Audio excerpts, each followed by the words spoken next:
hit the go live button and it's sitting there kind of circling. It's being weird.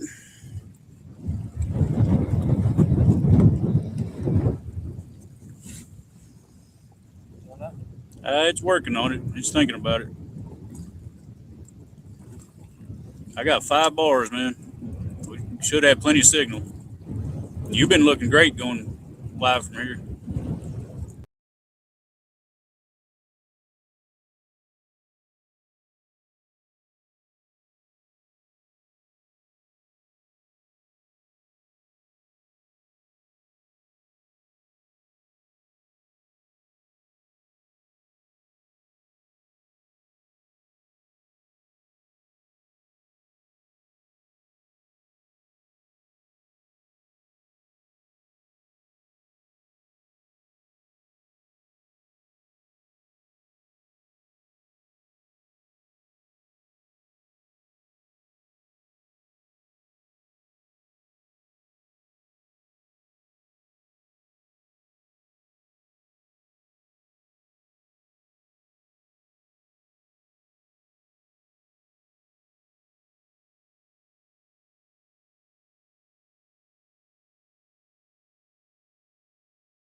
What's up, y'all? Richard trying to get his phone set up here. It's circling. We're actually together today, so we'll like I said we're together, so if I have to, I'll hand him my phone and we'll stream off my phone. So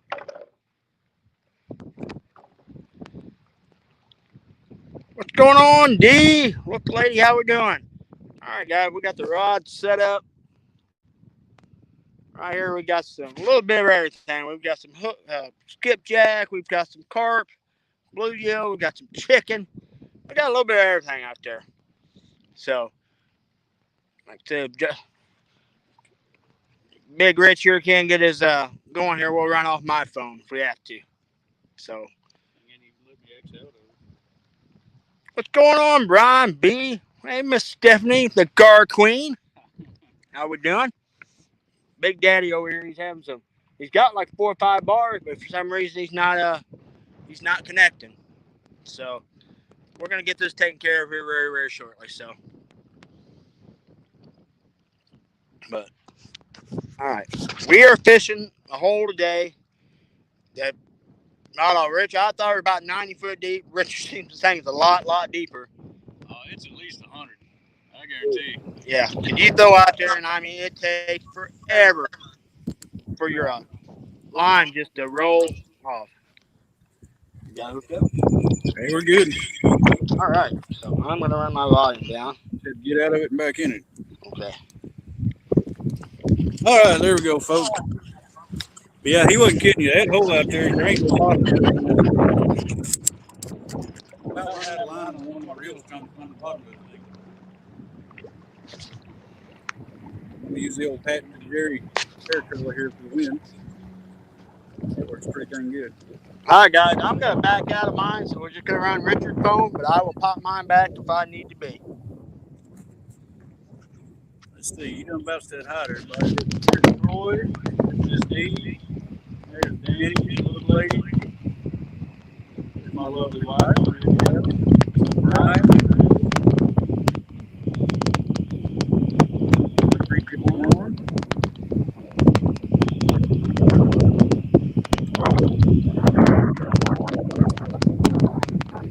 So you're still up on there, Park. All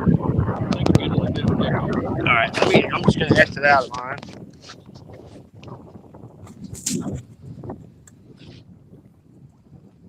All right, y'all let me know in the chat. Are you getting a lot of wind noise or does it sound okay? Give me a thumbs up if it's all right. There's Thomas with Laughing Cat. What's up, buddy?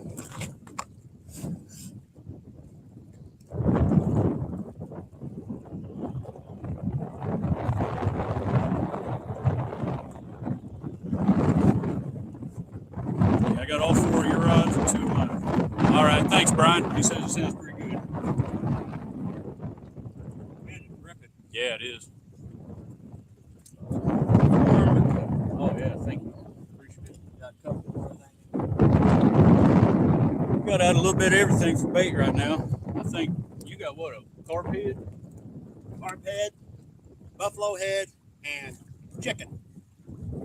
And Brian, it was one of them puppy heads, bud. I ain't kidding you. That dang head was that big around. I've got out skipjack, chicken. What did I have on the other one? Oh, bluegill. I had a bluegill. We fished probably, I don't know, maybe 400 yards here last night. Very, very in the stream last night. We ended up catching one about 20 pounds, and it came off a big old carp head. There's Miss D saying it sounds all right. Thank you, D. Yeah, I know. I'm a genius. Greatness. The thing about it, it's a little windy, but man, it feels nice. Keeping it from being too miserably hot.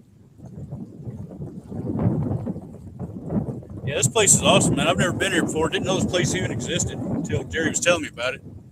But all around here, there's no real bank. It's all rock. It's all bedrock. It's like an old quarry, I guess. And we're sitting on this giant point. It's just a big old slab of bedrock. It's pretty neat.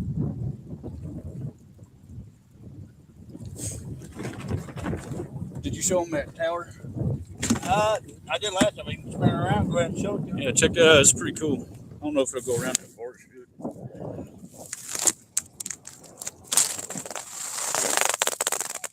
Yeah, it may not. Oh yeah, there it is. It's that tower rock. It's pretty cool. Slab of bedrock.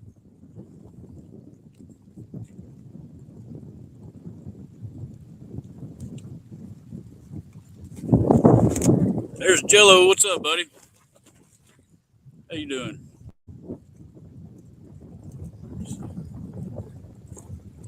There's Kelly from Bullock Experience. What's up, Kelly?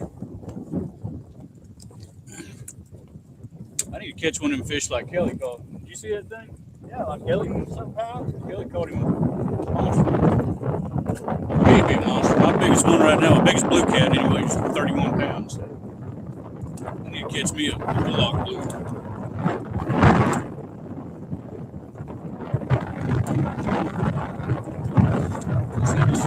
That was my goal, was to break my blue cat PB's 31. I'd like to get in the 40s. Anything bigger would be all right, but something in the 40s. My biggest flathead's 42. I'd love to get something in the 50s.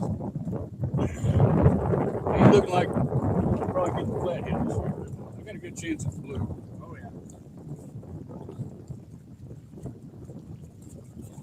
One mine was doing that a while ago. It was a lot of slacking.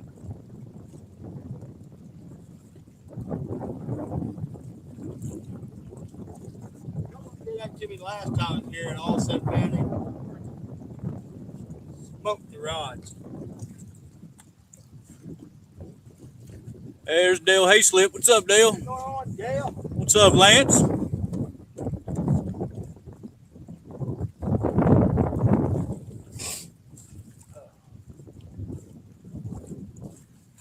Yeah, I caught them the other night. It was pretty late, but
Yeah, because evidently he is having some issues. So, well, I'm gonna hand him my phone. What do you got That's coming? crazy. Sure, I got It should fit in there. Mine takes a C charger, is all I got. Man, I'm sitting there just talking to y'all and showing you all kinds of stuff. I didn't know it was black screen.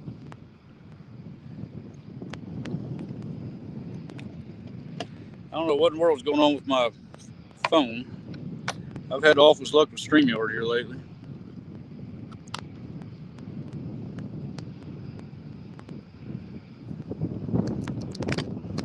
There we go.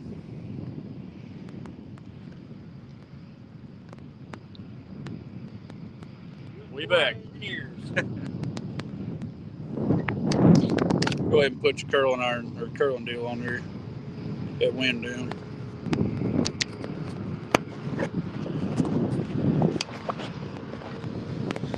All right. Well, look at that giant crane that dude's pushing. I can move some serious. They sure can.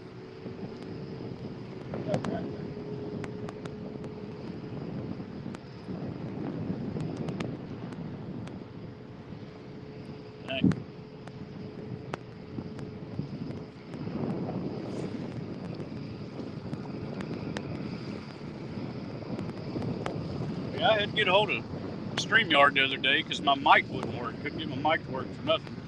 They said they did an update recently where some Samsung phones, it messed up and the mic won't work, so they told me to use Firefox.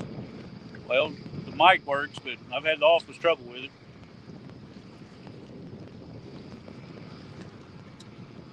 Hey, what's up, Tiger?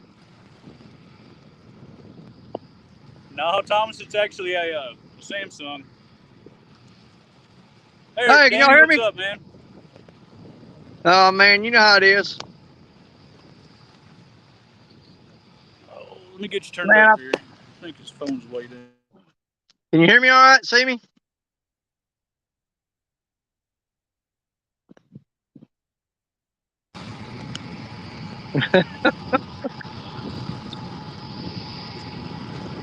Hey, Jerry. Hey, Jerry. You take a look at this. It's time to go to your apples. Oh my goodness! What you got going on, All right, boys? there we go. Is it turned up? Yep. Volume on. I couldn't hardly hear him all ago. You getting it worked out? Oh, there you go. Yeah, we got you now. Oh, you can hear me? Yeah, kind of quiet, but I can hear you. Okay. Well, I mean, you guys know I'm on call, and I'd really love to be out there with you guys. And I called some guys, pulled some strings, did everything I could. But you know what they say? You don't always get what you want.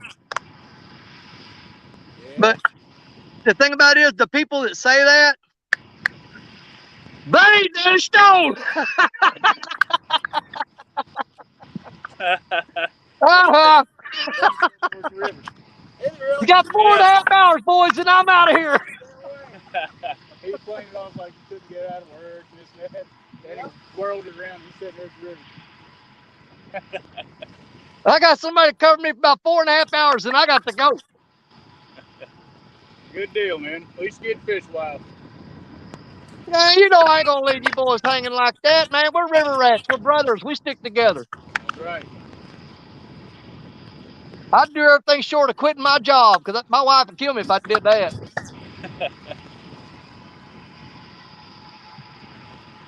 I wanted to get some bait slung out in the water before I popped in here, though. I want to be ready to go. I hear you. What's up, John boy? How's it going?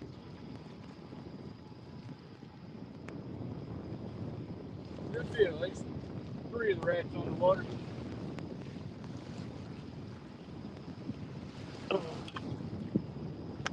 It's gonna be one of them days where my screen's so dark I can't see chat. I hate that. Yeah. Okay, who we got? We got TX Tiger, Laughing Cast Thomas, John Boy's Catfishing. Yeah, I pulled a rabbit out of the hat and I snuck down here. Yeah. I just hope we can pull a fish out for you.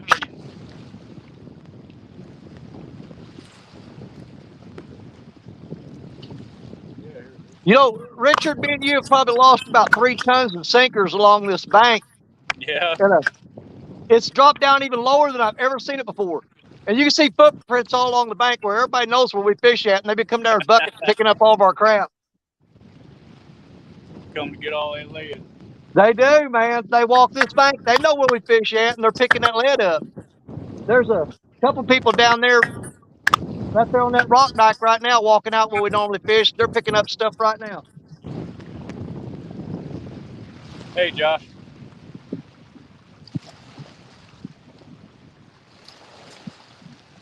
I've got some old skipjack on right now, but we're going to freshen the baits up here just a little bit. I want to use that old, I had like 3 pieces of old skipjack. Yeah. I said, well, we'll throw them out and get rid of them, and then we'll cut into a new bag. That's all I had was froze. I didn't go anywhere to try to get any fresh. I got some of them small frozen ones we caught a couple weeks ago here in Kentucky, and I got 2 big ones that's been in the freezer a while. Yeah.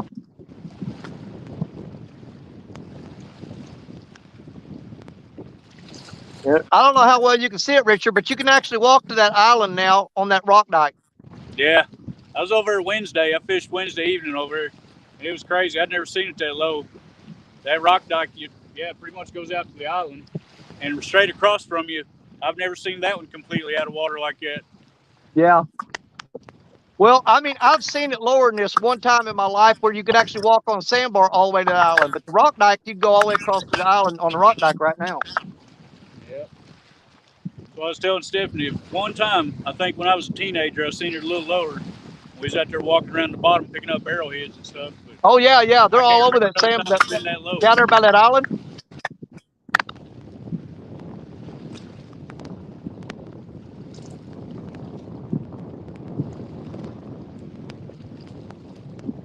I'm going to make a sweep through here myself in a little while and see if I can find any of our gear that they left behind that they missed. Danny, you sound like a robot, bud. Really? Let me bounce out and come back. Danny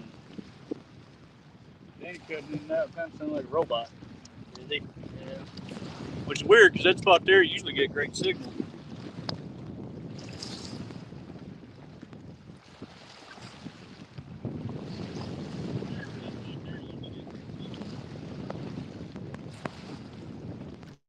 Backed out. He might have to back out and come back in.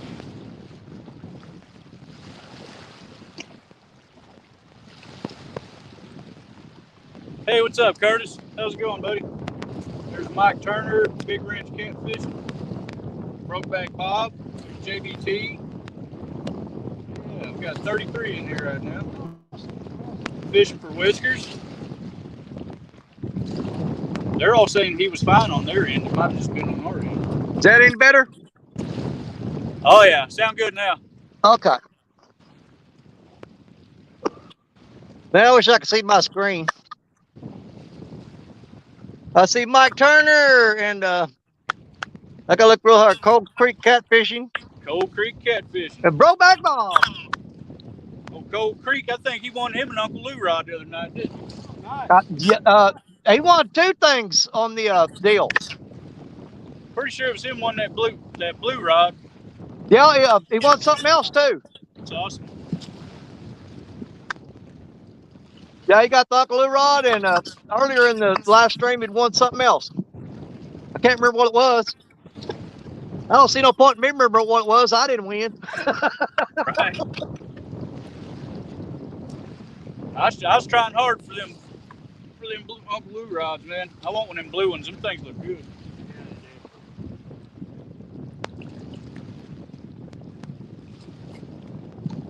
Oh.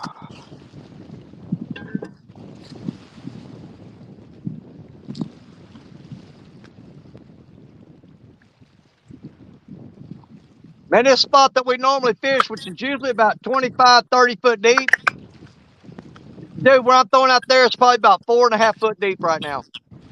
Yeah. Like I said, Wednesday when I was over, it's about the same. I'd throw out there, and it just about 3 seconds, and it hit bottom. Well, it don't take that long now. That's sad, man.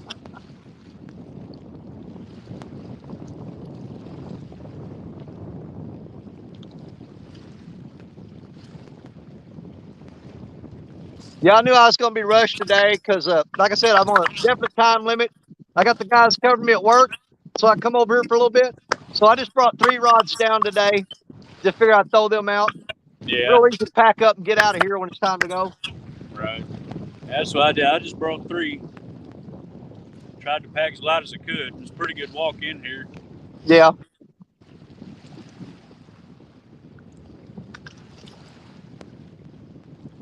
Yeah, if I could have, man, I would have been up there with y'all, no doubt. Yeah, I wish you could have, man. It'd be cool, all 3 of us. There's plenty of room out here for us too.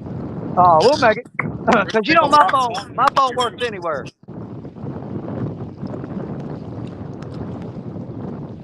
we'll have to get together and come back up here one time, all 3 of us. Yeah.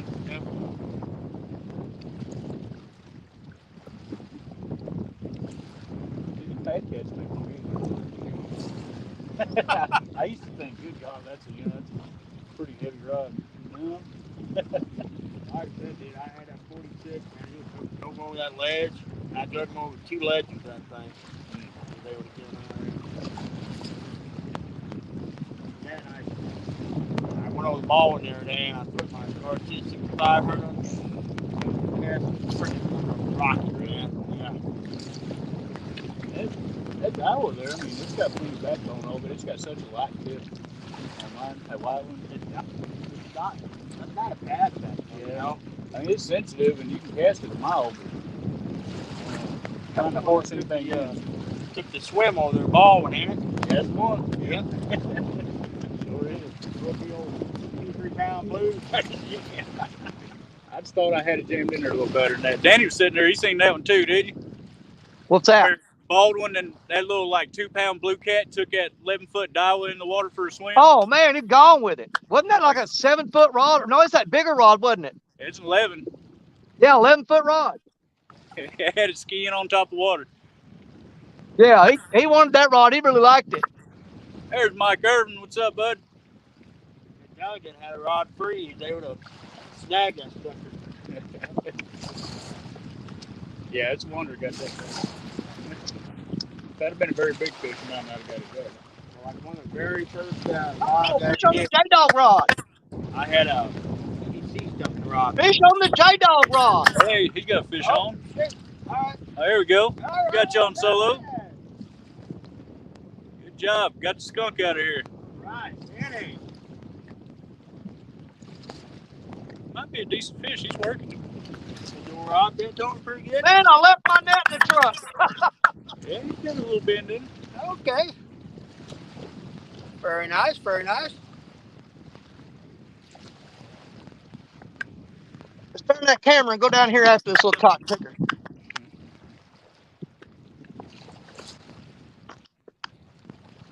Come here, buddy. Didn't need no net, no way. What you got there? Man, what is up with that? Tied him up like a cowboy. 2 stands were doing that all day. Lassoed him. Oh. Tied him up like a cowboy. Good Lord, son. What did you do? Well, if you're just going to keep a mess of eaters, though, man, that'd be perfect, wouldn't it? Oh, he's talking too. Yeah, these are the ones with the really, really sharp ends. Oh, yeah. That was quick. And on the J-Dog rod. Dude, he smoked it. He grabbed it and was gone. And that was on an old piece of, good Lord, I'm going to have to. He was trying to weave a basket here or something. He's rolled up in that thing like a ball of yarn. Little blue cat. Oh, he pooped on me. Man, I'm going to stick a scale on his gill plate real quick and ball one day. get a weight on it. Because, you know, hey, all I need is 5.5 pounds. And I'm halfway to my 2,000 pound fish mark this year.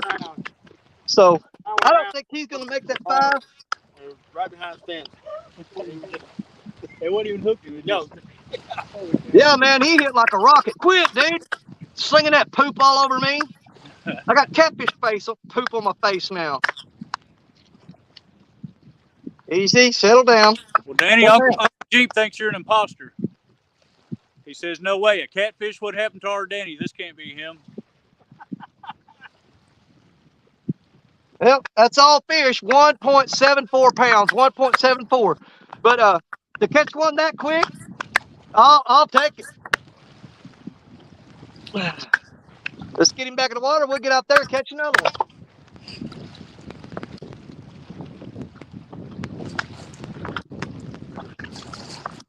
Go on, dude. Going the wrong way. Okay, back.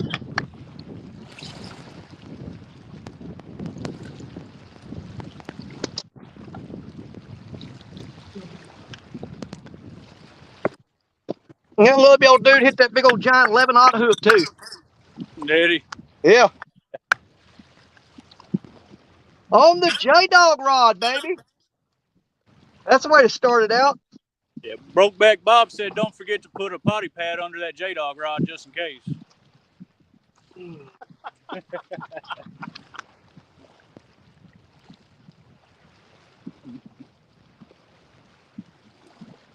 wonder if I might should throw one up shallow. Let's do that again. That was fun. It's probably still in 30, 40 water here. I don't know, that freaking ripple right there we were throwing into. Looks pretty good, though. I know, I'm thinking, man, some fish might come up here. I'm thinking, oh, I got it. Ooh, hey.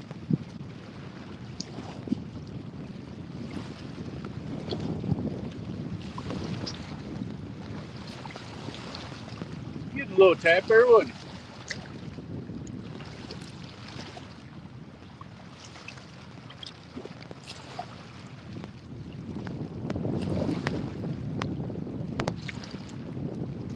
Oh, where did I have that at? Right there, I think.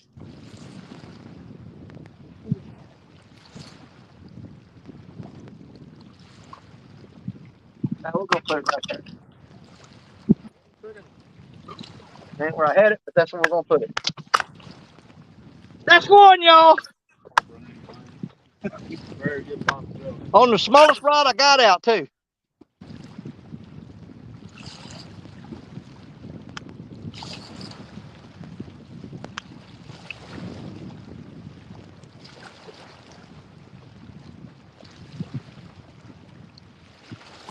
He actually grabbed that bait and took off running with it. And that hook was so big that it stuck him in the side of the head at the corner of his mouth. Really? Yep. And once that hook got in the side of his head, he started spinning. And I've got that drop weight for that drop sinker. Yeah. And man, he spun around and had that weight wrapped all around him. Thank God, because then he didn't break my weight off. He was carrying it underneath his chin.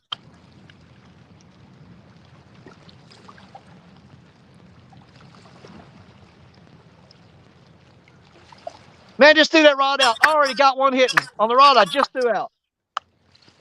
Well, heck yeah. I think it's going to be a bunch of like 1.5 pound, 2 pounders, but I'll take 100 of them. Thank you. Put my order in now. For sure.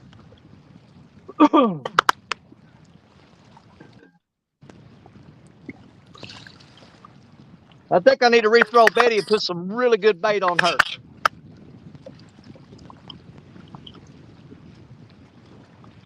Yeah, the rods I got out right now, I've got the 16-footer Black Betty.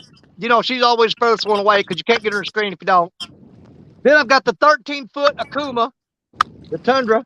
And then I've got the 7-foot J-Dog rod right here beside me. So we're running 16, 13, and 7-foot rods right now. All the short ones are up in the truck. Danny, do you have an Akuma longitude? Or is that your Tundra, the 13-footer? I think Avid has the Akuma longitude. Okay, I thought you had a longitude. No, I've got two Akumas. They're both 13-foot Tundras. The Akuma Tundra is the one I got. I got you.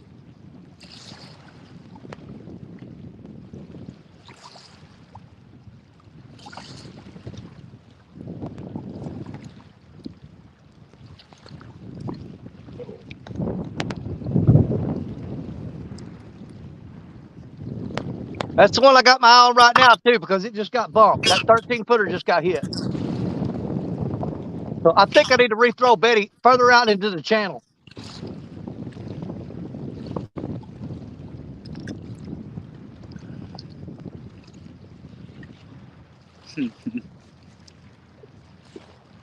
But how long was we in here? I know you guys were running a little bit before I got here.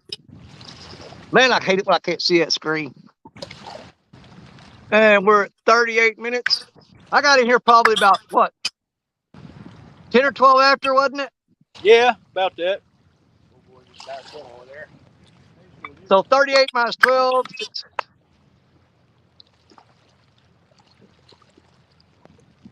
The sixth. I caught a fish 26 minutes into it. I'll take that. It looks like he didn't have any trouble launching either. Yeah.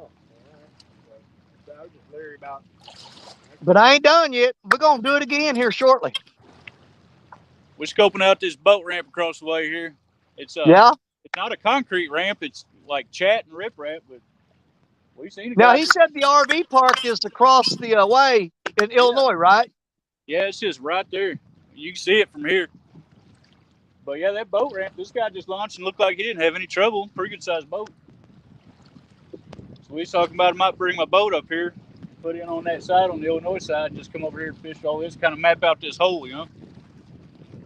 Oh, could you imagine hitting that with a fish finder? You'd probably crap yourself. Probably would. Oh, yeah. And you get up on the other side, there's 60 foot of water up now, knocking around the rock. Okay. Yeah. It'd be neat on the fish finder, see them just sheer cliffs, just straight drop off. Yeah, I'm throwing the chunks on now, but I'm fixing to open up the fresh bag of 3-inch skipjack and start throwing them on their hole. See what I can do with that. There's Miss Jody. Howdy, Miss Hey Jody. there, Jody girl. You guys should have been there when she reeled her hair up into the bait casting reel the other night. It was hilarious. Oh no. Oh, yeah, it's funny. I bet that was right. She rolled her hair. She was reeling and holding it up there close to her head, and it just sucked her hair right into the reel and rolled it up in there on the spool. Oh Lord. Wabash Nate. What's up, Nate?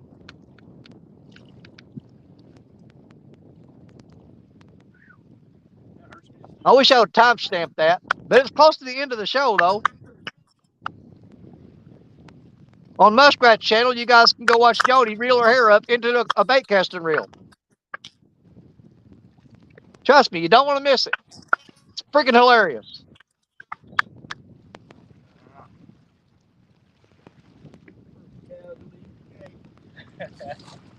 You said we gonna lose some gear. Yeah. Small price to pay for glory. Yes, sir.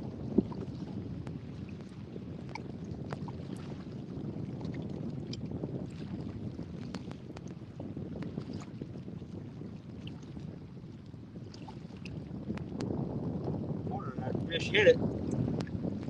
I'm hoping I sit here long enough that I get an opportunity to regret not bringing my net down here. Hung that good. He wasn't sitting there moving by itself. Something moved it into that snag. Yeah, Jerry's getting hit a while ago. He had a couple little bumps. He picked it up, checked it, and it was snagged. He thinks one might have run him into some rock.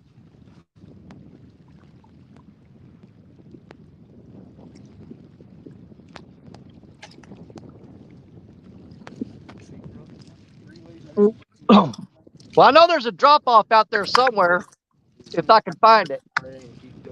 Because the water's down so low, it's kind of thrown me off as far as, you know, orienting myself with the bank, and I've lost track of where that deep hole is.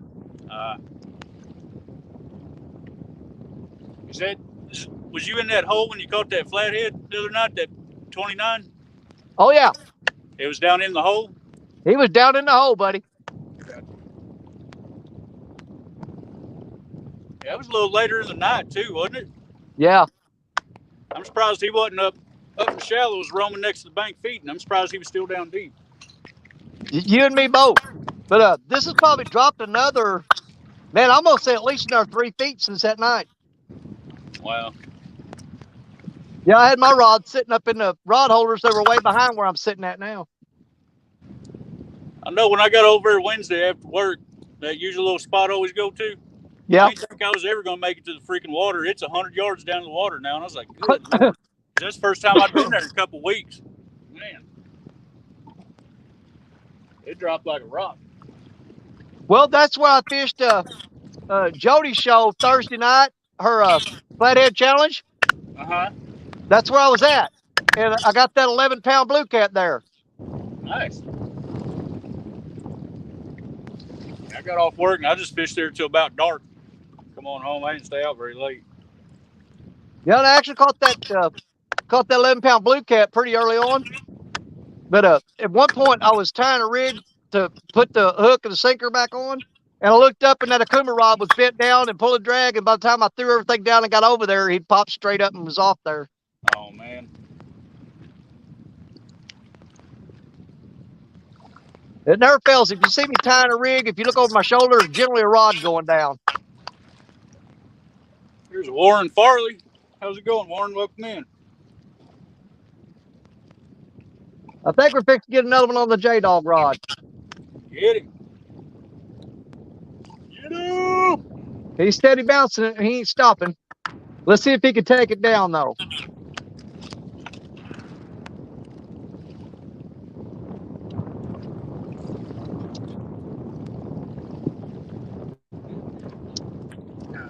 Oh, I think this one's going to be a gar, boys.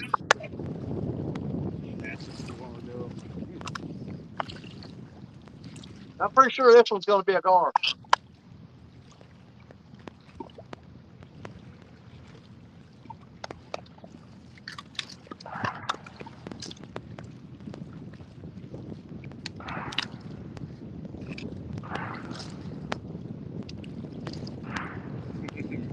Getting shot at. Pre-tie your rigs, big dummy. Sweet meat on a little more.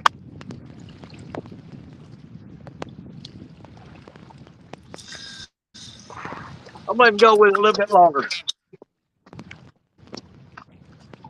That just looked like an awesome spot, Derek. Oh, man. Yeah, I think I'm going to take that 11-aught hook off there and go with maybe a 9 or an 8 or a 9, actually. All that water flowing out of that little thing, moving water. Well, there he goes. They're parked in there, so. Eat it, son. Quit pecking at it. Oh, there he goes. Eat it, boy. Eat it. Eat it. Eat some. Come on, you don't want none of this.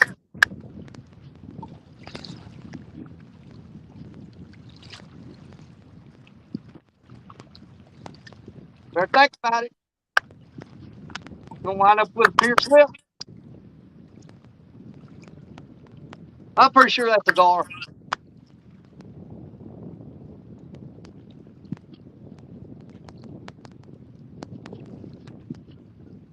He might have got the bait off there that time.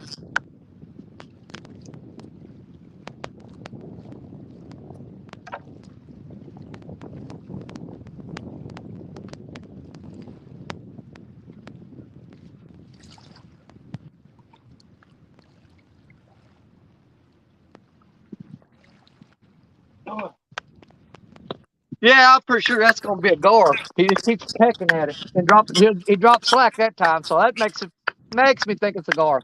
But you know, caught picking channel can't do that over here too. I wish I could see that chat.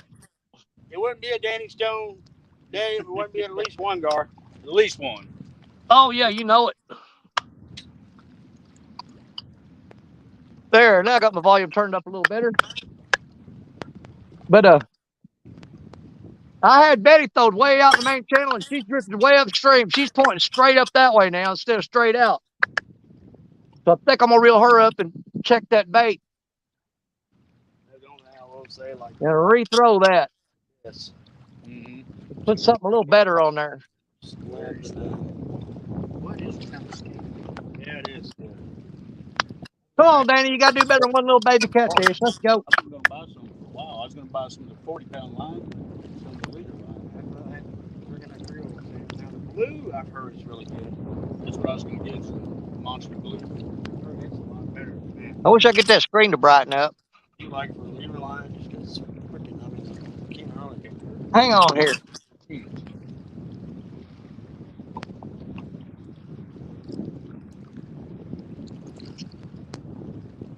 Do that.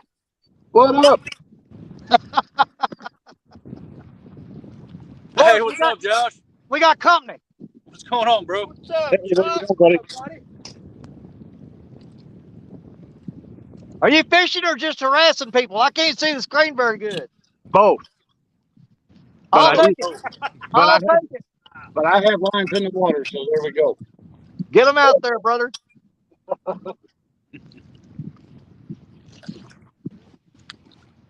Right now, all you got to do is beat 1.5 pounds.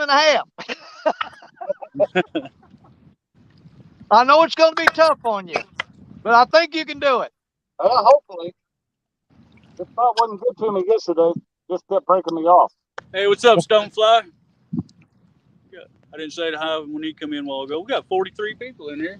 Well, you guys have to keep an eye on that chat because I can't see the screen or the crap, but I never can. And this time, I can't see it real good, but I'm looking when I can. well, see, that's why I like fishing at night too, because my screen's real bright and I can see it.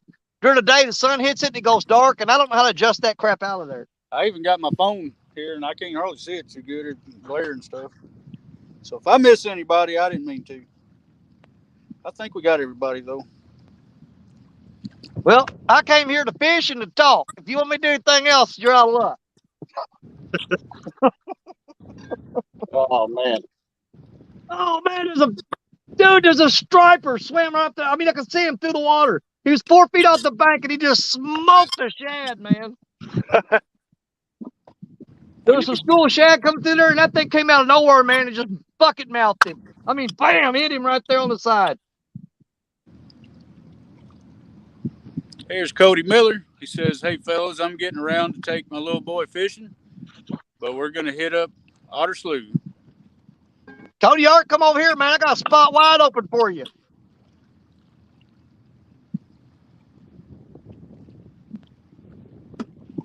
Come over here and get you on some of these little small eater blue cats. Danny, who's caught a fish today? Do what? I said, who's caught a fish so far? That would be me, sir. You caught one? Yeah, real quick, man. Threw the pole out there, just snatched him right out of the water. I'll get another rig lined up here. Well, we usually do 7 to 9, just people on the Mississippi. So why don't we do today from 1 to 3? So, Cody, if you get out and around, if you're fishing around 3 o'clock and want to, you come up and fish with us, you and your boy. You get them in there wherever you want, because I'm out of here at 4 o'clock. Yeah, I got to be back.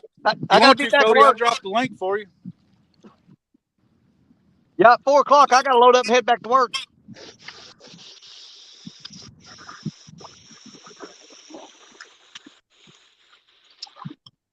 Man, I just don't like where Betty's sitting. I think if I move her, I can get on something big. Let me go do some rearranging down there. And I'm going to put a new bait on her. Water is 2 feet higher. You would never know that. Oh, kind of slide. I know that rocks. They're big. I mean, road. You look down there. There's just a massive flat. Shell stone. Really. Just goes real. That's chicken work so good here. Yeah. Oh, yeah. It's just crazy. We got that shell, water, all that.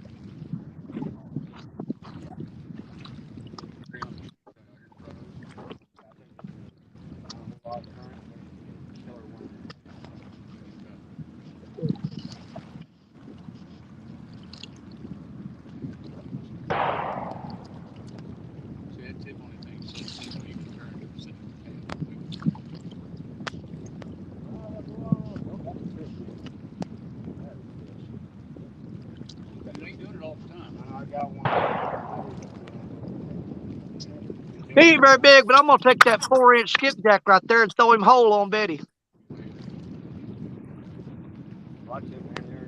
Get that striper to come back. You know what?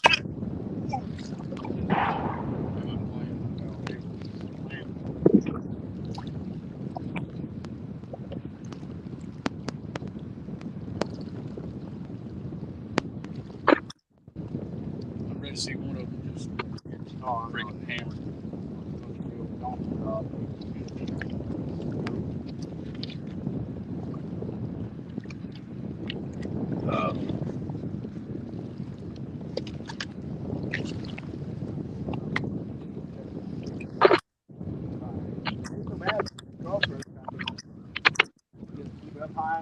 Yeah.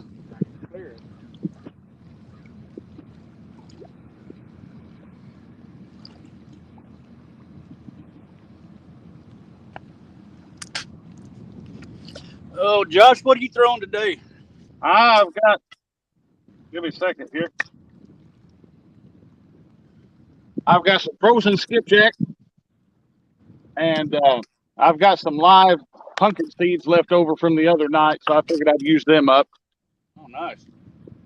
So I got one live bait, two dead. I grabbed a pumpkin seed and 2 bluegill out of the tank, but I didn't keep them live. I just brought them over here for cut bait.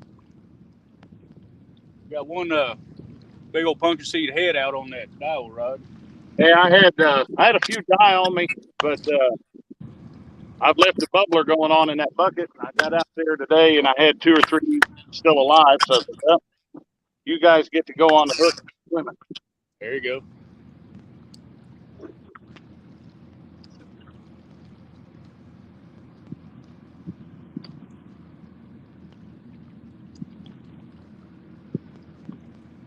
That's just still crazy, Jerry. It looks like freaking Mars out here, man. Yeah, it does, don't it? Yeah. Yeah, it's definitely one of the coolest spots I fished. It really is. The gas pipes going across there is pretty neat. Looks like San Francisco Bridge or something. Yeah. I don't know how we're going to do here, but anyway. I thought it was. I looked at it before we come up here. I was looking on the maps. And I was like, big old bridge right there. You have to look at that. That's a skinny bridge. Yeah.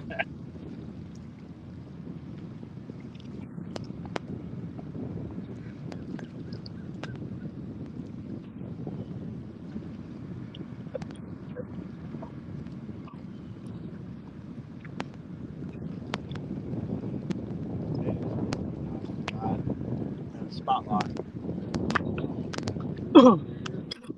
You know, Richard, we went out that one day, and remember we caught all them shad in a cast net? Yeah, yeah. I've got a bag of those with me. I've tried them a couple times since we caught those without any luck.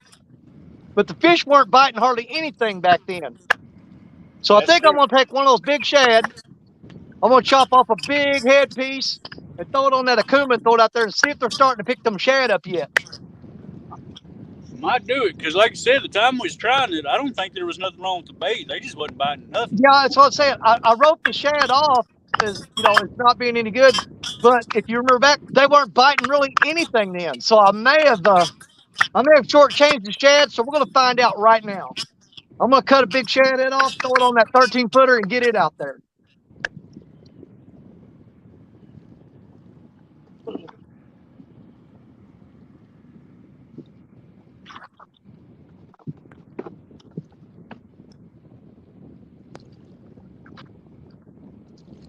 Man, these suckers are pro solid too.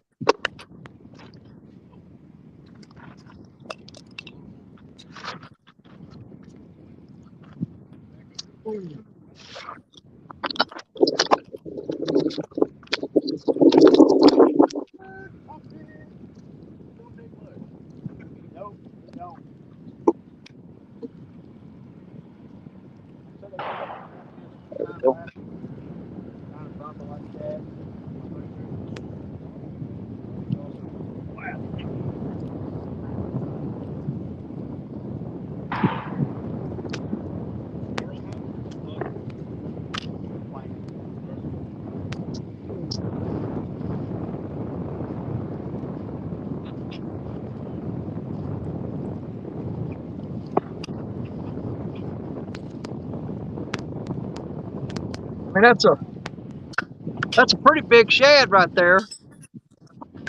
I'm gonna take about half of him and put him on there.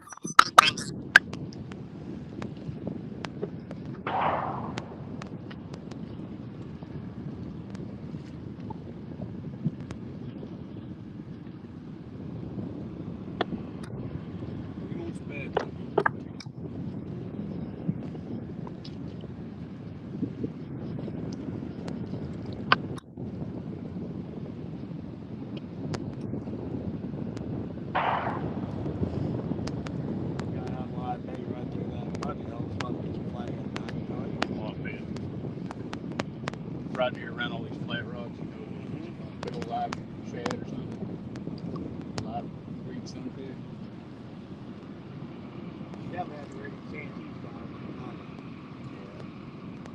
You've done all them little cracks and crevices.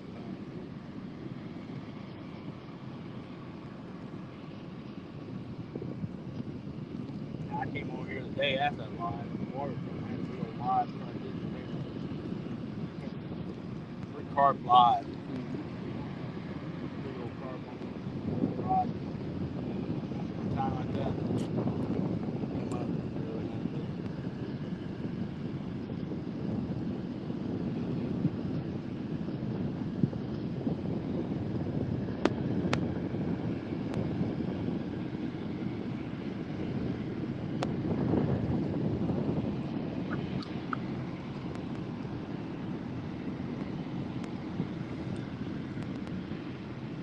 This is going to change big time before we have that Valley River tournament. You start getting some of these fall rains. A lot of this will be on water. In 2 days, I think that next weekend, last weekend of monster hunt, Palmetto.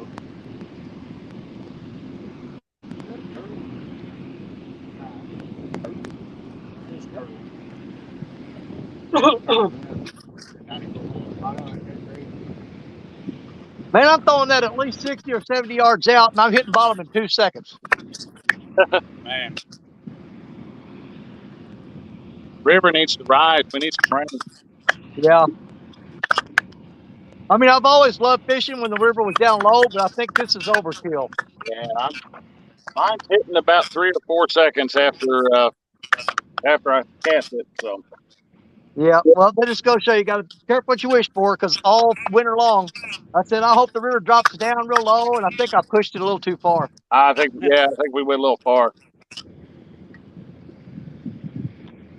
I like to get down to about normal stage and level off. It hasn't done that once this year. If it come up about 5 or 6 feet, I'd be happy. Oh, me too. Absolutely. And just stay there. It could just stay there the rest of the year, and I'd be all right. I don't think we've had more than 1 week. It's been leveling more than a week all this year. Mm-hmm. I guarantee it. Is that me squealing? It will eventually, though. All right, so we got a fresh skipjack out. We threw a big old giant shad head out, and then we got a piece of shad or skipjack out on the J-Dog rod. Well, I was with my buddy Rick Harry's one about the chicken last week. Chicken breast. I honestly don't think that's different. I don't think that is much.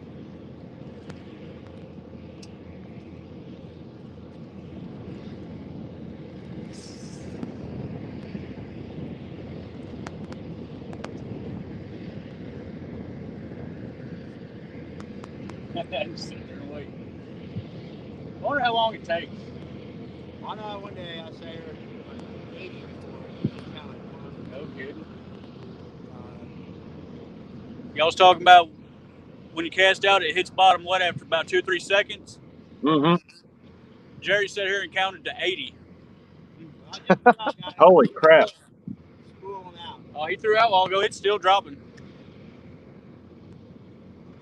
I about ran out of line on that 6,000 reel. It's about 3/4 full, and I almost ran out of line. Dude, you got to be in a blue hole. Yeah, he's still going, dude. It's still dropping. Yeah, that's got to be a blue hole. Foot. I don't know if you've ever seen them before. I found just a few of them on the river. It's basically a bottomless pit that can go down. I mean, like you're talking ocean water depths, and they call it a blue hole. Huh.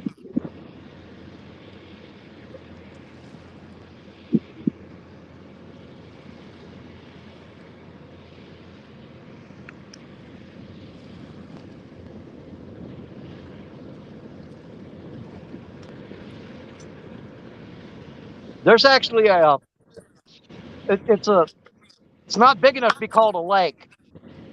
I'd call it a pond, but they call it a lake. Behind me in the woods here, that they've actually had scuba divers go in there and they sent drones through. That actually connects to the Mississippi River underground. Wow. What's that called? A Dawson Hole. You know where Dawson Hole is, Richard? Oh yeah, That connects to the Mississippi River in an underground cave. man, I've always heard that. I've heard that's why when the river goes down, it goes down. The river It does. up, it comes up. Dude, you can walk around over right now picking up crappie. Hey, we got Mike Sampson in here. Hey, Sappy. We got Lee Evans. We got Tim Molina. Crazy Hillbilly.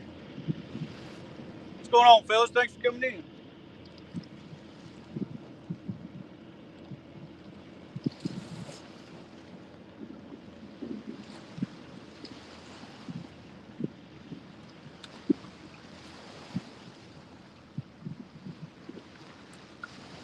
I probably need to check that J-Dog rod. It got hit pretty hard a while ago and dropped slack.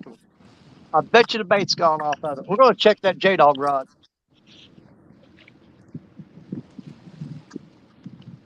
I've had baits out for about an hour. I probably need to pull mine in and check them. He's got me in the rocks. That's what I thought.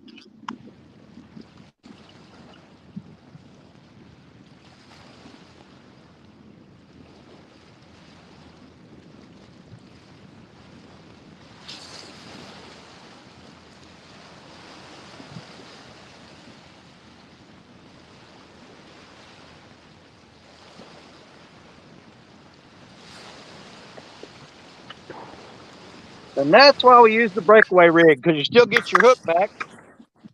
You just lose your sinker. So we'll get that weighted back up and get it back out there. Yeah, that bite a while ago, he took me right in those rocks and had me wrapped up.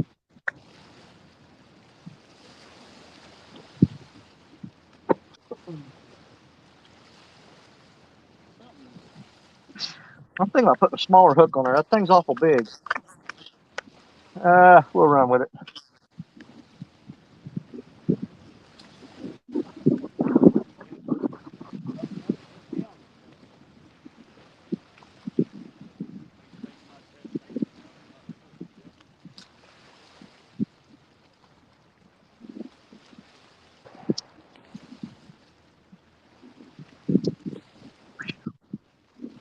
Man, it's supposed to get hot this coming week, boys. Yeah, they say we got one more little heat wave coming. It'll Yeah. be in the low 90s. What, Tuesday and Wednesday, I think. Always does this. Right when bow season starts, it'll get hot for a week or so. Oh, yeah, you can't bow hunt without mosquitoes.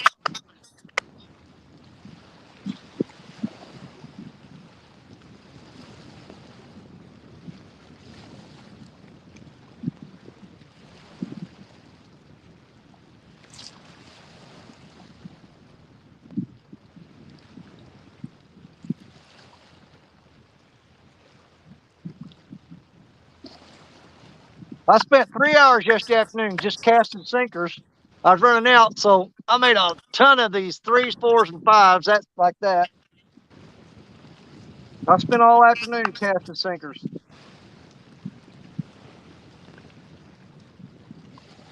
Just so I come over here and throw them all in the river.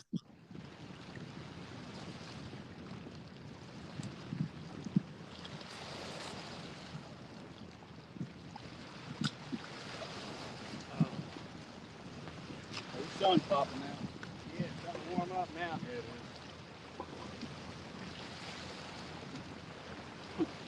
I wouldn't even pop up empties in the truck. It'd be heck packing it down here. Boy, it'd be nuts. Any way I anchor it down, you got to stack rocks up on the road.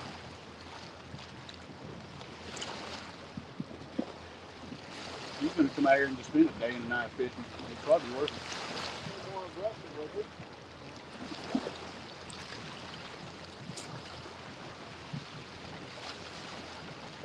Oh yeah, definitely.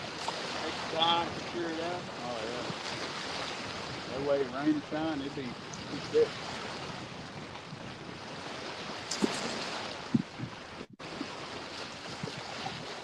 That's what a boat tonight. That pull over here, all gear. Oh, yeah.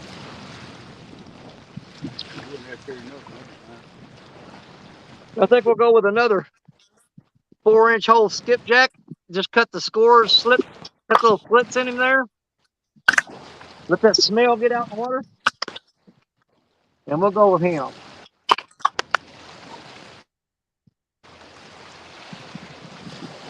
Go hook him right through stuff. It seems like something So, right. just like that. Put him on like that. Pull that in here and say,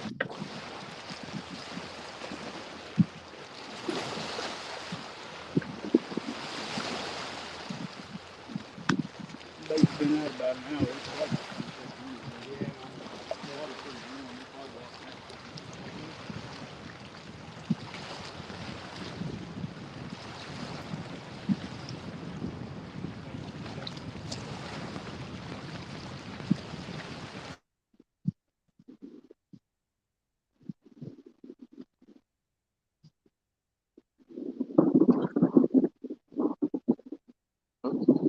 There we go. I can't remember where I had that rod at. Let's put it right there.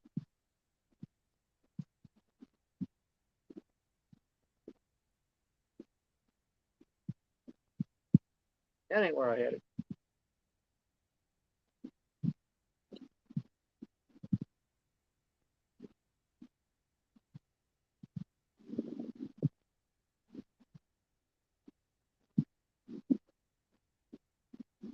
That yank them.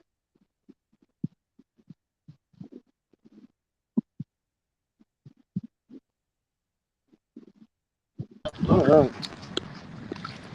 All right. Down that deep, it ain't gonna wash up. Lost it for a second. Oh, What's up, Che Doggy? Chadwick, what's up, buddy? What's up, Chad? that'll work. Everybody back up now? Only a minute there.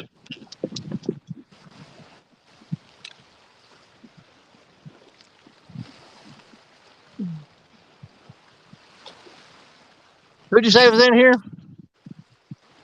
Hey, there's Lee Evans, spilled some water. And the weekend angler, he's on there, but he's on the panel. So what the crap? Me too. So yeah, that's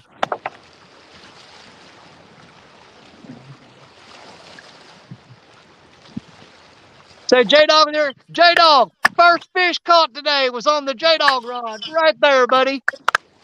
Got a little blue cat on the J-Dog rod. First fish caught today. Only 100 foot deep out there. That water's cold down there. Oh, yeah. That bait will last a lot longer, doesn't it? I just pulled that blue gill off. It was so cold, that blood in it. After an hour.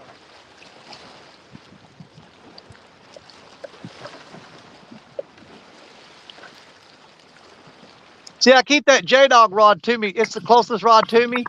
You got to stay really close to it and keep an eye on it because you just never know what it's going to freaking do because it is a J-Dog rod.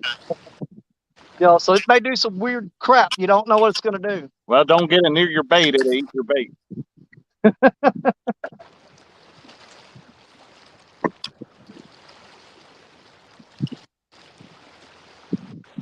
That's true.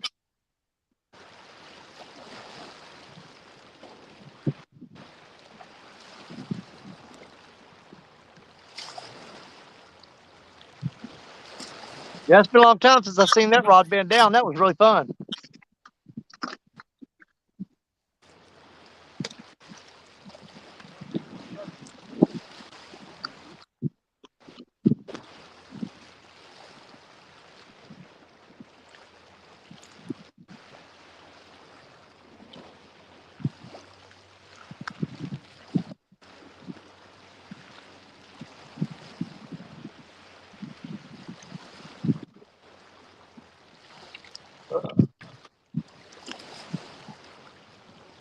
See, fishing with Steve Mosley. Trying to see all I've missed in here. Of course, my buddy J-Dog. There he is. Big Wrench Catfishing. Just said hi to, hey, there's Brian B.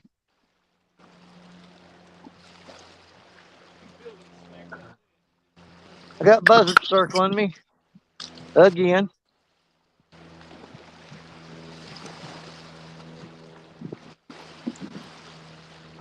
I guess I should have took a shower before I came out here. I'm showing buzzards.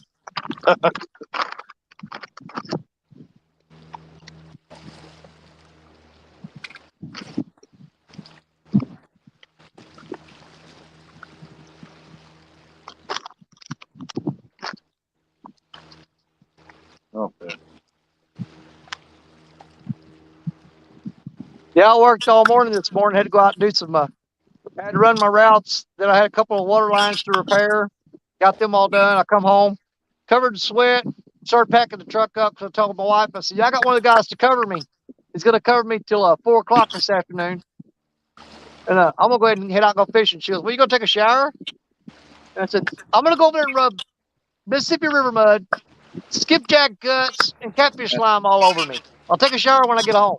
Yeah, it ain't worth it. No. Why am I getting all cleaned up to go over there and play in guts and mud and stuff? I said, "I'll do it later."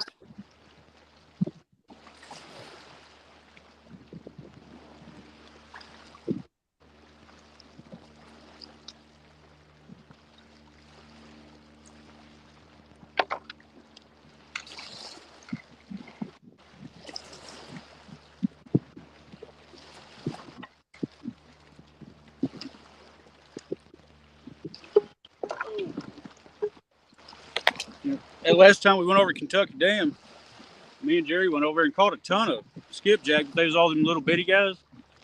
I was going to show them guys something you can do with them. I mean, they're kind of small, but something you can do with them is do flappers. Fillet up both sides from the tail to the head. Yep. It lets a lot more scent out. Oh yeah. Well, that's what I'm carrying with me right now. I went over last weekend and got 8 bags full of them, and I'm just putting them in a hole and I'm just cutting slits in them. So there's 2 different techniques of using them right there that we're giving to you today. That's right. But yeah, them little ones ain't got a whole lot of smell and oil to them, but if you fillet them up the side or put slits in them, make them last a little longer, get a little more scent in the water.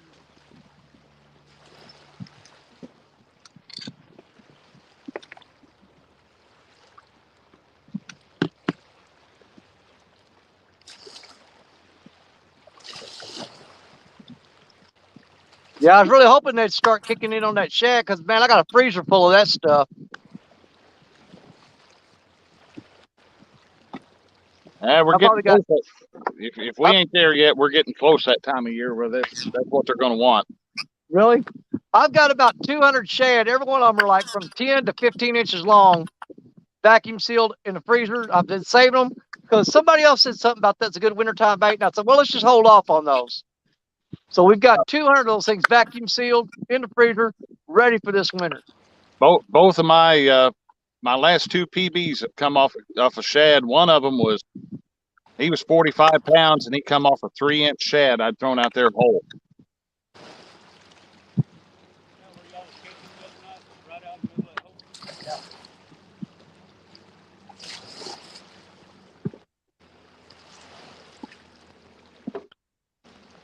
Let's see if I can pull one off there. I just showed you one a while ago. This one with his head cut off.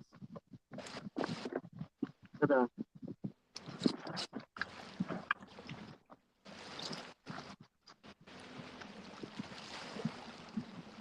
yeah, I've got 200 of them that big and bigger. That one there's probably one of the small ones I got, actually. That one there's probably about a good 8, 9 inches long. But I got a bunch of them that are, 13, 14, yeah. 15 inches long. That's good bait right there. Well, I got plenty of them, so I don't know how many Richard's got left, but he ain't got to worry about it because I'm going to have him help me use those up this winter.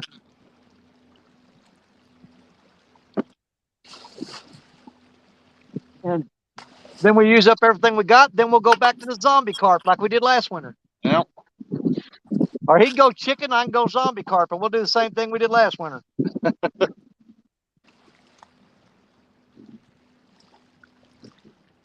Well, we got us a little bit of a breeze today. There's a little one blowing here too. It can't decide what direction it wants to come from, but it feels nice. Yeah. Oh. That live pumpkin seed finally getting some attention. It just pulled down a little bit.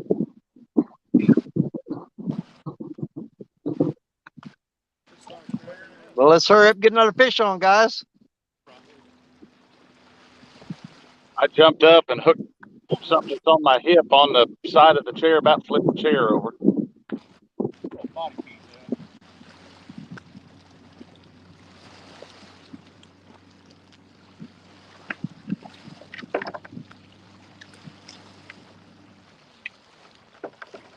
Yeah, Richard, that spot that we normally fish at, you know where I'm talking about? Is he away from the camera where he can't hear me? What's that, Danny? I can barely hear you, buddy. I said that spot that we normally fish at. Yeah. I was there Thursday night walking around with a flashlight, and I picked up probably 30 or 40 number 2 eagle claw bait holder hooks, brand new.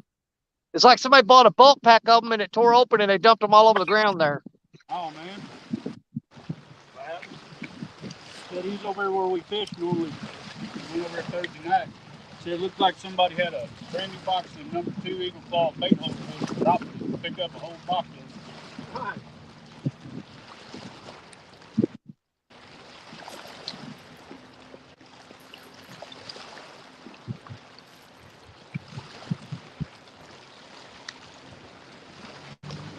Man, I got to catch enough fish to at least break that 1,000-pound mark today. Come on.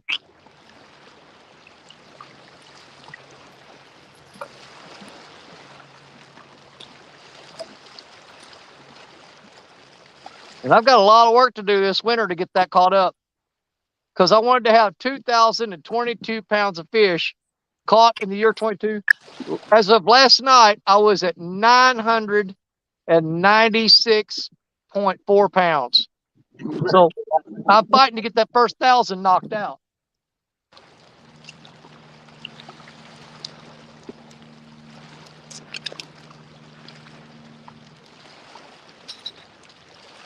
But I'm counting on them late fall and early winter, the big cats, when they start biting.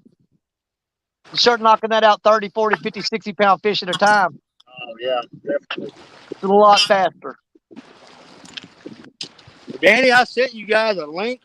They had that, I think it was like the Cabela's tournament down in Arkansas and the Mississippi River for a 2-day tournament. A total of 6 fish. The team that won it, 368 pounds. Wow. That's a heck of a bag, man.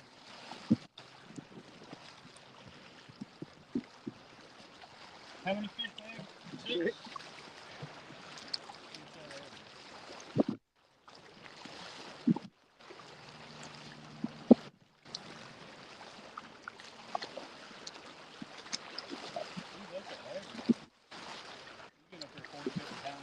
Oh yeah, I think big fish was like a 68 or something.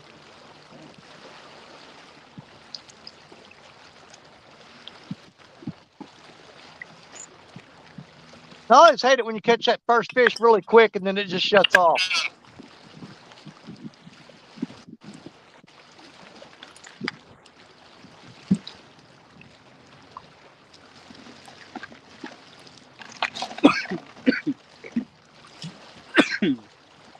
There's Paul Boyd. What's up, Paul?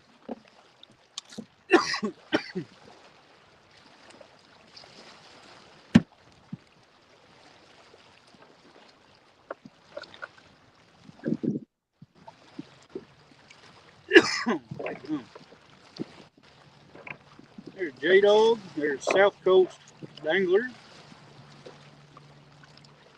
Thanks for coming in.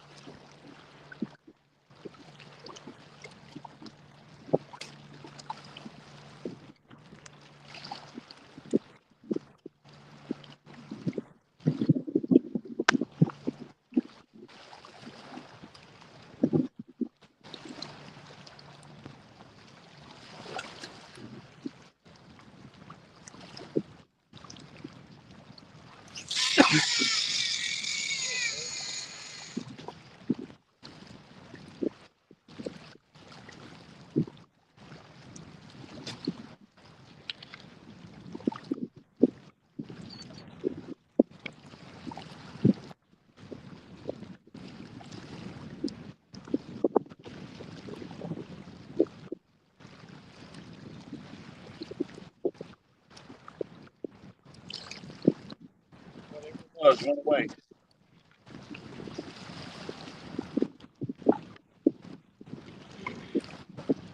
Josh, you out by yourself today?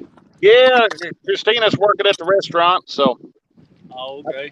I took a drive down, and I'm just a little ways down the river from y'all. Oh, okay. I ain't know if you brought the little one out with you or Christine or what. No, Hey, I'm a long ways down the river, nah, you're way downriver from it. Now my in-laws took the kids this weekend, so we've had a child-free weekend, which is not exactly a bad thing. Yeah.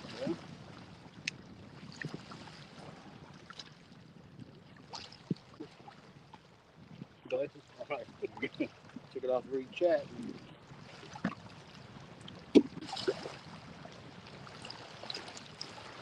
You get that net wet. Yeah. I hear people do that. You can't catch fish till they get the net wet or something. Superstition. Maybe it'll work. That rod goes down now. I'm gonna crap, dude. Yeah.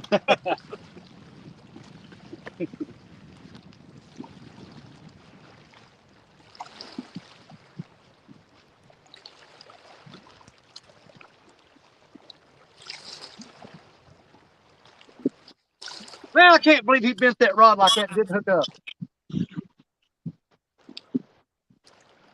It looks like the J-Dog rod's going to be the hot rod today, man. Yeah, he bowled that sucker over. You got one rod. Ooh. Which one? Left med cat. Okay. Yeah, I looked up and that rod was going downtown, buddy. No kidding. Probably something carp like that. I was sitting there cleaning my fingernails, wasn't paying attention. I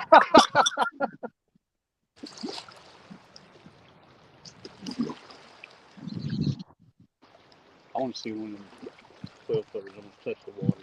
Dude, like that 40 feet. Then I'd be willing to bet he ripped that whole skipjack off there. Bounce like it just did that. All of a sudden, I saw it. It bent so hard.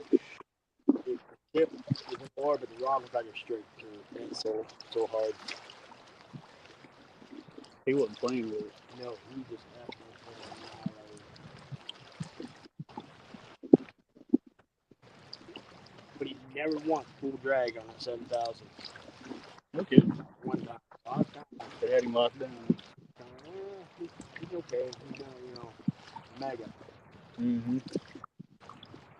Well, if this starts burning dragon at 7,000, I'm gonna get a There's Daryl. What's up, Daryl? Trophy Daryl? Seeker Outdoors. Come on, buddy.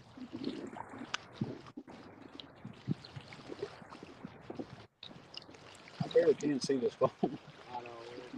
So Avid's made it in. Happy birthday, Avid. Hey, happy birthday, Avid. Happy birthday, Avid. Happy birthday. Mr. Avid.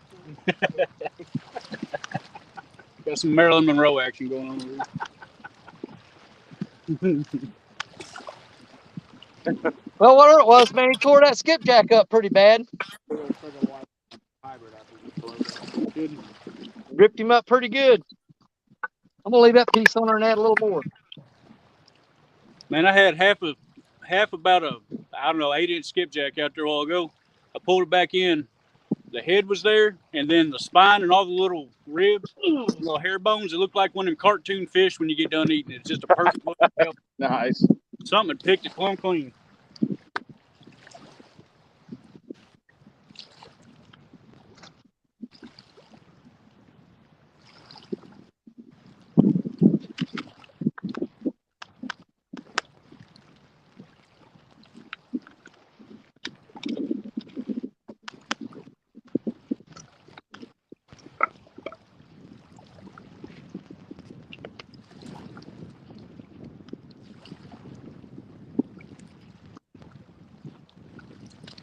Oh, we need a takedown. You ready? Don't mess with that white rod. I think that's whatever dink was in there. Mess with the water. Okay, I like that. Get it out there. Anchor up right on that. Keep it nice and straight. I don't know if I got enough anchor rope, man. I only got 150-foot anchor rope.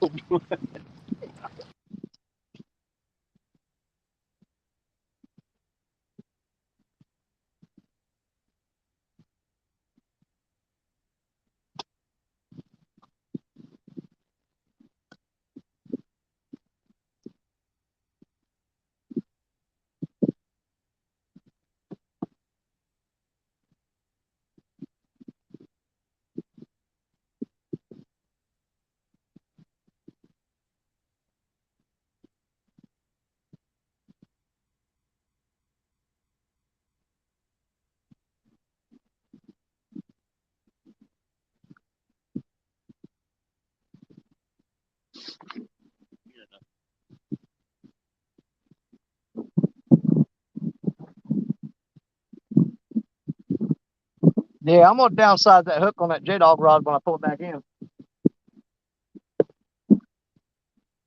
Just way too big of a hook on there.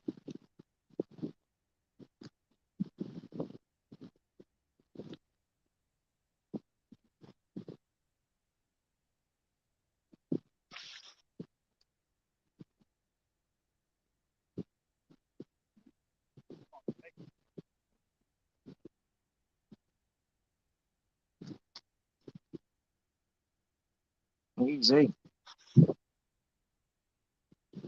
Yeah, I think I'll go for them right there.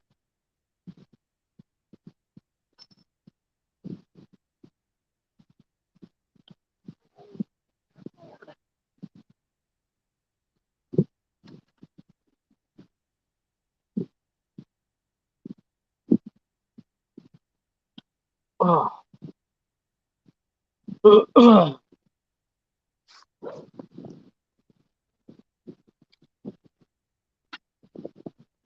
2:31. I got an hour and a half to go, guys. Better get on the ball. Catch something.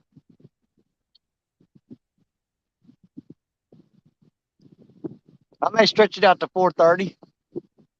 That'll give me 2 more hours instead of an hour and a half. I told him I'd be back on the job by 6 o'clock. Oh, there you go.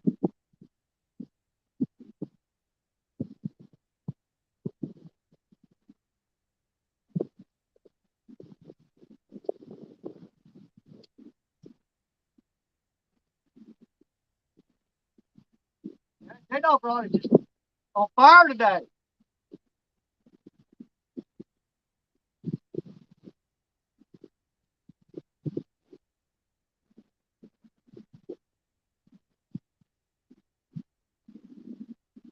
We're back. Yep. Coming back in?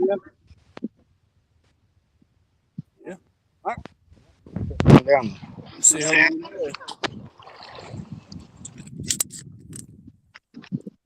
Howdy, folks. I'll try it on my phone for a little while again. Oh, do it.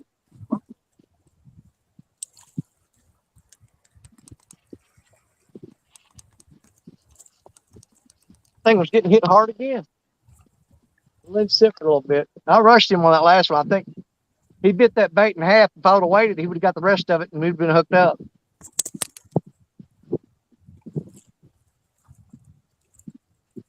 Yeah, maybe got the bugs worked out. Maybe it'll work this time. Of course, I got that massive 11-aught hook on there too.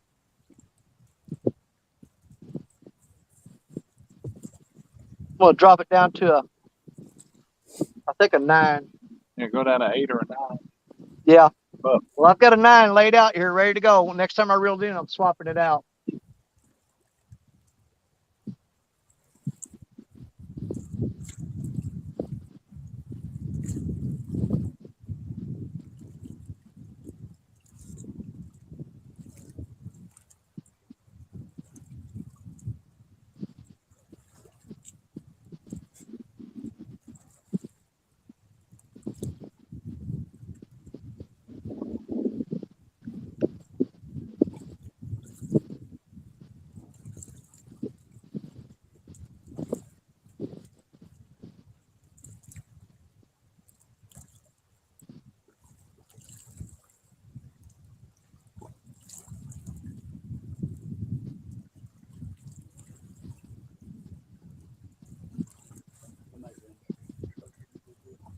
We'll grab a few of them waters. I know as soon as I do, though, you're going to catch a fish on my rod. That's happened before. It wouldn't be a bad thing, though. I'd just be happy to see a fish. He caught a little flathead on that. Yeah. That wing dike. Yeah.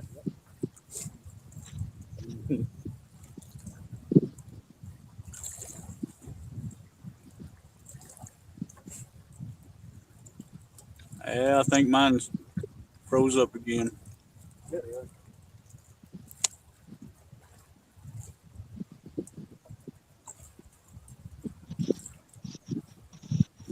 Hey, Josh, can you hear me? yeah, I can hear you fine. Okay.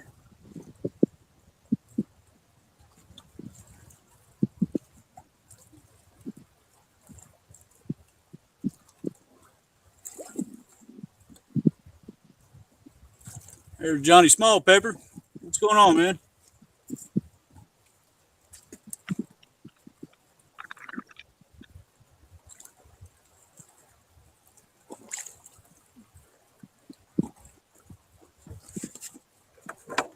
Oh,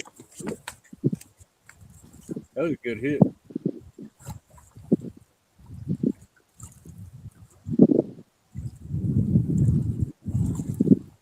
Well, I ain't even had so much as a nibble on that big shad head yet. Is that right? They're bumping the skipjack. Jerry just got a big old hit just a second ago. He took it way down and let it back up.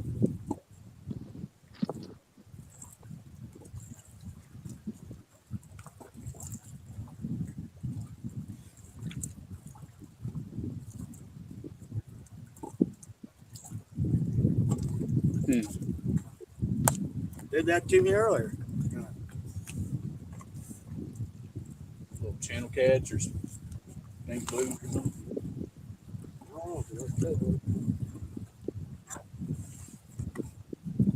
They did that to crack fish 15 times last week. That.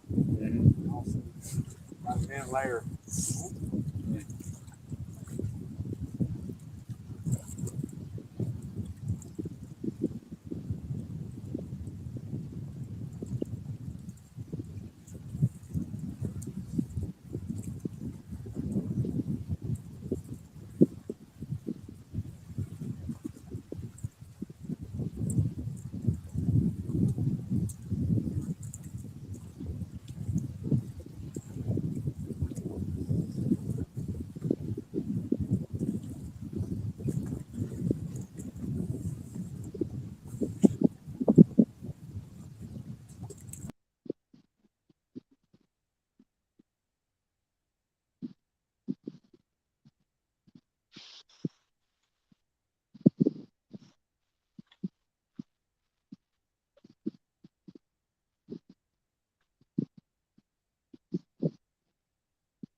I'm gonna run up here and grab my net real quick, just in case.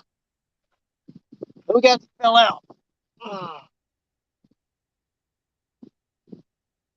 I can't see who we got. Oh, Richard and Jerry. Oh, we lost Yeah, Jerry and Richard. yeah, lost them again. They were in here just a second ago.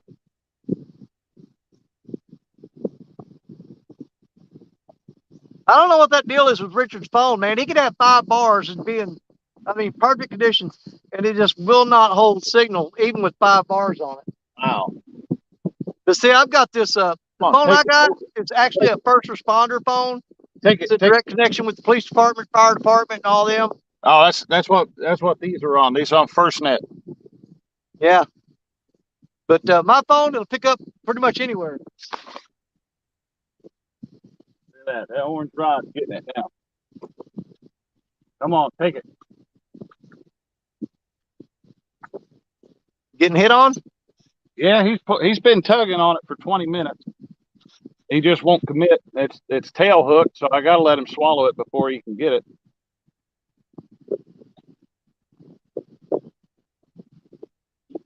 It might be an old gar up there messing with it, but There's a freaking lot of them this year.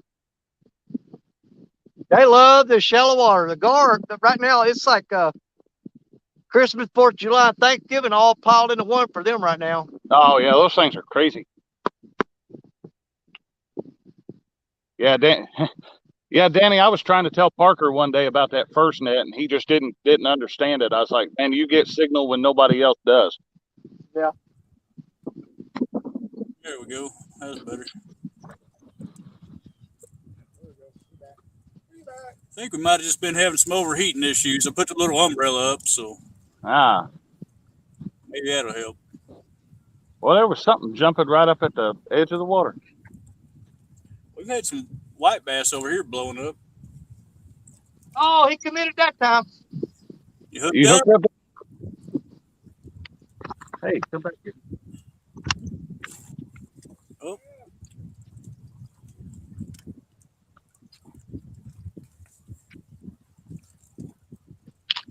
Oh, he popped off right at the back. It was a freaking gar.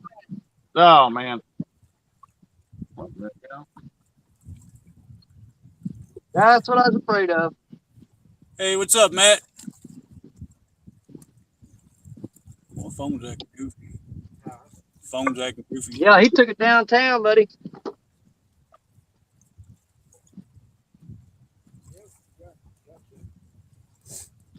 There we go. Well, okay, so far, I'm getting most of the hits on the bigger pieces of skipjack that are old junky crap. Let me cut this freezer bird section off here so it looks somewhat fresher.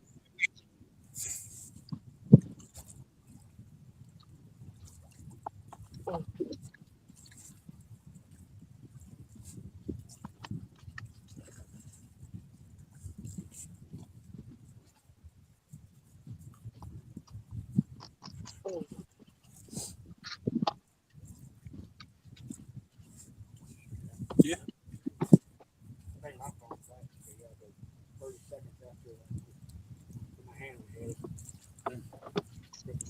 It's funny how much it lags like it.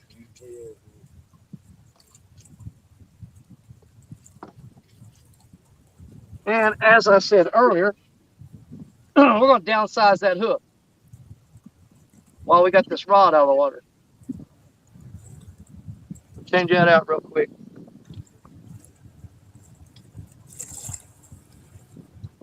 Video, Let's folks. take this 11 odd off here. 16 foot, 14. Pretty small, don't it? Flat bottom, real low side, too. I wouldn't like it in the swells.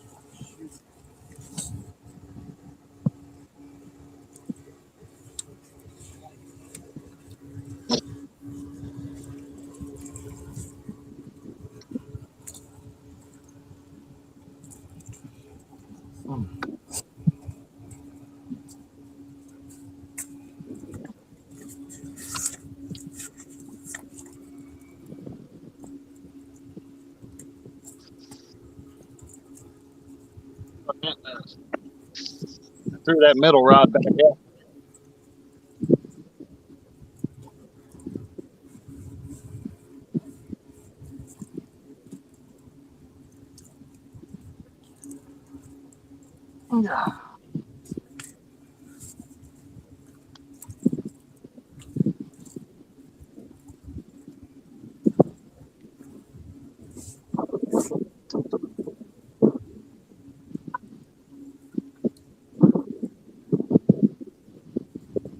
I keep getting hits on the same rod that I'm throwing in the same spot, so there's something about that spot.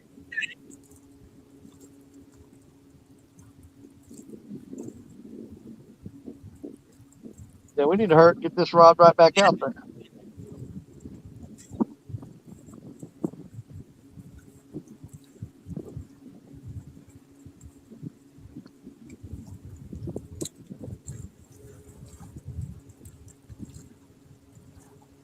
Yeah, fresh out there. Take out right back to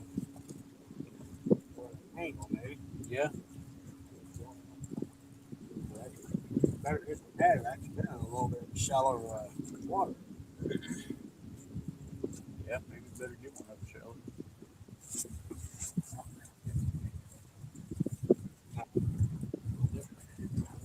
Why that? You pay that.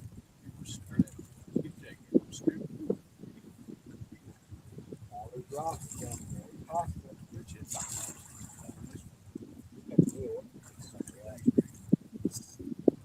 I done told the conservation department got it all cleared because it's not in the rule book no more. It doesn't specify. So I called 3 or 4 different ones and talked to them. And got it okay. Mark Reed's the regional, the head of the regional one thing. He said, "Yeah, if you, as long as it's called by legal methods, whatever." He said, "If I get any crap about it, come call me." All right.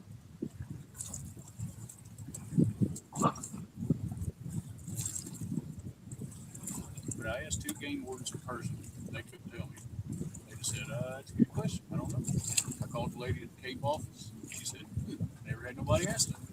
So she asked the people in the office there. Them they finally she got hold of Mark Reed. He said, "Yeah, where are you?" He said, "Say that you can't." I don't catch a whole lot of deal around here. Really don't. I've done it in New Measure. Catch quite a few, a lot more in the springtime. But they come up in that little chute where you see me and Danny, that little dam, catch the skipjack stuff. They come in there a lot. You can use like a little number 1 or 2 aught hook. Worms just right on top. All day, all you can hold them.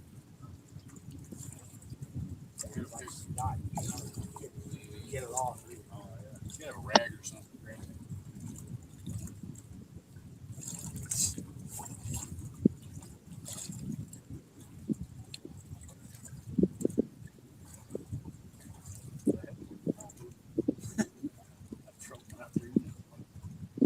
That's nice.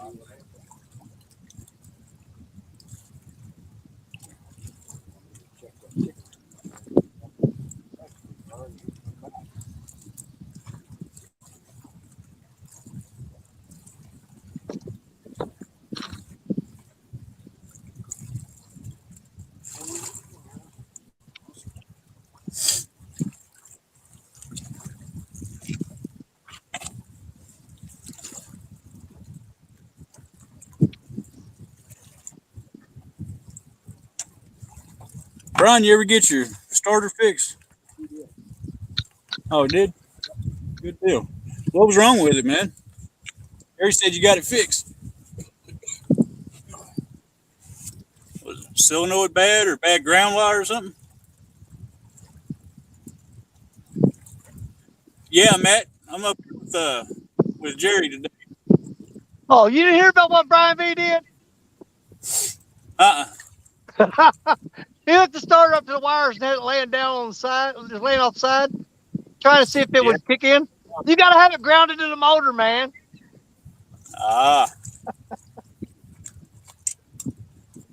Yeah, he hooked the wires up and was turning the mission key, nothing. You got to have that starter grounded to the motor. I just got to be up against the motor to get ground. Yeah. Well, hey, you got it running. That's all that matters. Well, he got it figured out. I think some of the bunch of the parts he bought, he wound up taking them back. That's good that they'll take them back. Yeah. Most places won't. Well, I think it was a solenoid. Good deal. Glad you got it running, man. You can get back on the water now. Yep. He's got it all figured out now. If he has trouble again, he knows exactly what to do. What he needed was a little bit of the weekend angler on him, and that boat would have been fixed a long time ago.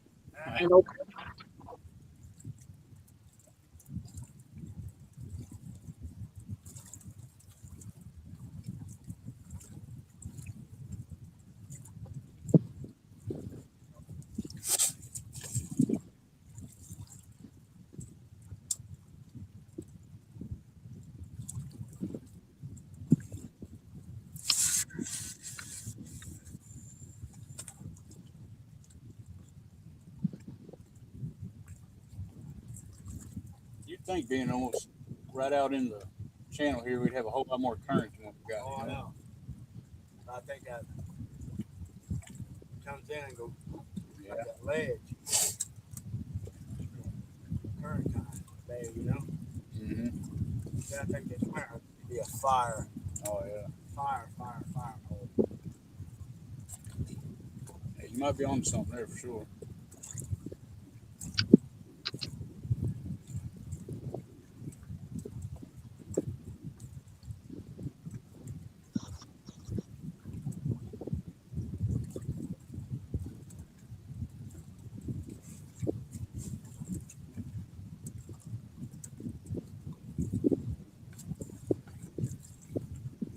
All right, Bob.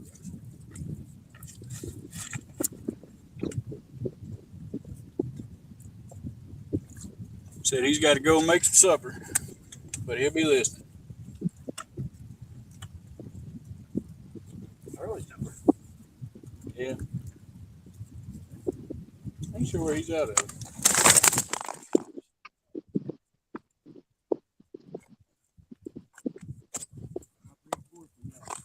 Yeah, I think so.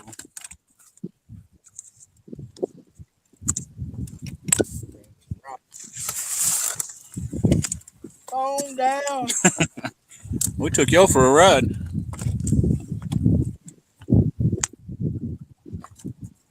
That umbrella's nice. It catches a lot of wind, though.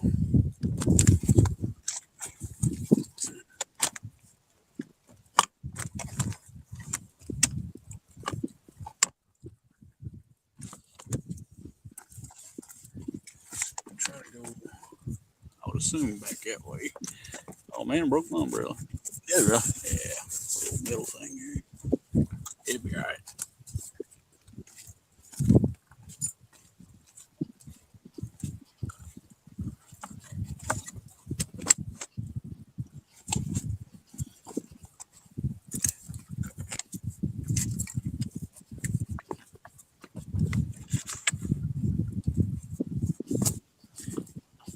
All right, that's our hope.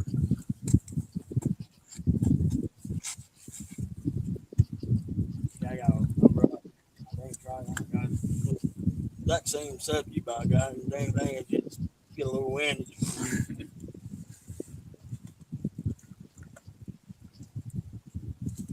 I lost my whole phone and everything one day. Freaking took off, blown, turned right. I mean, it was going off the side of that dike right off the river. There you go, Jerry. That sounds like up your alley. Wayne Hawk says, I got a new pin squall, too, for my new Orange Crush Mad Cat. Yes, sir. Heck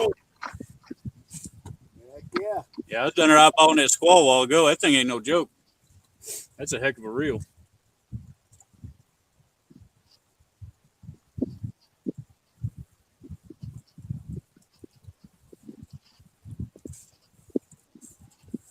I really love these abus I got, but the ones I got are the smaller ones. I think the biggest abu I got is like a 5600. Yeah. But man, you can't beat those things with a stick. I just wish they were bigger.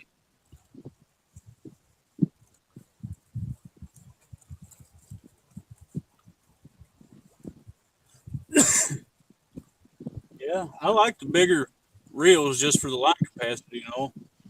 But when they start Oh, getting absolutely. they're kind of unhandy on like a boat rod, you know. Yeah. Sitting in the rod hold and stuff, they're kind of side heavy and they want to roll and stuff. Yeah.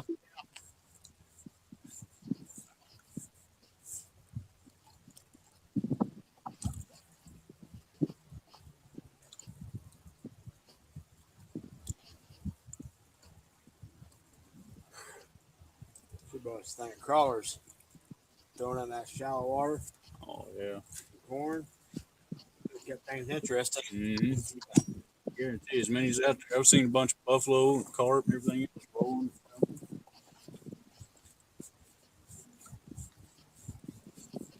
I can't believe I hooked in that big old crab on that speed rig. Crazy. I was trying to shake him off, but he took about half my rig with him.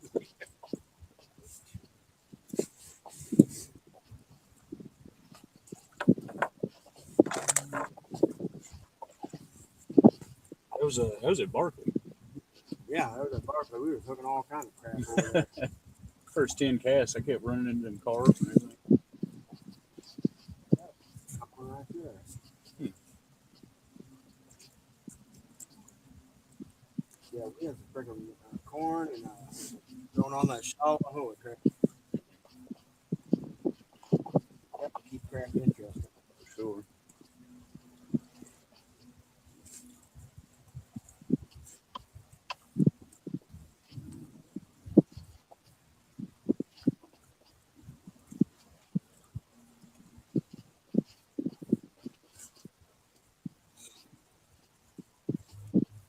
$48 likes and it's climbing. Good deal. Appreciate that, everyone that hit the thumbs up. Appreciate everybody coming in here and hanging out. I didn't know what kind of turnout we'd have here in the middle of the day. We've never done that. But looks like we got a pretty good turnout. I'm showing 53 in here right now. Well, that ain't bad. Nah. You know, I tried to make it clear all week that we'd changed the time to today for this week. Yeah, I put up a couple community posts and tried to put it on Facebook, let everybody have a heads up. And Who we got next week? Is it Parker? Who's next week? Heck, I don't know who is next week. I think it's Parker. Okay. Creole was last week, and yeah, Danny was the week before that. So yeah, it'll be you next week. Yeah, I'm almost certain Parker's up to bat next week, and then after that, then it'll be my turn.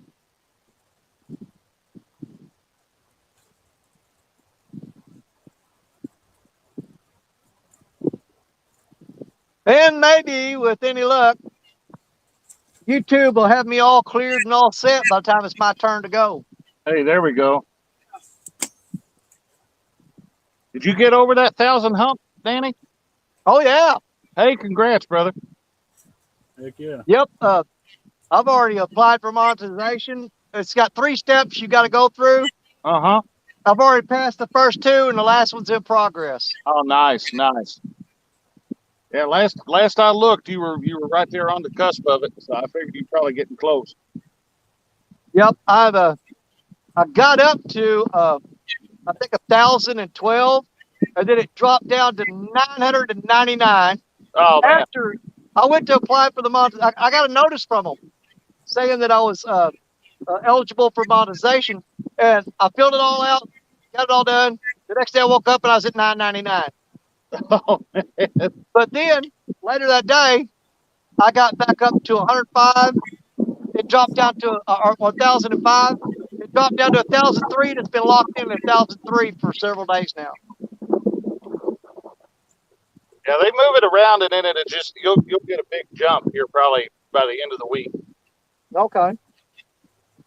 Yeah, that's like when we're doing the thing for Uncle Lou Friday night. Mm-hmm. We had him up to 527.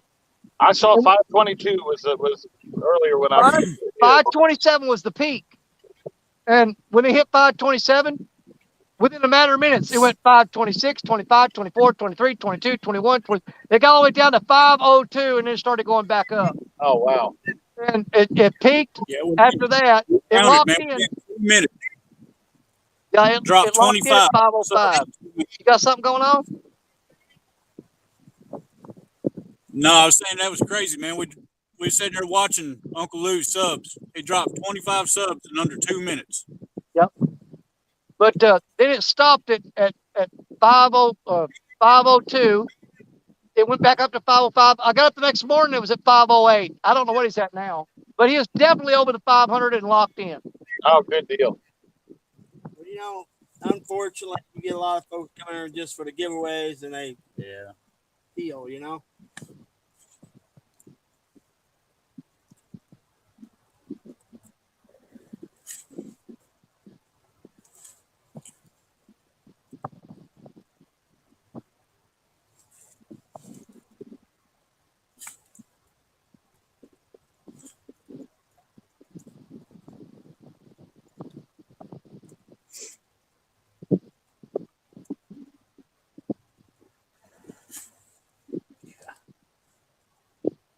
They didn't even schools. It's like herds of them.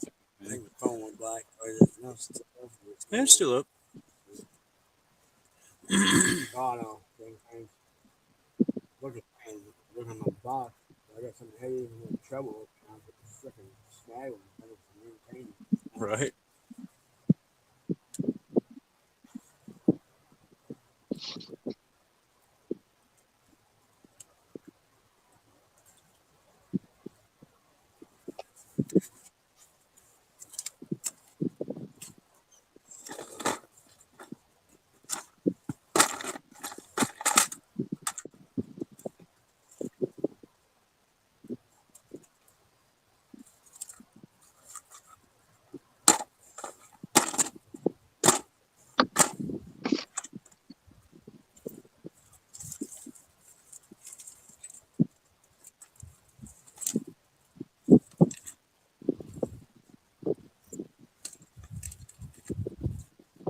Boy, breeze. Yeah. Just a little bit of it.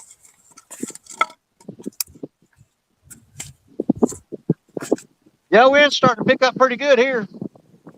I'm getting a good breeze blowing now.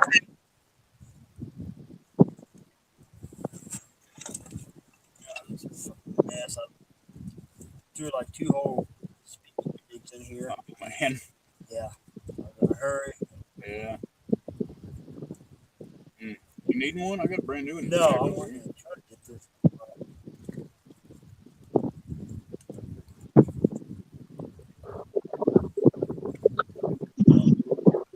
So Aaron says I'm going to use it at 520.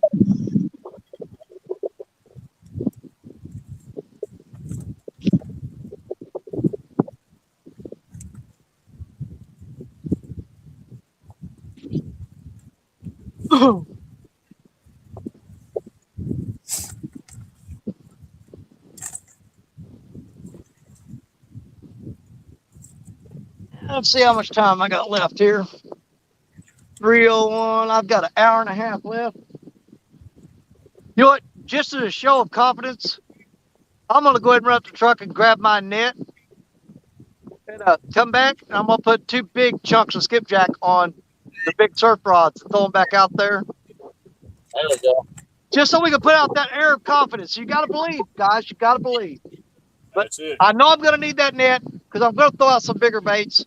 So that's what we're going to do.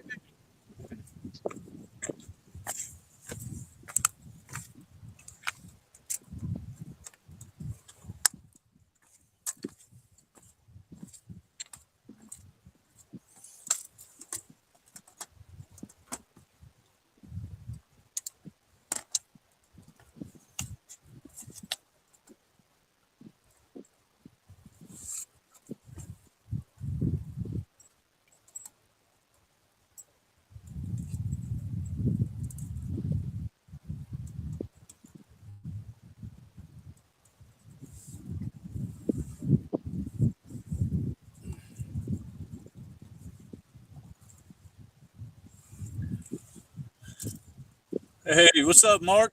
Mark from Catfishing Crop. Howdy, Mark. Oh, Mark. Well, you know, Mark.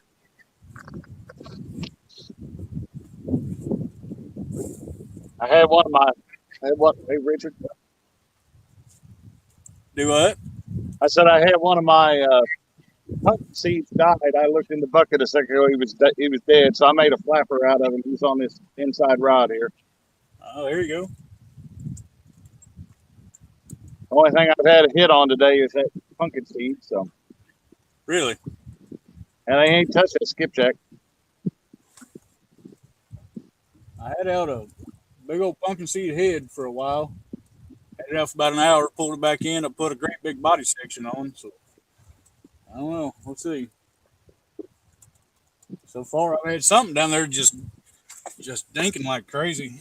I'm thinking it's little bitty blue or channel cat one. I wouldn't imagine to be gar down that deep. Now you wouldn't think. They usually hang out at the surface. Yeah.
Oh yeah,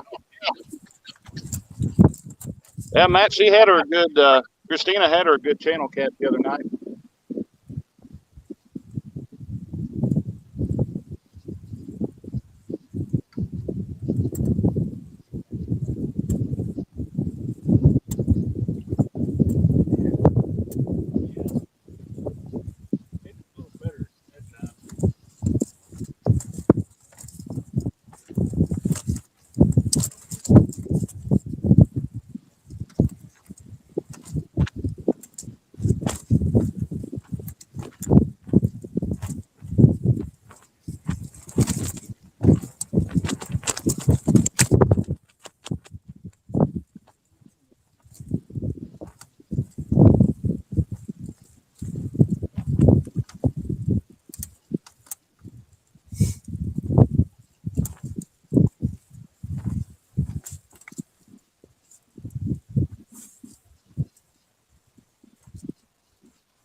Oh, sweet, Matt.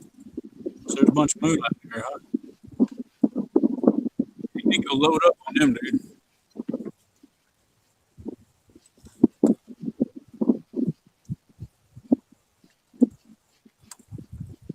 I'd get all them I could while the getting was good. And Matt sent me number 3.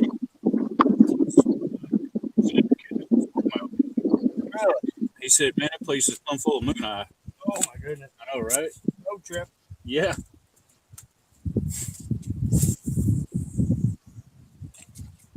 We was just talking about that earlier, Matt. Me and Jerry was. You don't know if you ever watched Josh Pig Patrol. Man, he catches a lot of them things over in Nebraska on topwater, like poppers and stuff. Moon eyes? Yeah. Wow. Or whether they're gold eyes, moon eyes, whatever they got in Nebraska. Thanks. He catches a bunch of them on like little bass poppers and stuff.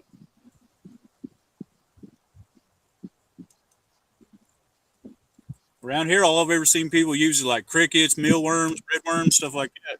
Uh-huh. Although I did catch one on a spoon one time. I usually catch mine under just like I was rigging for bluegill. Really? I'll throw out there with a mealworm or something.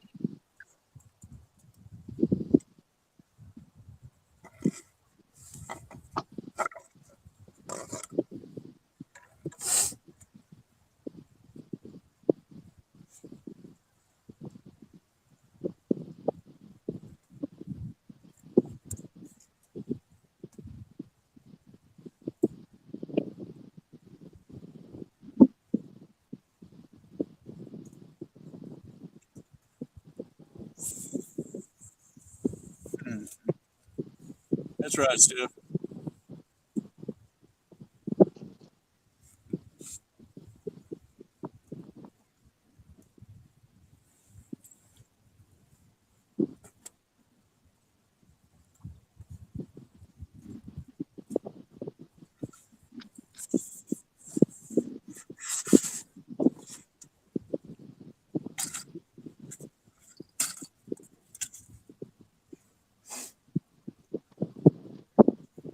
Yeah, I reeled in that 13-footer, and sure enough, it was hung up out there in the rocks, broke off.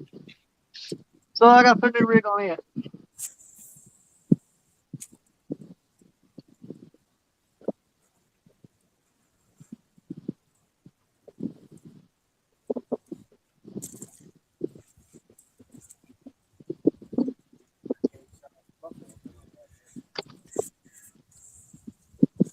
Well, Stephanie just won. Danny caught a little blue cat when he first come in, and that's about it.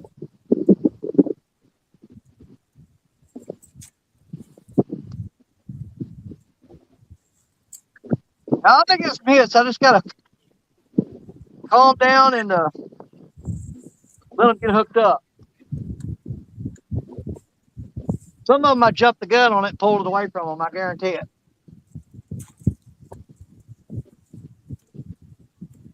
It's getting a little too eager. Just got to let them go.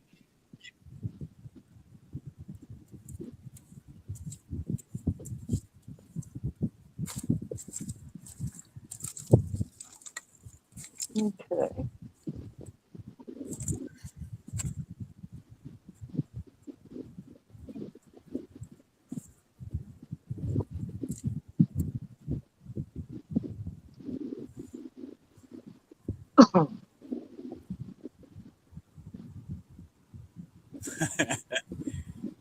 Yeah, I hear you, Mark. Sometimes I wonder the same thing.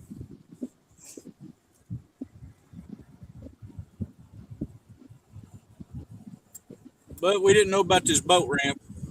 There's literally a boat ramp right there. I can see it. But it's all like chat and riprap and stuff. I didn't know how good it'd be trying to back off in it. And the closest other two was one's 14 miles downriver and one's 10 miles upriver. Huh. And that boat of mine gets about, a gallon per mile. You know what I mean? So I didn't want to try to go 10, 15 miles upriver. I think I just paddle everywhere I want to go and just use the gas to get back. Yeah, no kidding. That way, you know, when I you're ain't worried kidding. at the end of the day, Most you're of these tired, folks just use straight the drink, motor to get man. back.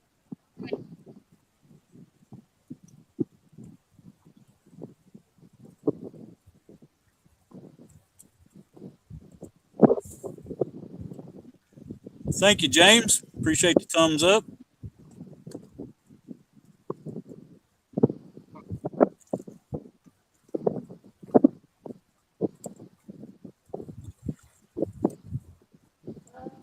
Yeah, and here Josh is fishing too.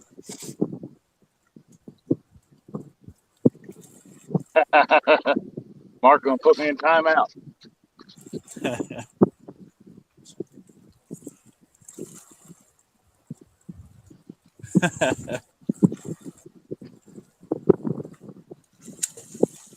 Hey, there you go.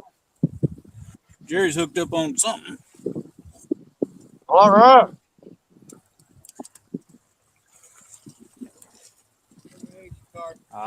Snagged carp on a little light rod on a sabiki rig. Well, come on, guys. I don't want to take my one little bitty fish at 4:30 and go home.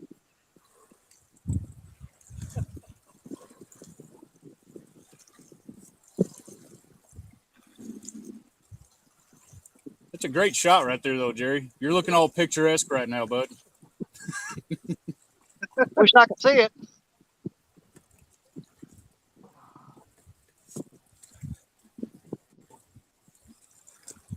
You got to strike like a real manly pose so we can screenshot it. Yeah, that's better. That'd be a thumbnail somewhere someday. Oh, yeah. Thumbnail right there, Jerry. You can have it.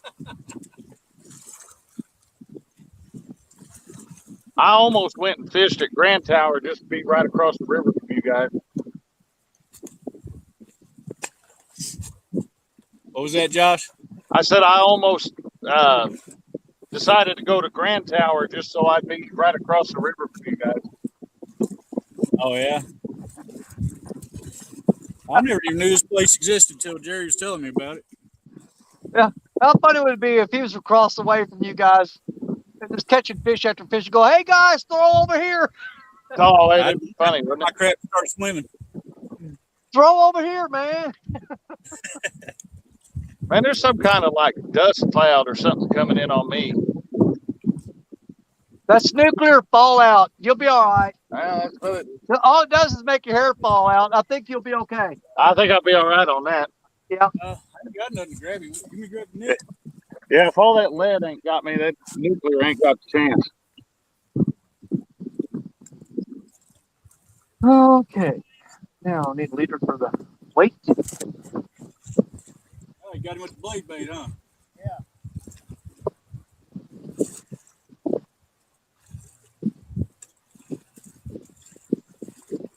Hey, that counts, right? What's that? The fish for our team. What'd you get? Catch What's he got? a big old Asian carp. Oh, well. Big old Asian carp. He's fixing to get dissected. Yeah, he fixing to be not so big. Oh, yeah. There we go, There we guys. go. Nice. All right, we're gonna cut some chunks off this sucker.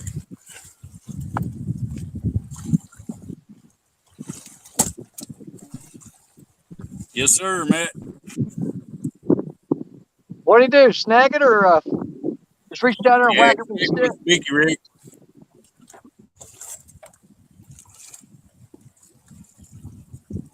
Man, the last time I was at Kentucky Dam, I went up there. You know where Jerry was at that one day, right up against the dam and throwing up in there? Yeah. Well, I was casting sabiki up in there, and those carp were actually eating it. I hooked 3 of them in a row in the mouth. I mean, they bit it. Yeah, I've heard people say they won't, but I've seen people mouth hook them before. Oh, they will mouth hook. I caught one on a square bill crankbait one time, so I think they don't get that big and that many of them without just eating whatever they have the Now, they gotta opportunity. be opportunistic somewhere. I did catch one time on a goldfish on a trot line. He ate that. Oh, nice. He ate his cousin.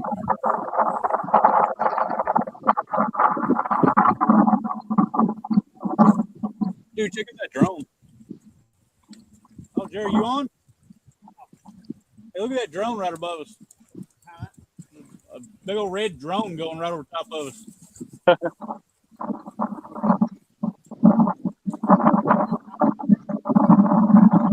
Something like a big freaking bumblebee. The thing's got a range on it. It's still going.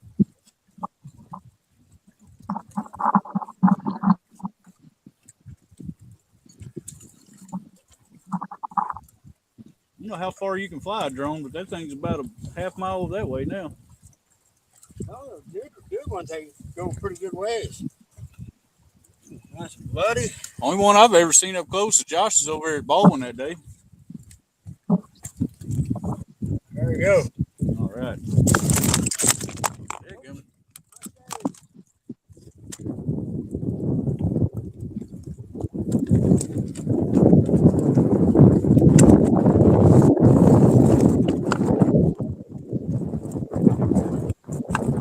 It's getting a little tough.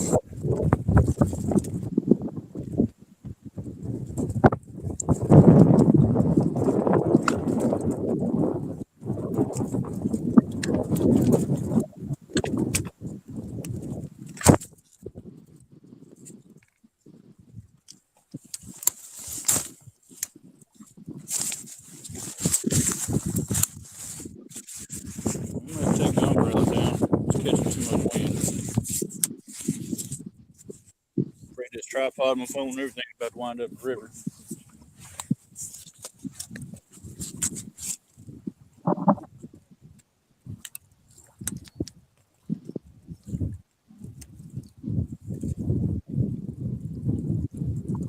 They give them what they want.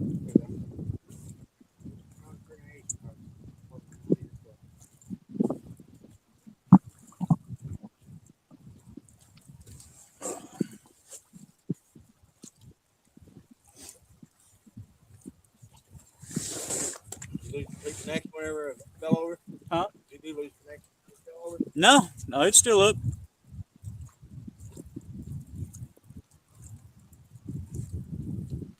Yep, it's still up and still got 51 people in here. The world wants to get the trash of the river. Right?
Well, they lines running all over this river.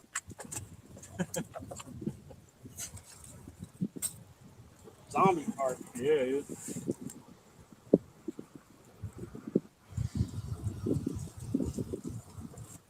Next time I reel up check baits, might cut me off a chunk of him you don't care. Line up, buddy. There's plenty there, I think. You got some sucker up? Got one on the rod right there. There's that drone. See you now. Right here. Oh, god dang, man. Way up here, ain't it? Holy crap. I must be on a really good one. It must be.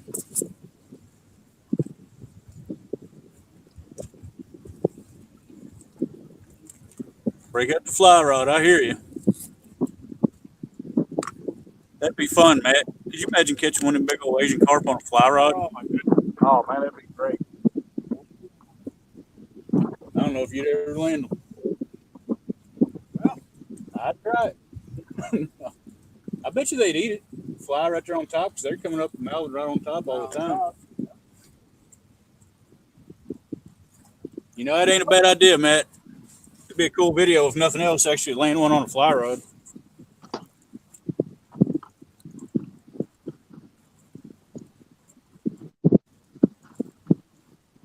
I might have to get some stronger tippet for that fly rod. It goes down to like 1 pound or something. That's definitely not. It's not carp rate. Did you ever put your trout on it? What's that? Catch any trout? I didn't even take it this last time. I caught all of them on a little old ultralight. Stood around and didn't even take the fly rod down there. I really wanted to. By the time I got down there, I forgot all about it. I've been practicing with it. That's really pretty though. Oh, yeah, we went over to Otter Slough. Caught, I don't know, 15, 20 gill and sunfish, tiny bass on it. It was all on this little old green, little green house fly.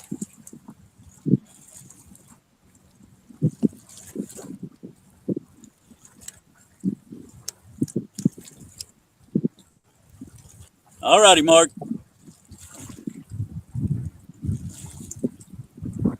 All right, I'm running out of time, so I got to quit screwing around and catch another fish. Josh the bird dogging.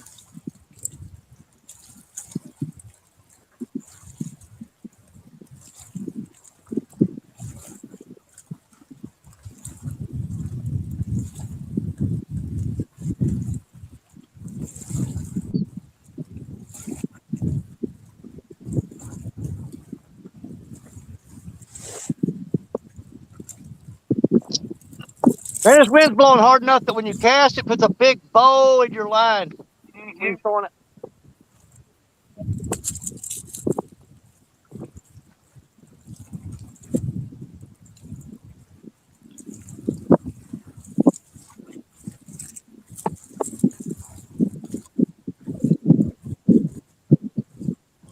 There you go.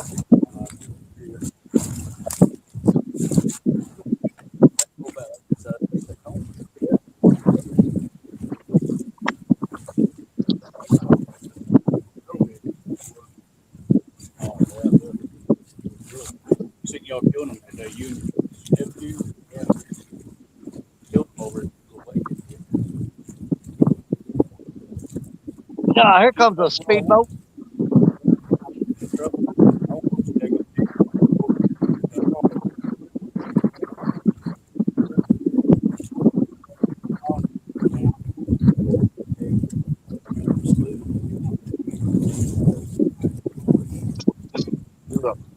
Man, actually,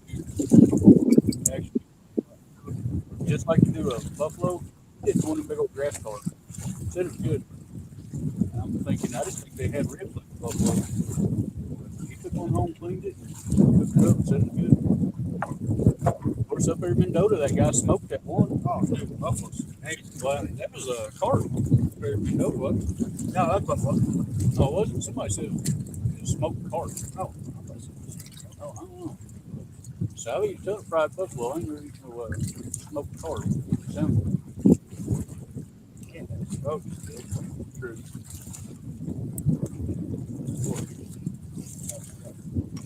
Yeah. Oh, losing Josh. What's that? There he come back. Lost Josh for a second. Hey, there's Grays. What's up, Grays Family Fishing? Check out that bald eagle. It's a big joker, man. Oh yeah. America.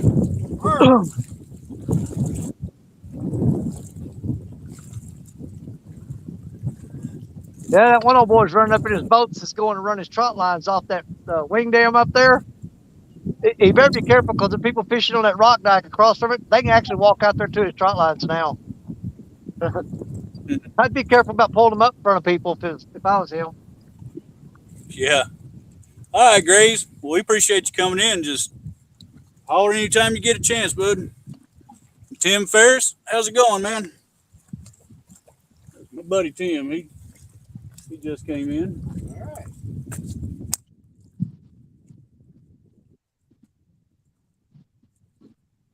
I think that eagle's circling. I think he's looking at your carp. Might be.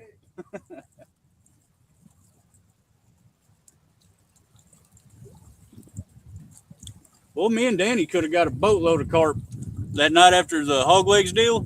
We was coming back next to the boat ramp. Man, they was kamikaze carp. They was jumping in the boat. What, 2 or 3 of them jumped in the boat, Danny? Oh, they're beating the crap out of everything. They do that all the time. They knocked the lights out. They was tearing everything up. Got the floor all slimed up. I was trying to sit down and drive. Kept having to stand up because they was coming in like right at head level. They was smacking the side of the boat. Yeah, I don't know how many of them knocked themselves out slamming in the side of the boat. Yeah, they was hitting hard. Not the time, but you can tear them up on the easy carp. Yeah. They shoot outperform everything else I had. Weird, isn't it? One day they'll refer over to Which makes you wonder here. I mean, there's so daggone money in right here. Maybe, you know. it. Hey, something we tried. That rod out. One great big old chunk, one little big chunk.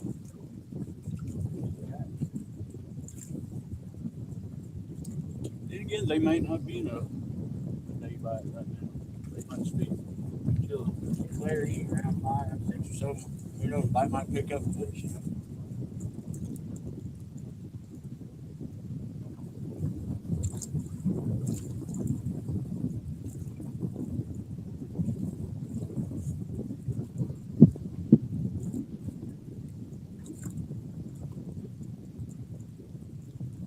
So look here in the sonar. Just look at all this. See how everything's laid out right here. Yeah. You need to know what's down there and how deep it actually is. How scary if the guy sees down there. I see some arcs big as well.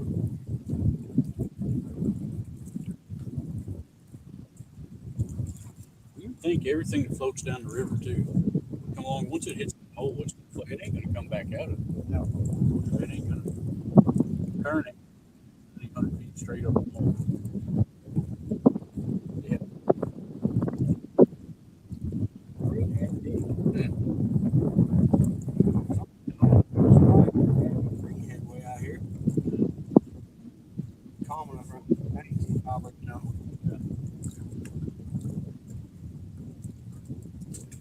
Yeah, last week we marched Cascade. We had a pair of otters laying around in front of us supposed to eat. Really? Yeah. Well, they're fun to watch. Ain't they?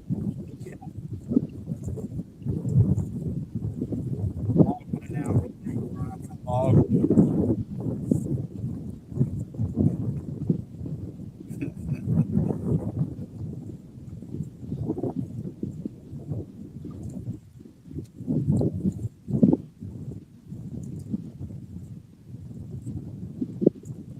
Yeah, you think this water ain't shallow. There's a tree about 50 yards out floating down. It just got stuck on a sandbar out there. Oh, that's right, Mark. You tell her. Uh-oh. Somebody running. In this river. Mark said we need to come over here and show these bosses left and right.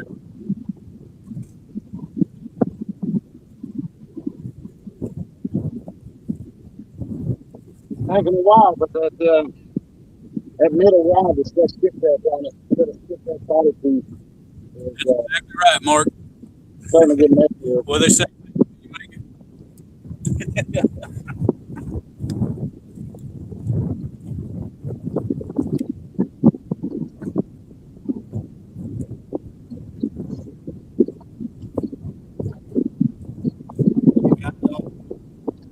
Operate this piece of machinery or whatever. Yeah. Come back. Crap, what have you done?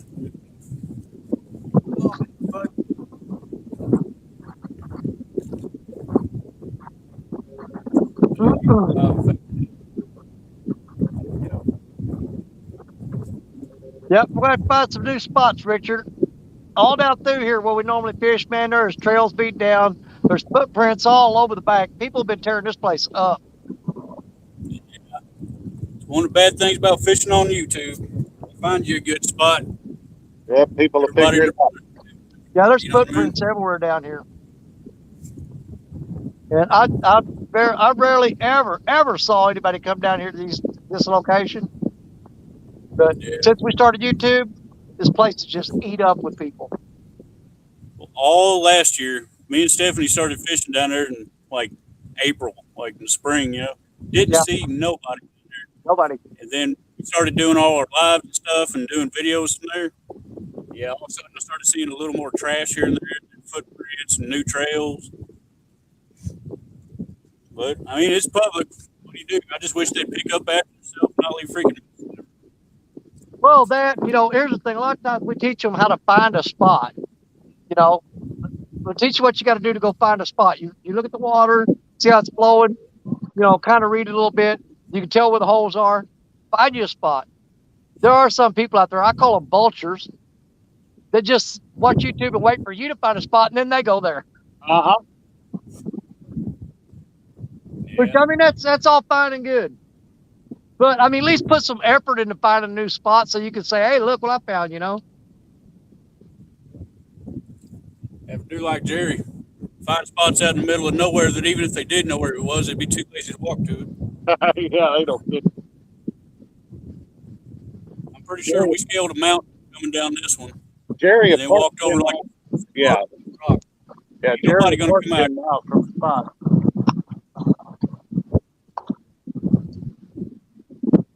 Maybe I'll get a yacht bite. I've got a yacht getting ready to go past. Oh yeah. Hey, I've got some spots that are so hard to get to. You can draw them a map and hand it to them, and they go, nope. Nope, ain't going there. Looks like too much work. It ain't worth it. Oh, yeah, that's right. That's right, Josh. What's that? Jerry said you get a yacht bite, that's some sophisticated fish. They eat with one of their fins up in the air. I bet you. Yeah, they ain't no kidding. Fancy fish. It's a fancy kind.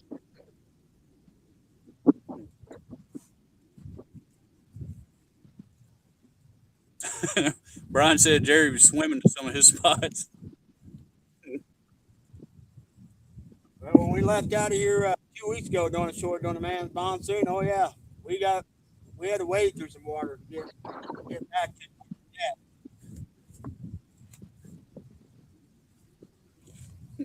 Hey, what's up, Betty? Betty, my girl, what's up?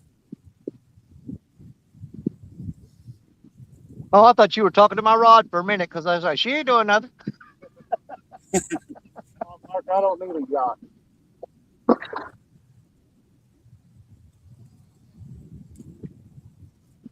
Betty.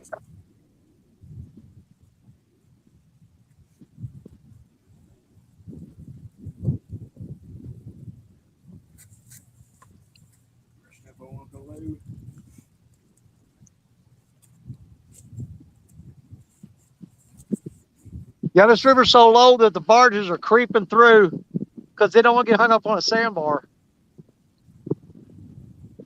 I mean, he is crawling through there. That channel is so narrow right now that he can just barely fit.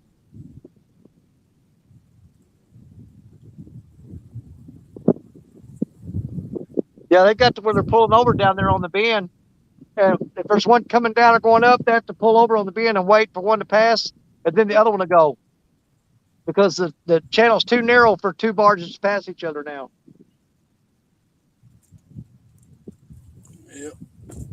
I'm gonna say if it gets another 3 foot lower, they'll shut barge traffic down here. Uh-huh. Yeah, we ain't too far from it.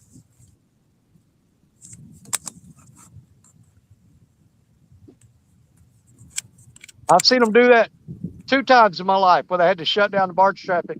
It was just too shallow to navigate.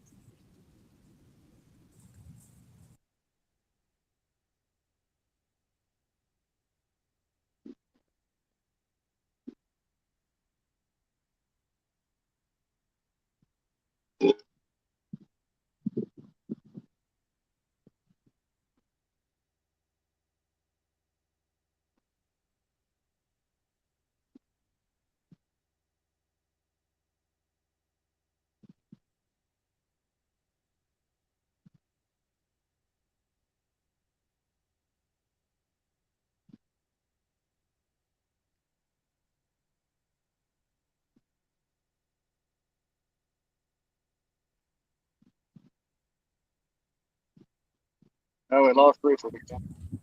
Ah, we back. Oh, there we go. I think phone got hot again. I had to put the umbrella back up.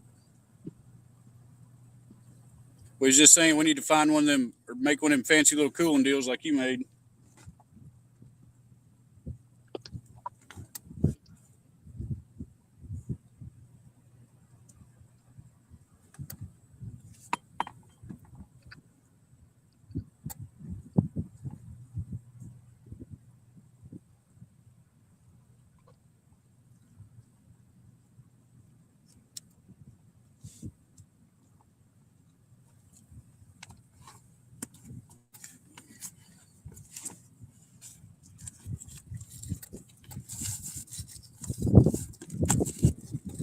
Move that over here in the shade. It's still staying pretty cool. I moved that over here in the shade. It's still staying pretty cool. All that bait in the cooler.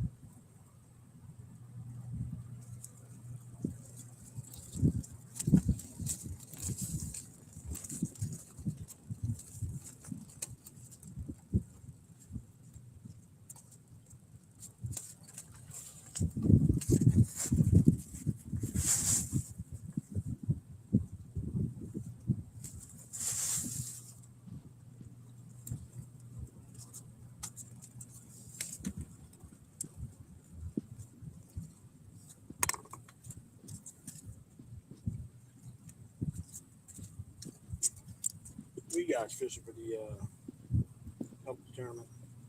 We'll probably go down there to Kennett, that Jerry Combs Lake. There's a ton of little channel cats in it.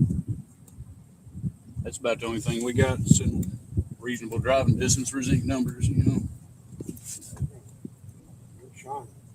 Wind allows us. I'm gonna try to get them 10 entire kayaks together. Yeah, well, that'd be awesome. I've got 2 rods just behind you, drag them well. Outside spin them. It's all gonna depend on the wind. That's gonna be the deciding factor. We'll have to get there super early. There's this one spot that a few people kind of know about, and if you don't get there early, somebody will be camped out on it. So we're gonna try to get there stupid early and just camp out on this one spot. There's a big tree sticking up out of the water, and I just take the boat and kind of run the boat up on it instead of trying to anchor and stuff. Just sit right there. If we can get that spot, I think we got a good chance at it. We'll probably give me a handful of things. He's been on the ring like a cat, man. Oh yeah. Oh man, he's been on it.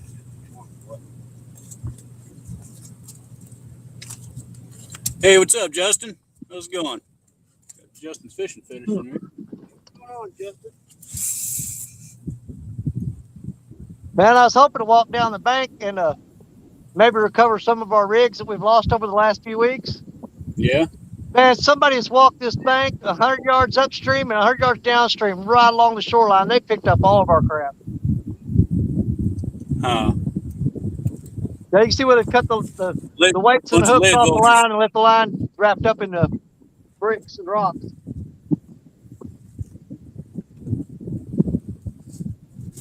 I pretty much know who it is. Scavenger.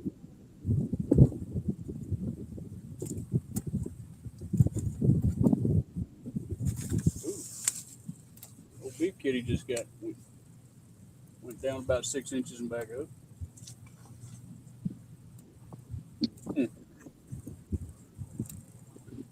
Just real quick like that, just down and up.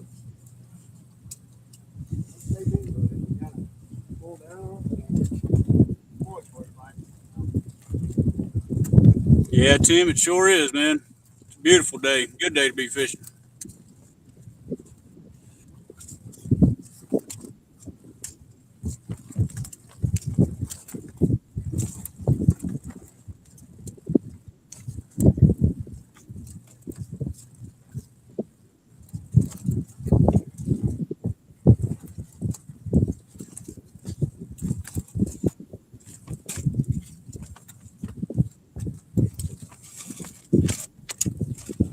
What time is it? Let's see. 3:41.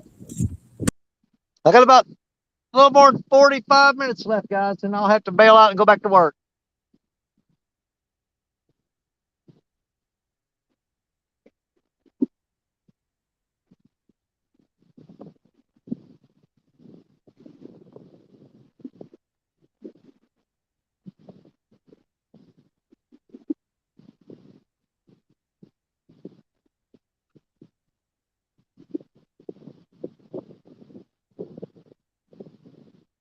Yeah, wind's really starting to pick up too.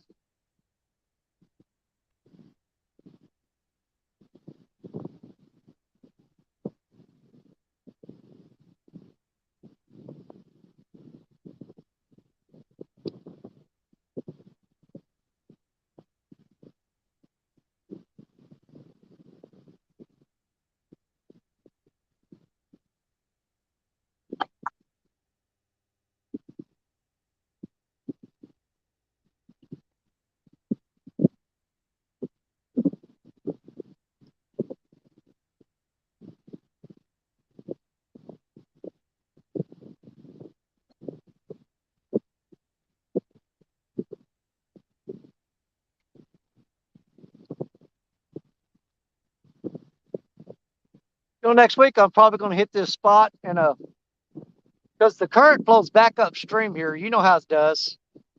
I'm thinking about throwing one of my Patriot James floats out there all lit up and let it drift back into that cove. Ain't got time to do it today.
And I got 38% left on my phone anyway. Yeah, mine dropped down to 40 something, and then it started charging again. So. Well, I ain't even hooked it up to a charging pack. I may throw it on there for just a little bit. But with what little time I got left, I'll see if it'll last. Oh, yeah. I hate going back to work. I'd rather stay here and fish even if I ain't catching nothing. Sucks.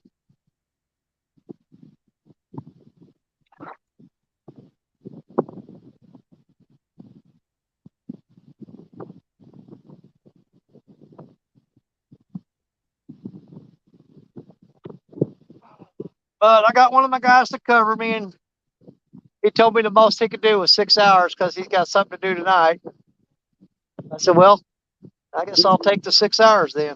Yeah, at least you had something, at least you got that much out of it. Yeah, I got to catch one little dinky fish. So. Yeah, there ain't nothing wrong with that. Yeah. I went to pull in that one with the live bait on it, and somehow it'd gotten snagged in the other one. And so now I don't know whether I was actually. It looked like I was getting a bite, but I don't know which one was getting a bite now. But my reel that I had the live bait on is the reel's messed up. It's the anti-reverse isn't working, so it's going to need a cleaning. I've got 2 of them that are doing that. Yeah, it's that little. There's a little one-way clutch in there. And they get dirt in there and they stop working. You got to get a Q-tip in there, just roll it around, it'll pull that dirt out. Yeah, because the biggest problem I had with it, I was out here one night and I knew that was doing that, but I had a huge takedown, and it was pulling line off, and I'm like, wait a minute, I've got that spool engaged. Well, I picked it up, and like an idiot, I jerked on it. What I did, I bird nested it. Oh man, And so now I got this big fish on with a bird bird nest is nested reel, real. and when I tried to reel it up, it was getting caught on the worm gear that goes across there, the little guide. Oh There was man, a loop in the line, and it wrapped around that, and I couldn't reel in. I had to sit there and fight with it. And finally, I got it reeling up enough that I just covered that bird nest up and reeled it on top of it.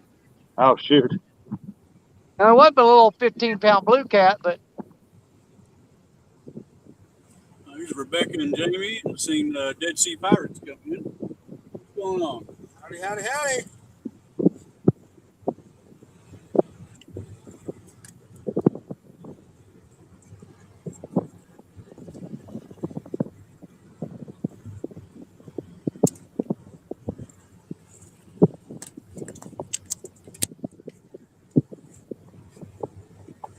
see, not that I don't appreciate the. What's that, Jerry? I hate saying it. Oh, it's not that I don't appreciate the fish, but one of the most aggravating things in the world is get to a spot and catch a fish within the first few minutes and just spend hours there with nothing. Mm-hmm. That is really irritating. You show up, throw the rods out, boom, catch a fish right off the bat, and you go, all right, it's on today. And then you sit there the rest of the day and go, well, this sucks. Like last night. Streaming on TikTok, nothing. All right, guys, getting ready to get out of here. Wham!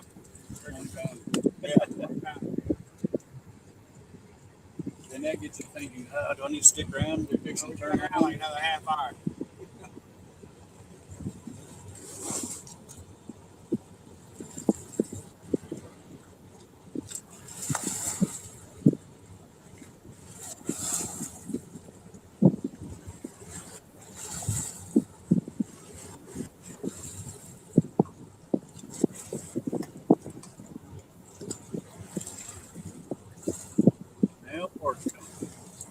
You don't see them down south very much. No. Move one of them up shallow, see what it does. Ingram a lot. Yeah. I see a lot of southern, Ingram. I don't see them guys down there very much.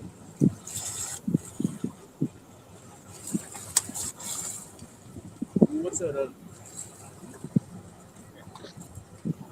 used to work them a lot when I worked on that harbor boat. We'd go out and these guys would bring in strings and we'd bust them apart for them, you know, and whip those in. Mostly Ingram boat. Yeah, Ingram was a big dumper, I think. Yeah. We did Ingram, some southern, and there was one other outfit I couldn't remember. Yeah, I don't know enough to You can say it out. I know I'm looking around here. I got a ton of trash to pick up before I leave. People have been down here. They've left soda bottles, beer bottles, candy bar wrappers. There's crap everywhere. I can't stand that, man. Yeah, I got to pick all this crap up. I mean, how lazy you got to be just to not pick up. All you got to do is bend over and pick up a piece of trash, put it in your pocket, man. And don't tell me you can't carry it out because you carried it down there. Yeah, you carried it in, and it was heavier when you carried it in. Carry it down there, you can carry it up.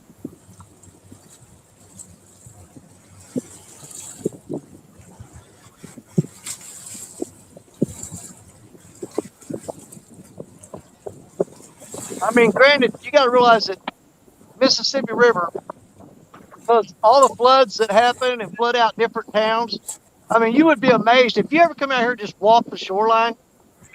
Dude, you'd freak out on some of the stuff you find. Where houses got flooded out, washed away, and people's personal belongings are along the shoreline. Man, you can actually find some pretty cool stuff. I don't know how many times I've ever told you that story, but I found a little jewelry box one time. It had a little bitty, tiny gold heart-shaped lock on it. Didn't take nothing to crack that off there. Dude, it was a $100 bill, a bunch of wedding rings, earrings, and I checked out they were real diamonds. All kinds of crap in that jewelry box. And yes, I did go through it and try to find any initials or any identifying marks, but I haven't done anything with it. I've still got that box to this day as I found it, minus the $100 bill. And if anybody ever could prove that it was theirs, I still have it.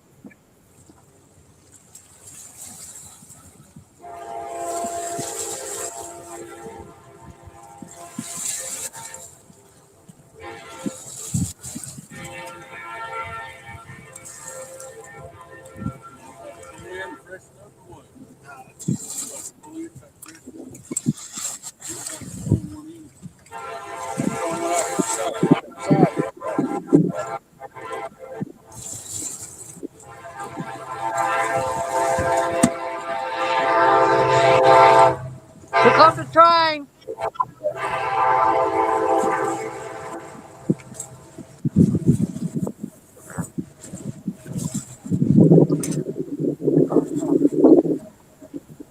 Oh, I've got 38 minutes left, guys. And 35% on my phone, so we'll see which one ends first. It'd be nice to catch one nice 30-pound fish while I got 30 minutes left. It's still nice and cold. I guess that down that deep, it's cold, man. Drop down there and see what the temperature is. You know? Yeah. Have to go Mr. Miyagi on these some guns.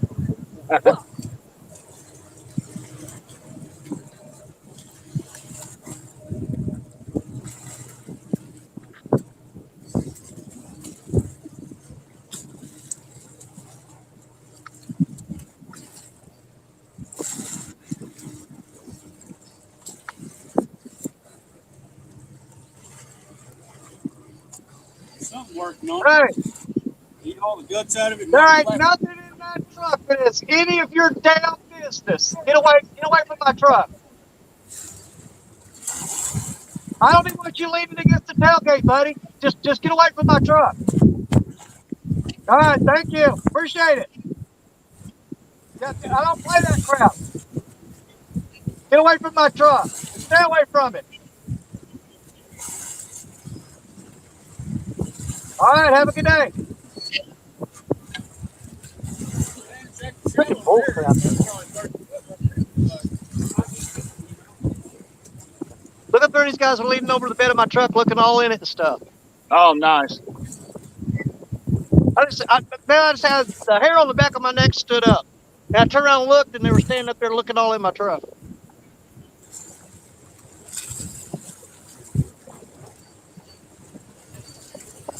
Had that spidey sense tingling.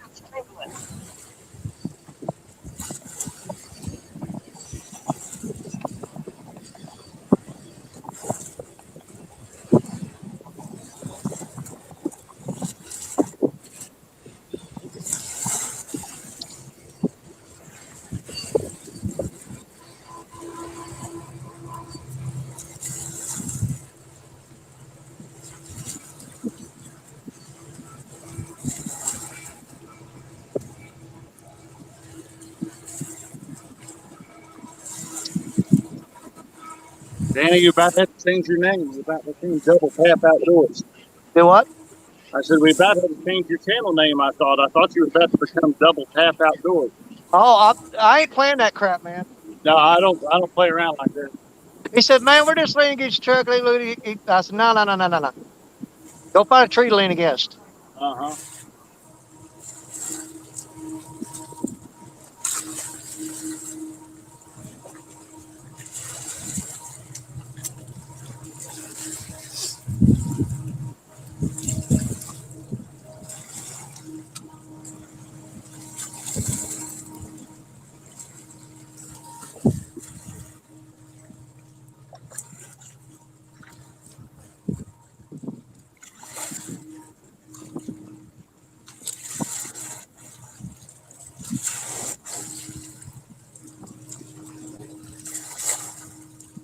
I got one loophole working. Yeah, I got my brand new Mad Cat's rod, my Muddy River Blue Cat rod. The rod I got from Michael Murillo, that Chopstick 2.0, those are all in the bed of that truck. And they were kind of leaning over eyeball of them. Yeah, that reverse turn is supposed to back this way.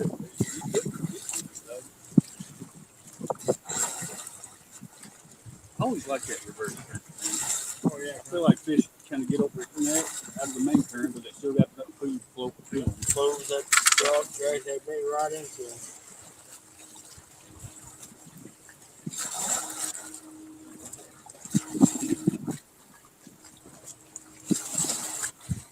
That's right, Warren. Mark. Morning shots cost me.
Yeah, 13 footers getting tapped on. He ain't doing nothing.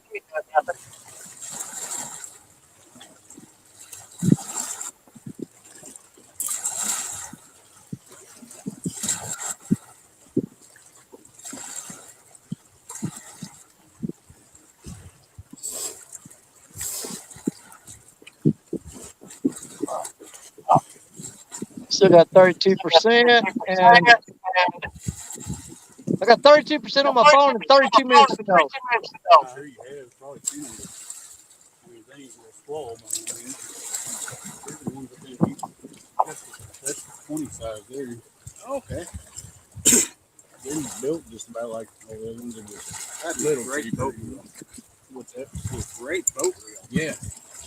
I got this one's a 20, and then I got one that's 15. It's everything's the same size. The spool's just a little narrower. It works real good for like dragging and stuff. Put a lot of daggone line on it.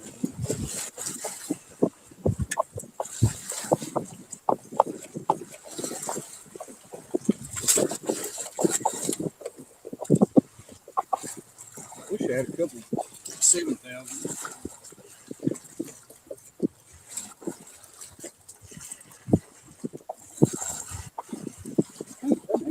Make a 7,000 now. Yeah. I'm pretty happy with that 1 inch mirror. Yeah, I can say that's real bad control. Had a real good look at that one.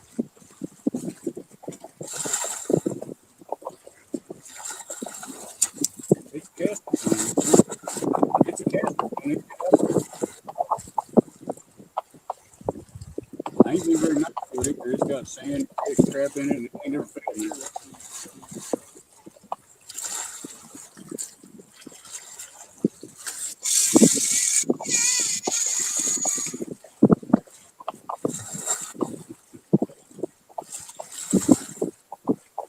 Don't bait. Prince, baby. That bait weighed a half pound, probably, didn't it?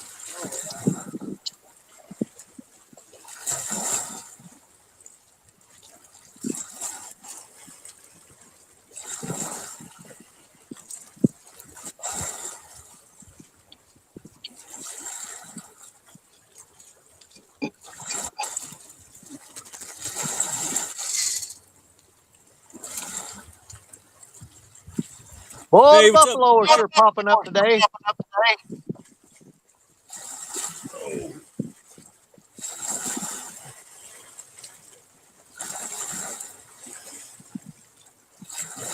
Come on, Big Mike.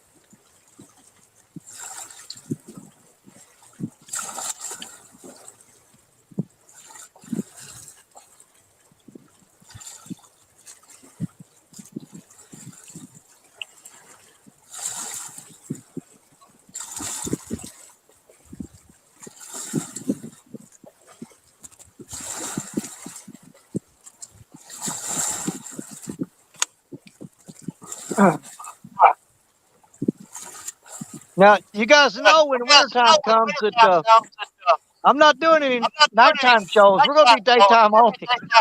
Oh yeah. We will be changing the time. I'm getting a bad echo.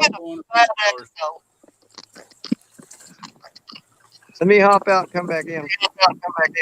Yeah, one of them nights is blowing about 20 mile an hour, about 18 degrees outside.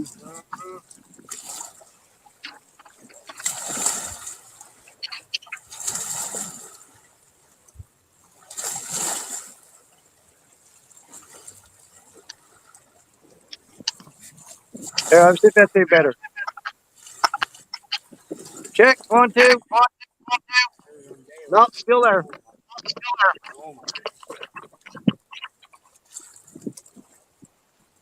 Hey, what's up, Andrew? What's going on, buddy? Hey, Danny, did you see the chat? A couple people saying you got a bad echo on your end. Yeah, I know it. I came out. I'm going to leave out and come back in again. Hey, is he? Yeah, they say it's still there. Buddy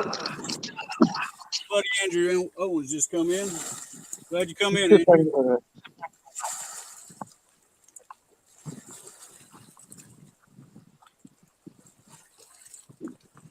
Oh, Andrew, me and Stephanie went over to the slough last night. Caught a mess of crappie. It was all pretty small. There was a couple decent ones in there, but we caught, I don't know, 20 or so. I took every one of them home and filleted them. Some of them had a fillet about the size of your thumb, but enough of them will make a mess, you know. They're starting to bite pretty good over there. Water's finally cooling off a little bit. Think we're fixing to get that fall bite. They're starting to school up a little bit.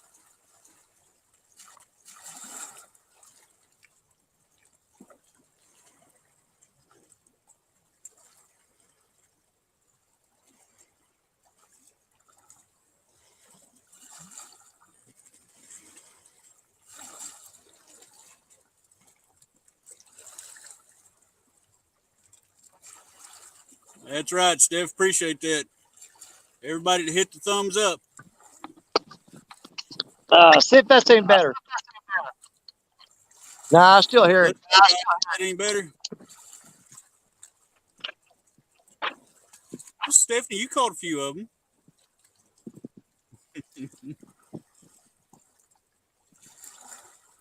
What, Steph catch something sidecar? No. You knew that was coming, didn't you? I love big on stuff. I know it. Well, that last day, that this next trout video coming out, you ought to see her. She got on some trout down there, but she wore them out. We were standing right out in the middle of the river, and she's a little vertically challenged. She had about 2 inches before she was about to dip her waders, and she was right out in the middle of the river though. She was on fire. She wasn't gonna quit. That's how I had Marshall with me. I just had to lay my rod down before. Yeah, once we found them and got into them, it was fun. Smell of water. Right on my head.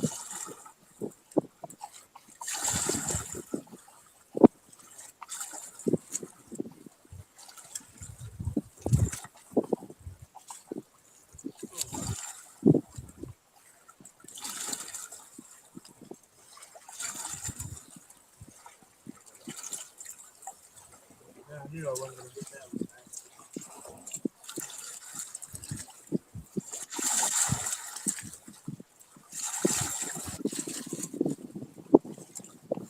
Get on that ledge again.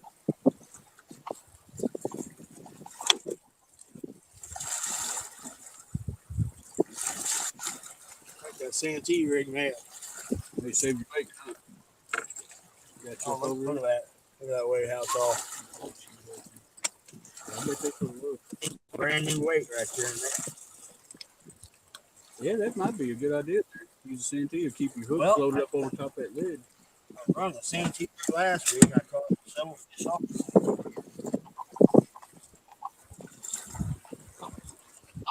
Well, I got a 3-way and I got a leader about that long, so I mean it's floating up off the bottom.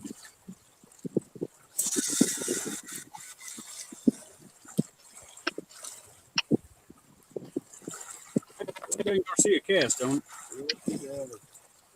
Which one is it? That's the original Catfishing. Okay. Got on that 30 or 40? 40.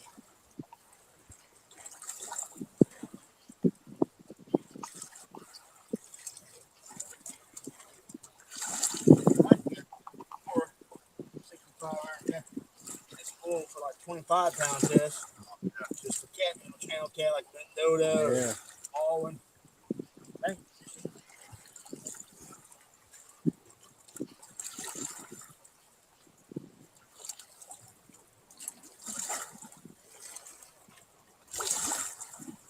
That's one thing I'm keeping in the back of my mind for.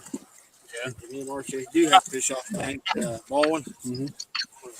I'm gonna strip line off 2 of them. Put a 25 on there just to get the distance. It does cast. Got my baits out just in time. Looking for a barge bite? I'm hoping for a barge. There's Matt back in there. There's Lisa Elliott. Lisa, you've missed None. Danny caught that one there at the beginning when he first come in. That's about it.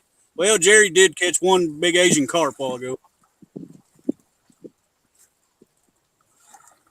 If you want to count him. Yeah.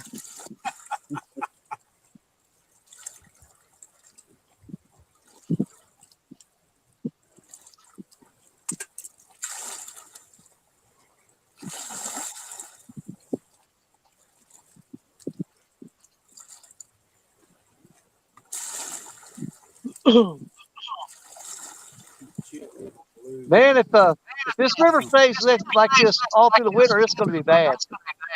Mm-hmm. Yeah. It's gonna be rough. I don't know why I got that echo. I'm going to try to get rid of it one more time.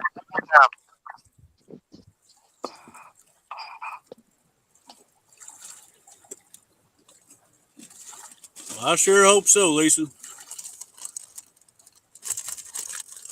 She said that just means the best is yet to come.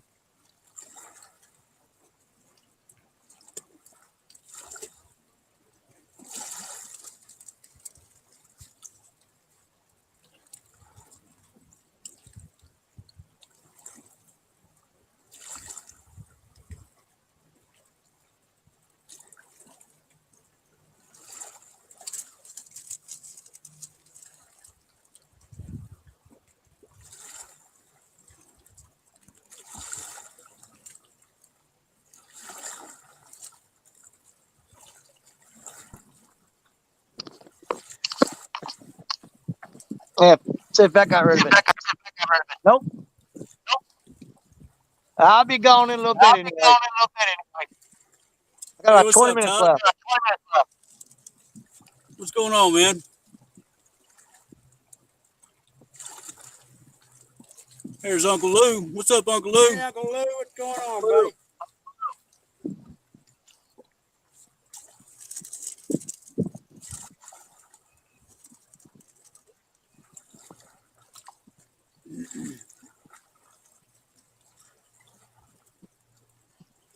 Oh, congratulations, Uncle Lou. Yeah, congrats, man.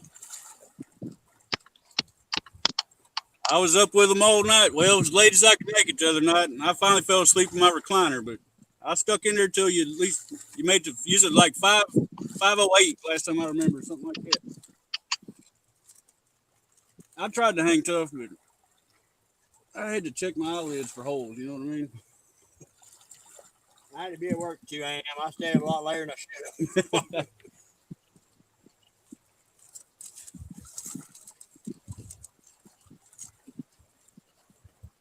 Well, there's been one so far, Lou. Danny's caught one. What he'll go, Danny? Couple pound? I think it's like 1.74. So far, that's it.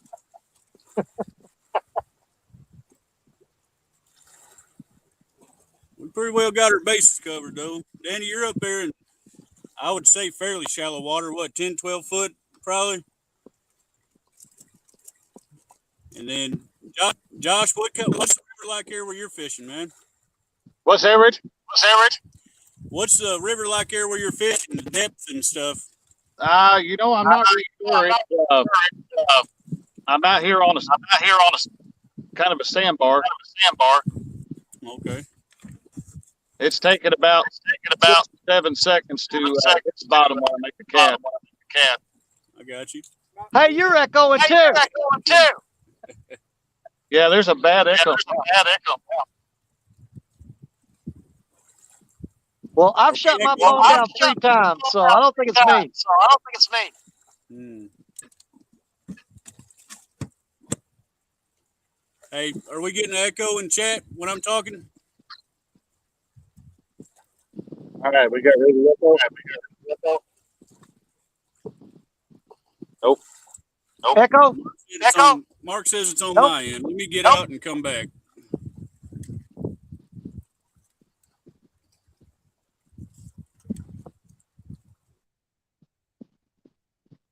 Yeah, that messes me up when I talk and I can hear myself.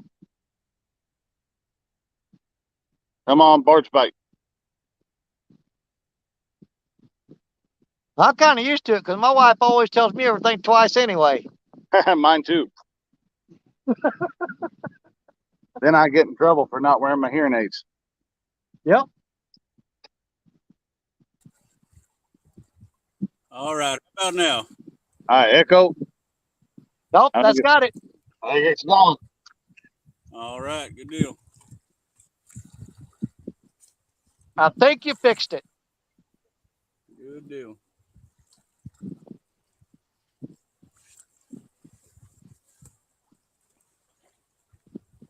But yeah, Lou, we're covering our bases. We got Danny up there in probably 10 to 12 foot of water.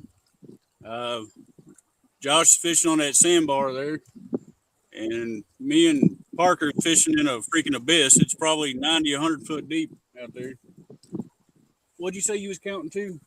Like 80. That was like I knew I should have went to Crothersville. 6 ounces of lead. We're counting to 80 before it hits bottom.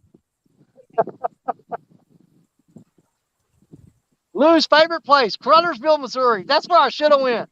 Oh, yeah? Oh, loves- Lou loves Crothersville. You never told you? I've heard something about it. I heard Yeah, he he says that really, place is fantastic.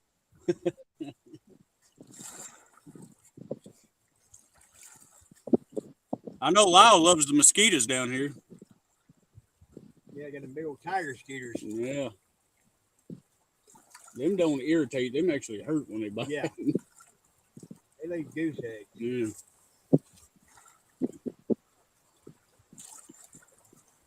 Got Dave Gashar. Well, evening. Thanks for coming in, buddy. Thank you.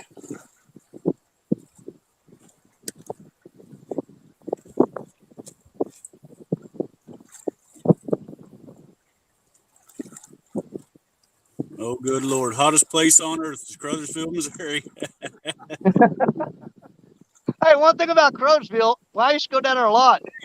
If the fish wouldn't take what you had to offer, the casino would. Yeah, they take about anything, won't they? Yep. Go in there some broke, say, how much can I get for a box of skipjack?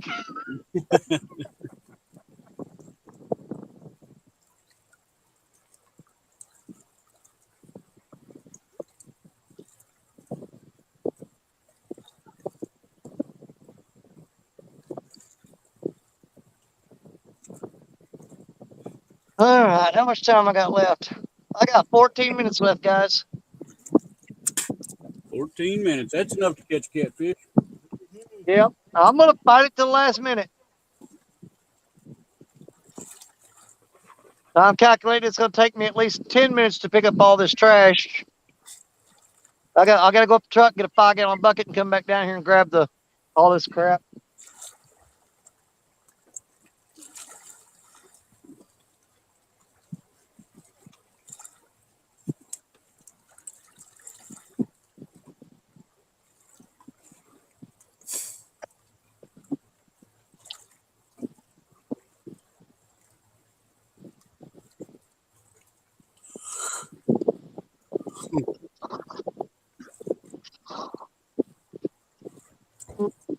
Catfish and bacon.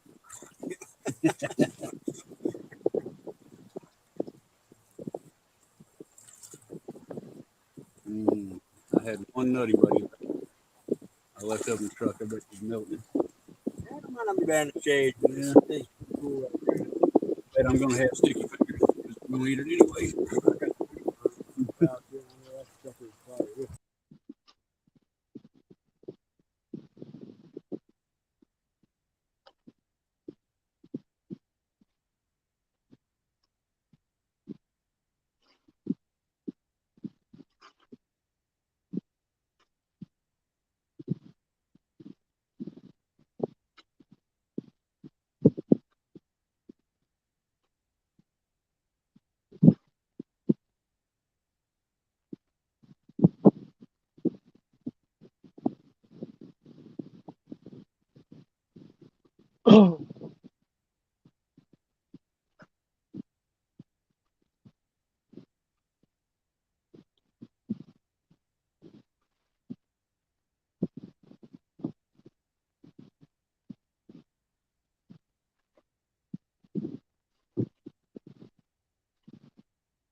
421.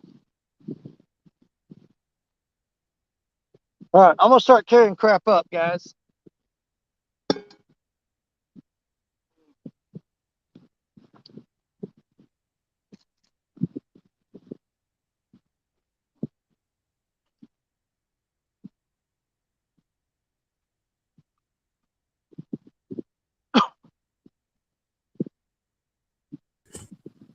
Back up now.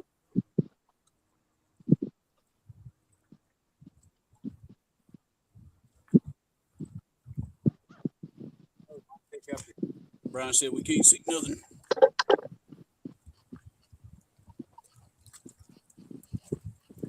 How about now, Brian? You good now?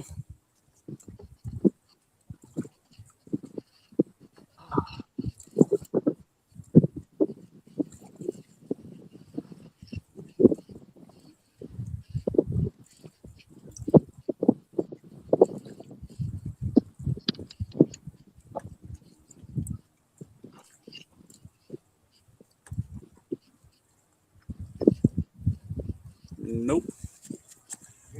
They say they can't see nothing. Yep. Matt says see you. And Dead Sea says, where did everyone go? Matt said he could see it, but a couple other people say they can't see nothing. Oh, Josh got a fish on.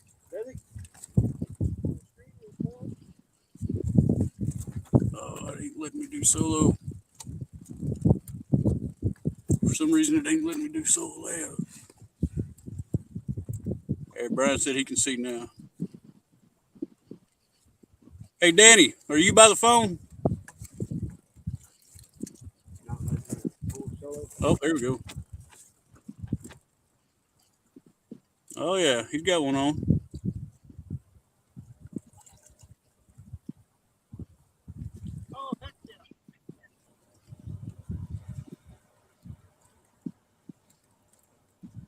Man, that's an old school boat right there. All right. Hey, look at there. Little flathead. Baby. Awesome. Nice. Awesome. Yeah, pretty one, too. This may be a little shallower today. Maybe. Yeah, nice fish, Josh. Nice job, Hey, Josh. can somebody give me a screenshot of that thing?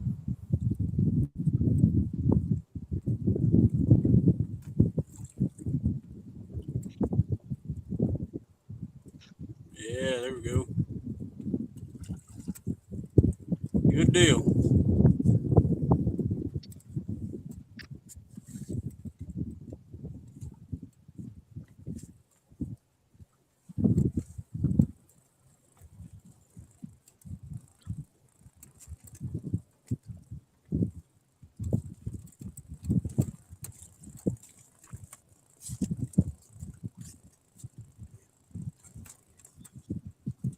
I'm about half tempted to find me a rock hole over here and throw one up in that.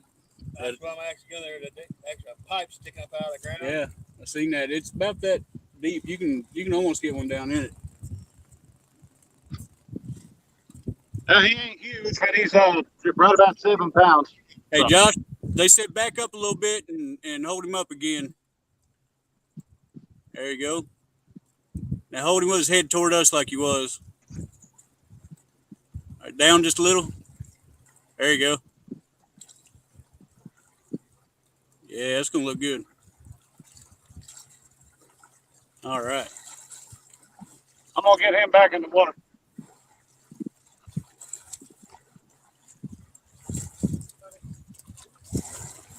There's Bank Fishing Adventures. Welcome in. Yeah, you're right. That bait comes up. That's cool as crap.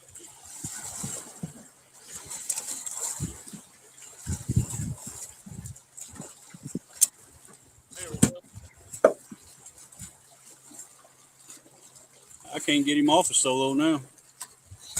I don't know what in the world's going on with this thing.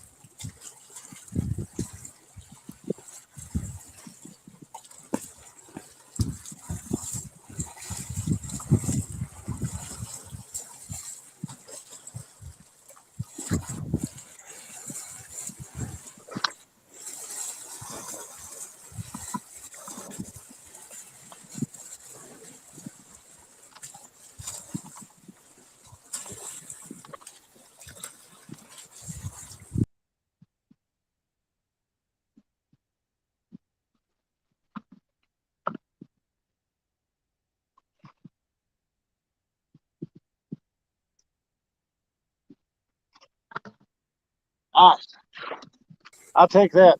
Any flathead's a good flathead. I'm gonna leave the rods out while I pick this trash up, and then I'm gonna get out of here.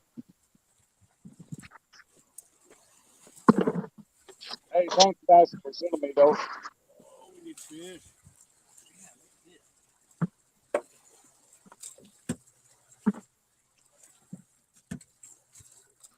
Oh, I need to put a couple on the end of fishing. Yeah, ain't that crazy? I like the fish to be all warmed out. Yeah, it's real. I should be.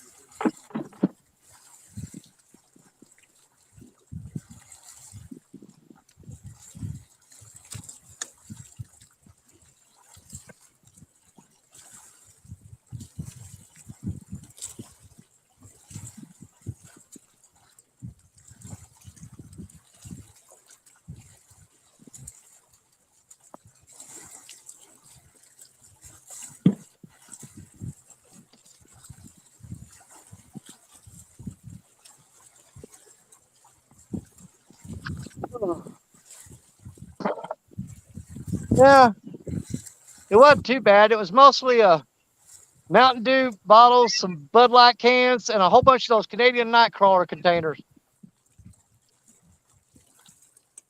But we got that spot cleaned up. Time is it? 4:28. I got 2 minutes left. 2 minutes, come on!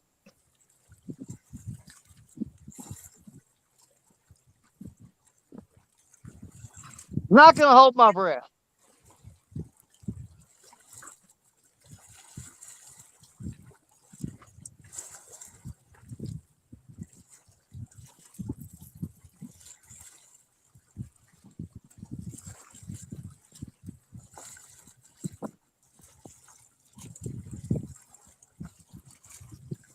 Go ahead and start with you and get you reeled up.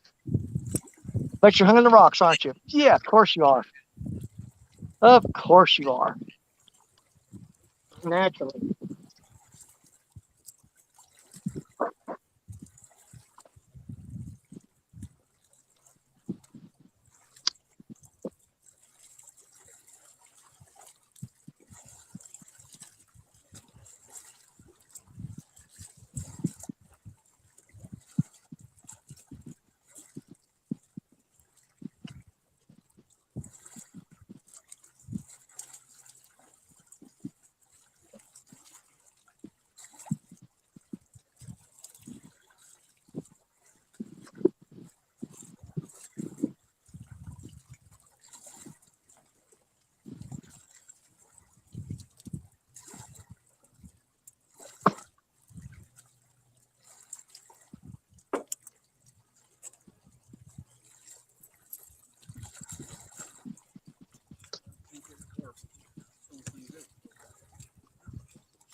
We're not going to yank it off the hook for sure.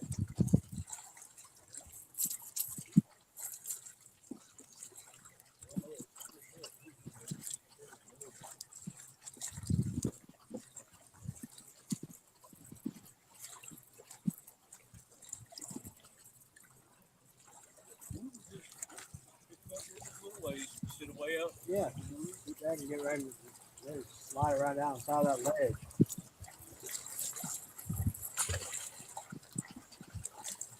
Depth right there. About 3-4 foot.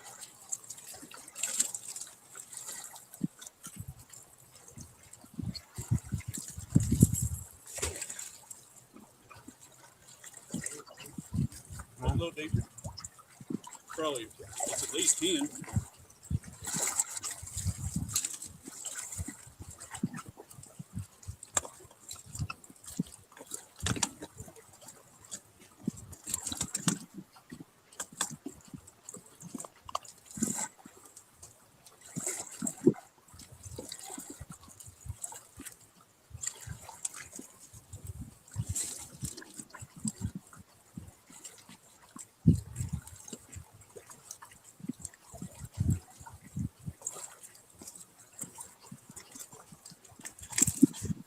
Oh. There's the real Tig. It says, hey guys, catch a big one.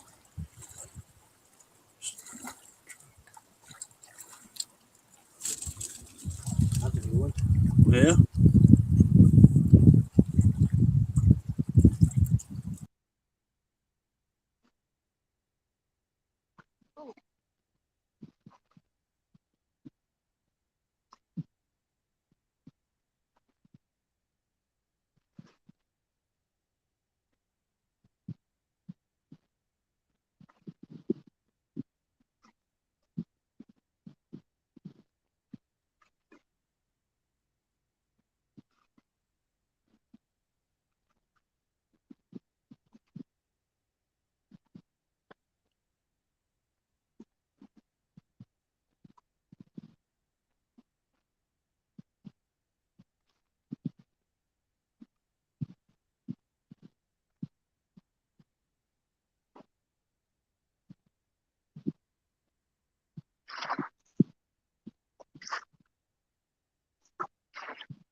I ain't no telling how long I've been sitting here with no bait.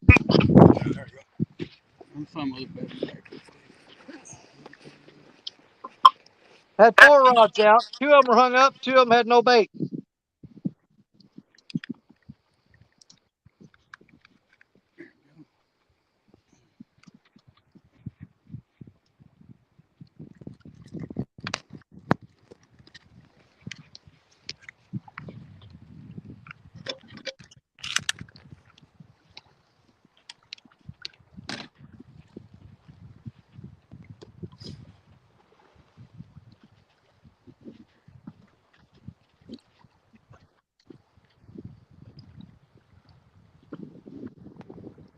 think the evening they can put a hole and work around the edge of these rocks and stuff.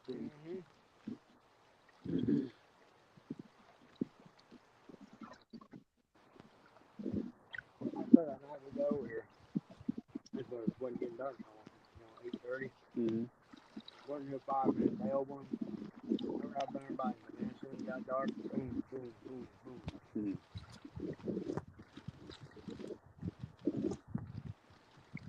It was nice. It was freaking, well, 2 of the biggest fish of the night came down on the water. Straight to the monsoon. Really.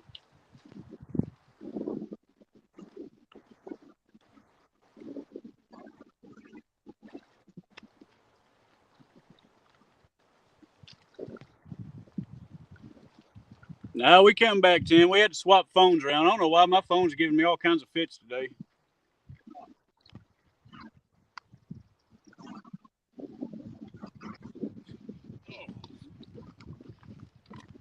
StreamYard is just not being my friend today. Yeah.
Oh man, I left that freaking hook out. Oh, well. We'll manage.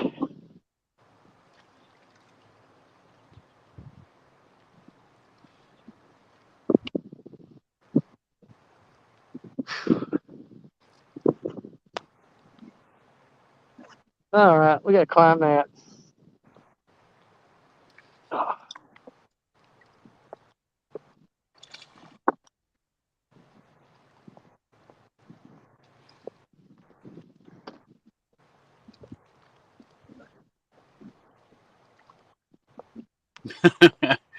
I hear you. Big Rondo says, just watch the Saints lose to 45-year-old Tom Brady. I'm ready to see some winners. Somebody please catch one.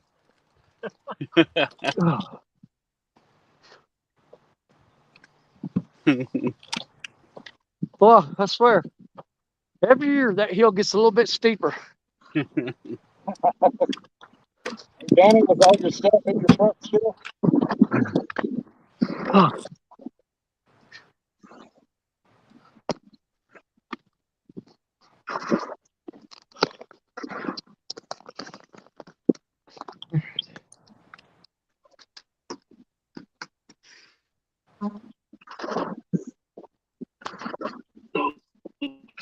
Ain't but we take out and move, like where we first come across the tracks, Yeah.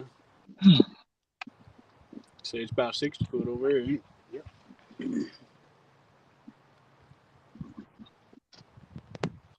We were getting a few bites over there last night besides that fish, Mm-hmm. caught, Well, that sticks out in the water there a pretty good ways, don't it? Where it's riffling over it. They must come out there pretty good ways. Yeah, like I said, boy, it'd be nice if we could get around to that, Mm-hmm. right now.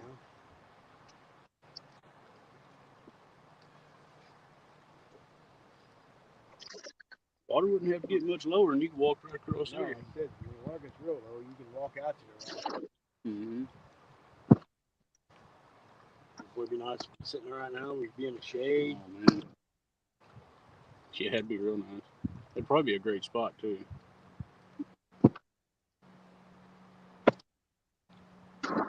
That's more current. Mm-hmm. Not a little farther, With that current scene.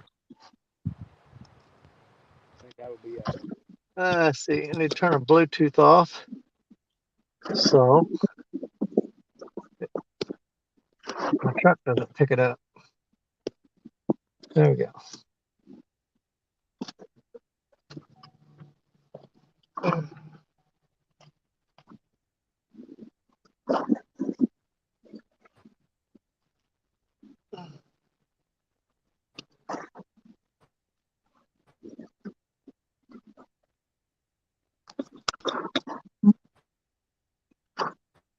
Air conditioning.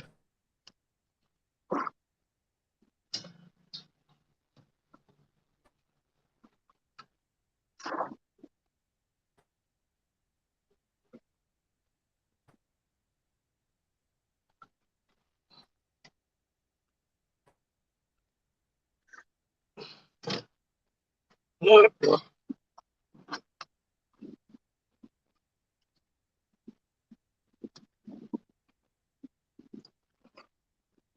right, we're going to be cutting through Woolly Booger Woods, so you guys will lose me a few times.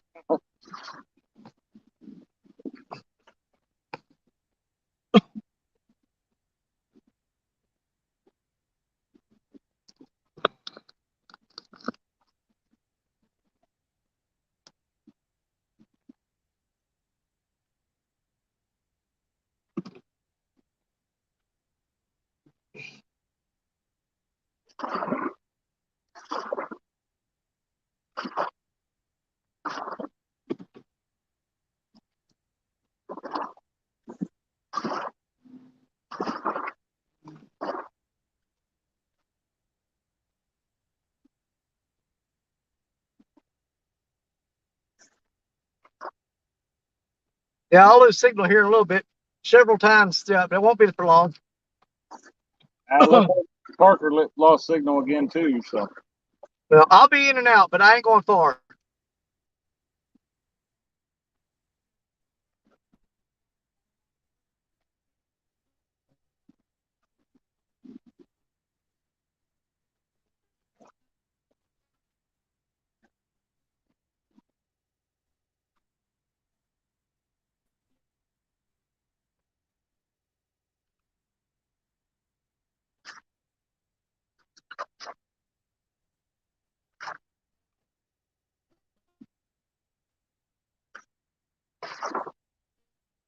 And another train. That's a busy set of tracks.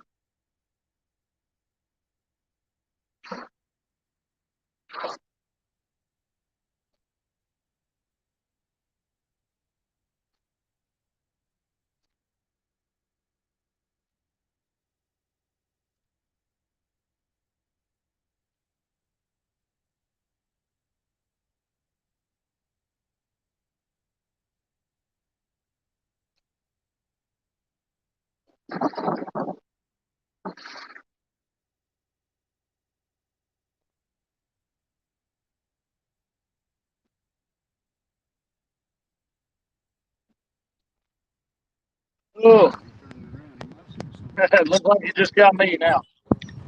All right. We got you back, Josh. Hey, there we go.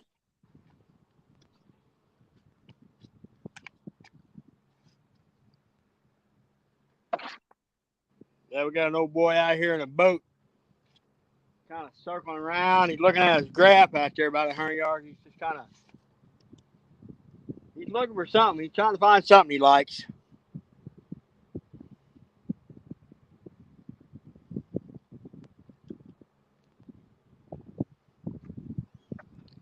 Big Rondo, how we doing?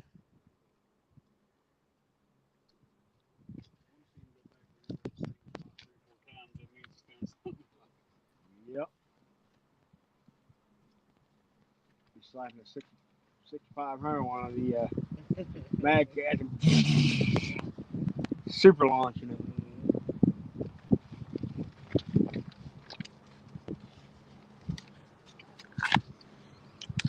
Yeah, like I said, we're fishing. Danny was fishing real shallow water, and I'm not sure what you're fishing, Josh, but we're, like I said, we're in about 90 to 100 foot of water with 3 or 4 of these rods, but now we've taken a couple of them, one off to the side, and gotten to more of a shallow water.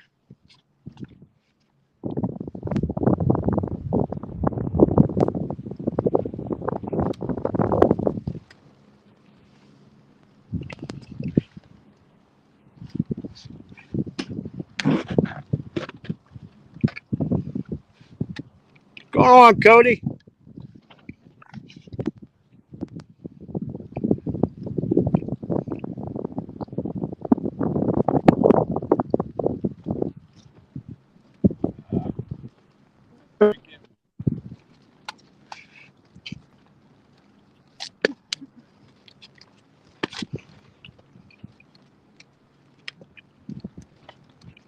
Dang, we froze up again.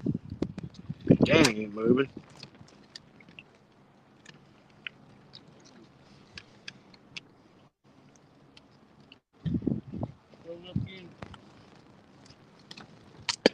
Well, we're moving. I can't tell if we're, cause like I said, I'm moving, but Danny, like, okay, there's Josh, and Danny's froze up. Okay. Josh, can you hear me?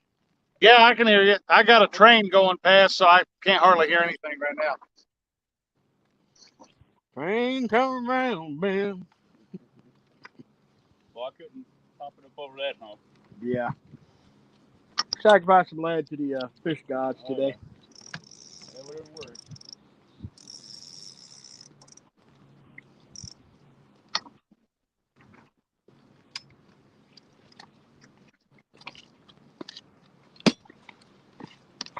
What the crap?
What are y'all doing?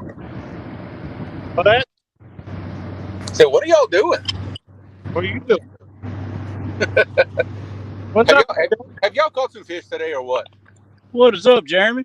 Well, you know, buddy. Oh, just driving home. I figured I'd come hang out for a little while. Come on, buddy. I've had one fish and donated about 6 rigs to the river. Well, that's the usual. I don't think I've ever made a trip where I didn't donate some tackle to the fishing gods. Oh yeah. Yeah, Danny got one that's about 1.75 pounds, and then Josh caught that flathead, and so far, that's it. Besides Jerry snagging an Asian carp. Oh, I bet that was fun to watch. It was on a little ultralight with a sabiki rig. Oh, I have done that before, and that you got a fight on your hands when that happens. Uh-huh. He had his hands full. Yeah.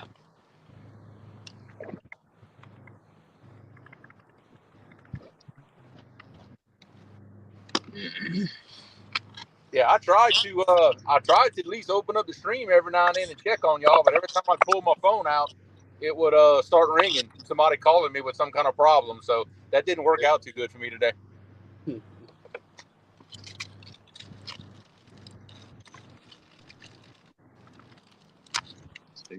All right.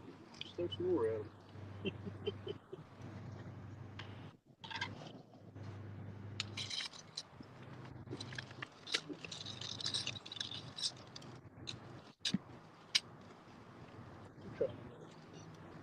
Four ounce. Yeah, light out you go by with. I'd be taking pink if I could lose 3 and 4. I started losing 8s and 10s. Yeah, I don't like that. Them hurt a little more than they do.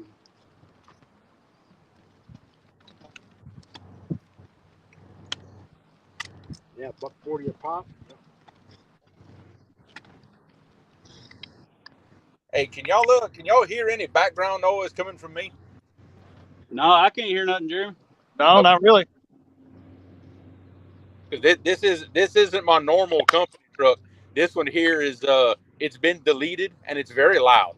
Oh. The only thing I'm hearing is some southern twang. Yeah, I got a little bit of that going on. Hey, it could be worse. I could have started speaking French and y'all wouldn't understand what I was saying. Yeah. Well, what do I want to put on this? I thought about it for a second when I came in, but I said, "Nah, I'm just going to confuse everybody."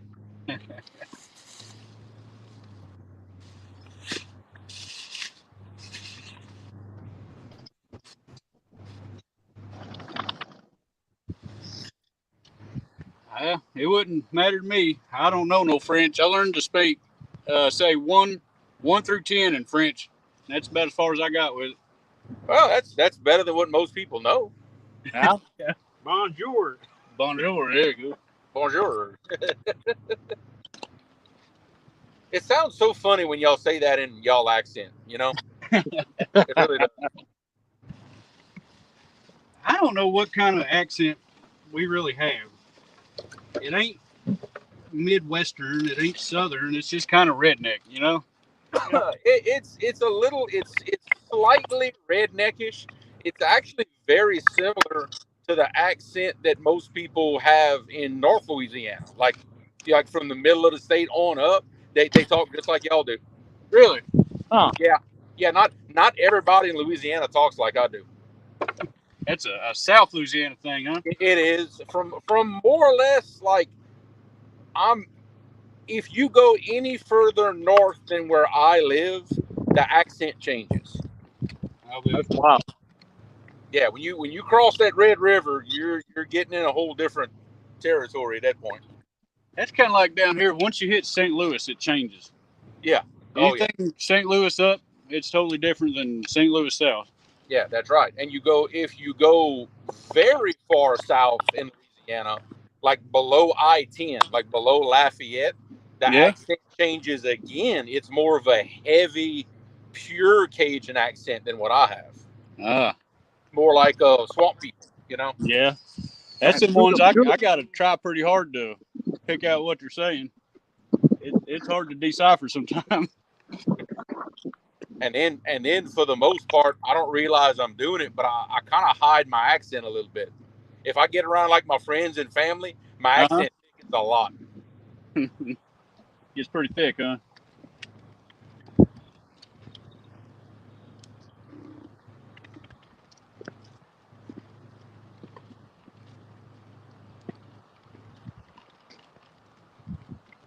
Danny either must be like having no reception or something, because I can't see the screen, but I don't hear it.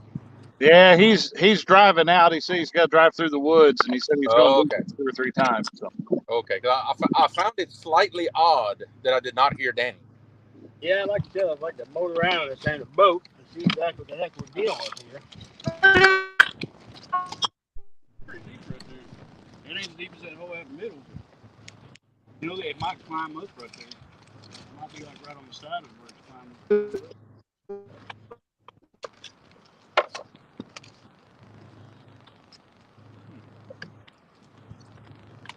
Richard, what's the river looking like where y'all at? It's low. Yeah, it's down here. We finally caught that little rise that y'all had 2 weeks ago, and it's starting to go back down again. And man, it is unbelievably low. Yeah, we're on a slight rise today, but it ain't much of one. Yeah, there's certain boat ramps that people can't even put in because they go out into the mud. Yeah, it's been on a slight rise since 4 o'clock yesterday. So, Okay. what is this? National Weather Service.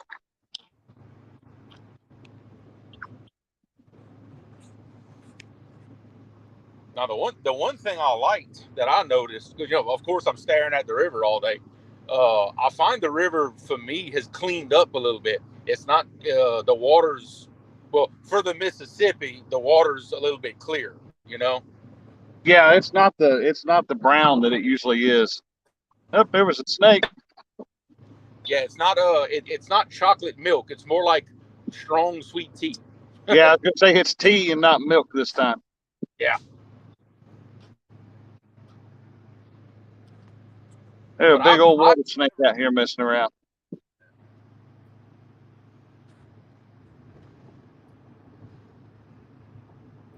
But I've never once seen the water in the river clear enough where I could see the fish before I saw the swivel on my rig.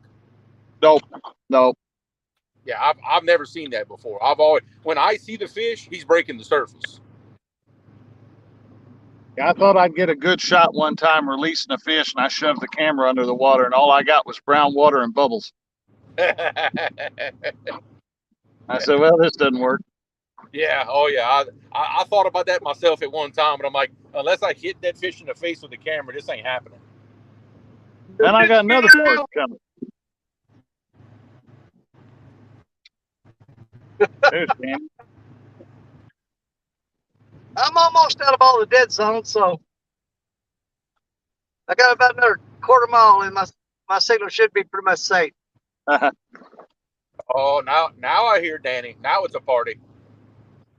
Now it's a party, but he's heading home. He's going back to work. Hey, I've got enough for the day. I've been running idiot control since 7 o'clock this morning. I got enough. Oh, brother, I trust me. I know what the life is like. Yeah. Oh, yeah. You know. Trust me. Yep. Oh my God! And the force was strong with them today. Trust me. Ooh, Lord have mercy. So, I was in a bad signal area for quite a while there. Did these guys catch anything while I was gone? Nope, not while you've been gone, Danny. Got one on right now? No, we don't have one. What are y'all doing? I know, right? Hey, I come in here asking the same thing because normally when I'm not fishing with y'all are burning up the fish. So I'm kind of wondering what's going on here. I think they've all moved down there to where you are, or up there where Parker is, but he can't find them either. Nope. I fished everything from 3 foot to dragging it up on the bank, and he's fishing everything from 100 feet to the depths of hell. I know, right? He's gonna come up with one of those Chinese, those Mekong catfishes that hole he's fishing. Yeah, probably. I know it. Yeah, he's gonna pull one from the other side of the planet. Y'all just think Jerry's in some deep water. Y'all wait till y'all see where I'm going next weekend. I'm gonna show y'all some deep water. Go out on the Pontchartrain. No, that lake is way too big for me. No, thank you. I want to fish that. That's on my bucket list to fish, though. Look, I've crossed the causeway many times. It is an eerie feeling when you are in the middle of that bridge and you look all the way around you and cannot see land. Oh yeah. Now that is a weird feeling. That causeway goes from New Orleans to Slidell, don't it? Yes, yeah, it goes straight due north and south. That's right. Yep. We went across that when because we went to New Orleans, but we stayed in Slidell. Oh, gotcha. We found good food over in Slidell too. There's good food pretty much all the way around that lake. Then the next morning we went to French Quarter. Heck yeah. Started trying hot sauces, and I tried the ones you got to sign a waiver to even try them. Those were good. Yeah, I bet they were. But here's the question. Did y'all eat breakfast at the famous Cafe Du Monde? No, we did not. Oh. We should have, but we did not. That's a failed trip. Come on. That's like the only thing good in New Orleans is Cafe Du Monde and the World War II Museum. That's it. But I want to say we were at Latif's by like 9:30 in the morning. So where? Was it Latif's? Lafitte's. Yeah, Lafitte's. I'll forgive you if you went to Lafitte's. I'll forgive you. Yeah, we were at Lafitte's about the minute they opened. So okay. You did okay then. You did okay. But you see, the best places in New Orleans is the places that when you look at the front door, you don't know if they're closed or not, like if they're condemned or not. Oh yeah, that's the good places. If they got a nice, like real pretty sign, keep driving. There we go. We're back.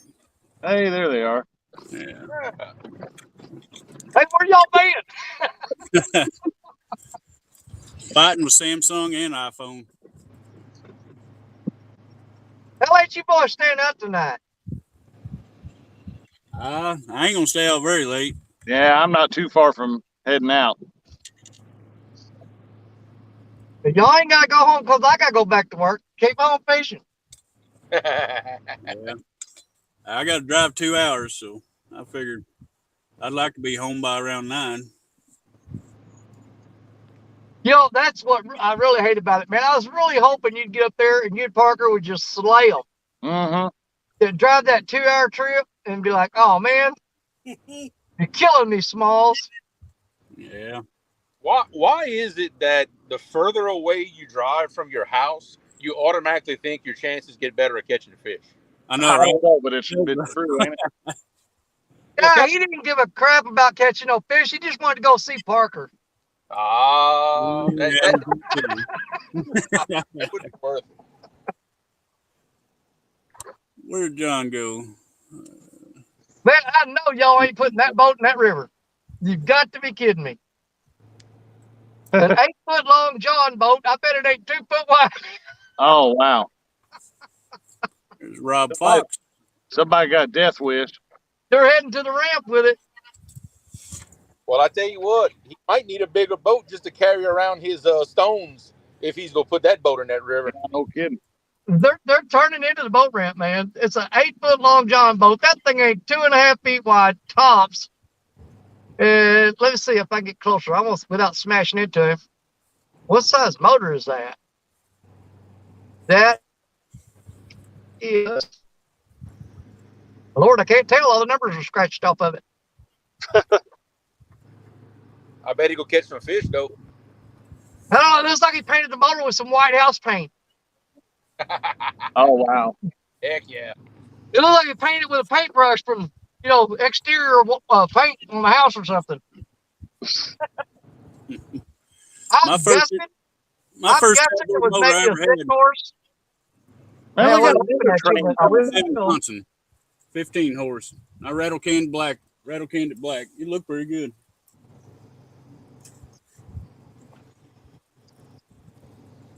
Today, the little section we were working on, it's right by the road that goes to the back where one of the boat ramps is on the Mississippi.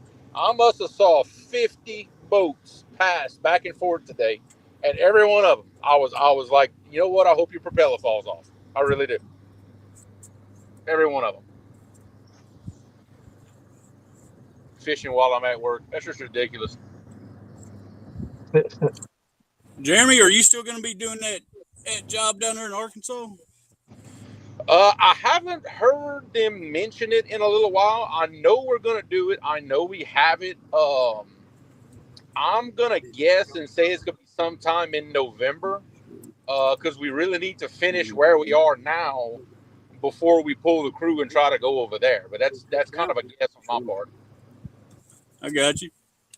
I was going to say, if you watch that last little video me and Stephanie put out, the part right there where we met up with Matt, want to be outdoors. Yeah. I think that right there is probably where you're going to be working. I'm going to be working at the fish hatchery in Mammoth Springs. Well, we was fishing right where the hatchery spills out into it, so we was. Okay, that's exactly. We have to lay a bunch of water lines because they're building some new retention ponds. That's what we're going to do. We're going to lay the pipe for the new retention ponds. Shoot, if nothing else, I may have to call y'all up and go eat supper somewhere one night while I'm up there.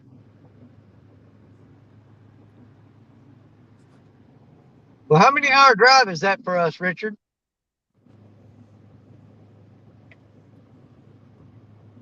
Did we lose him again? Yeah, we lost him again. Yep. Well, it got awful quiet all of a sudden. They're in the spinning circle of death. Yeah. Oh yeah. I'm actually waiting to lose signal here any minute. I know I got a bad dead spot when I jump on the river road. I'm just kind of waiting for it. I got another coming in on me. Oh, there you go. Now he's back. Is he back? Yep, you're back. Yep, there they are.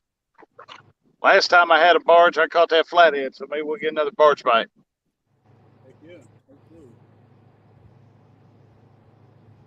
We've had 3 come by and ain't done us no good yet. I got high hopes. Every time one comes by, I get a little excited. You know what I mean? Yep. Well, you got to have hope, man. If you ain't got hope, you ain't got nothing. That's right. I mean, hey, look at it like this with the barge bite. 50% of the time, it works every time. That's right.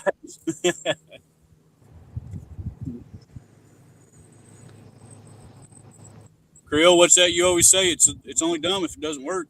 It's only stupid if it don't work. That's right. Uh-huh. Well, the best night I've had in the past few weeks was that night that the barge, he was spot locked right out in front of me all night long. You sitting there treading water, huh? Yeah. I don't know what was going on, but I don't know if the water was too low and he couldn't get through there. But right there where we normally fish, I mean, you can check the video. You can hear that motor running through the entire thing. What was that premiere I did? It's about 50 foot out there. He should have had plenty of. Well, he sat there all night long until I left. But man, I was getting bite after bite after bite while he was sitting there churning that water up. I'd have been working on one of the engines or something. He's just sitting there treading while he's working on it. Now, while I got you back in here, we asked a question a while ago. I think you missed it. What's that? How far are we from where Creole's going to be working? 2 hours. 2 hours. Yep, 2 hours. What part of November is he coming up? We'll make that happen.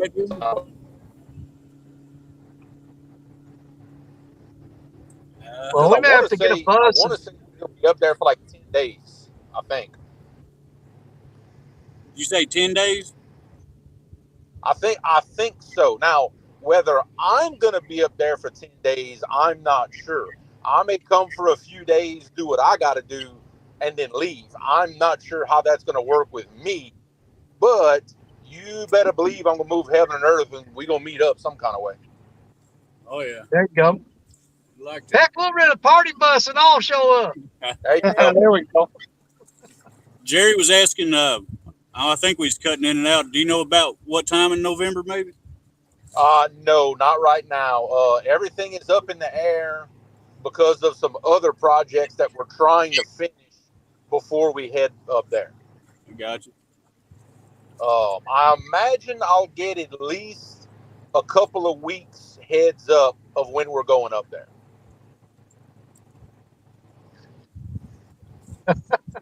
Yeah, it ain't bad at all. From my house, go down, hit Corning, and get on, what's that, 62, and just keep going. It runs you right directly into Mammoth Springs. Yeah. And to think that's 9.5 hours from my house. That's crazy, ain't it? It's 9.5 hours from where I live. Yep.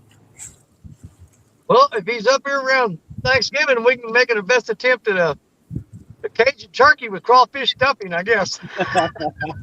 Yeah. Hey, we can make that happen now.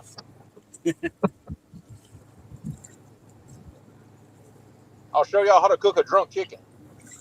There you go.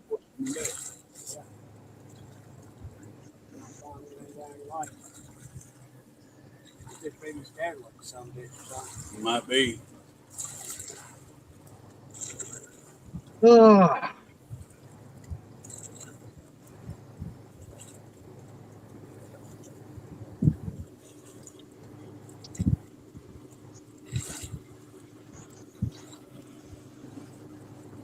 See, the water in the river is so low right now.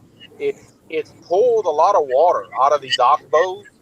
The oxbow that's close to us where we're working, it's got one deep hole in the middle that's still got a lot of water. The rest is only about a foot deep. They are slaughtering the sac-a-lait in those deep holes right now.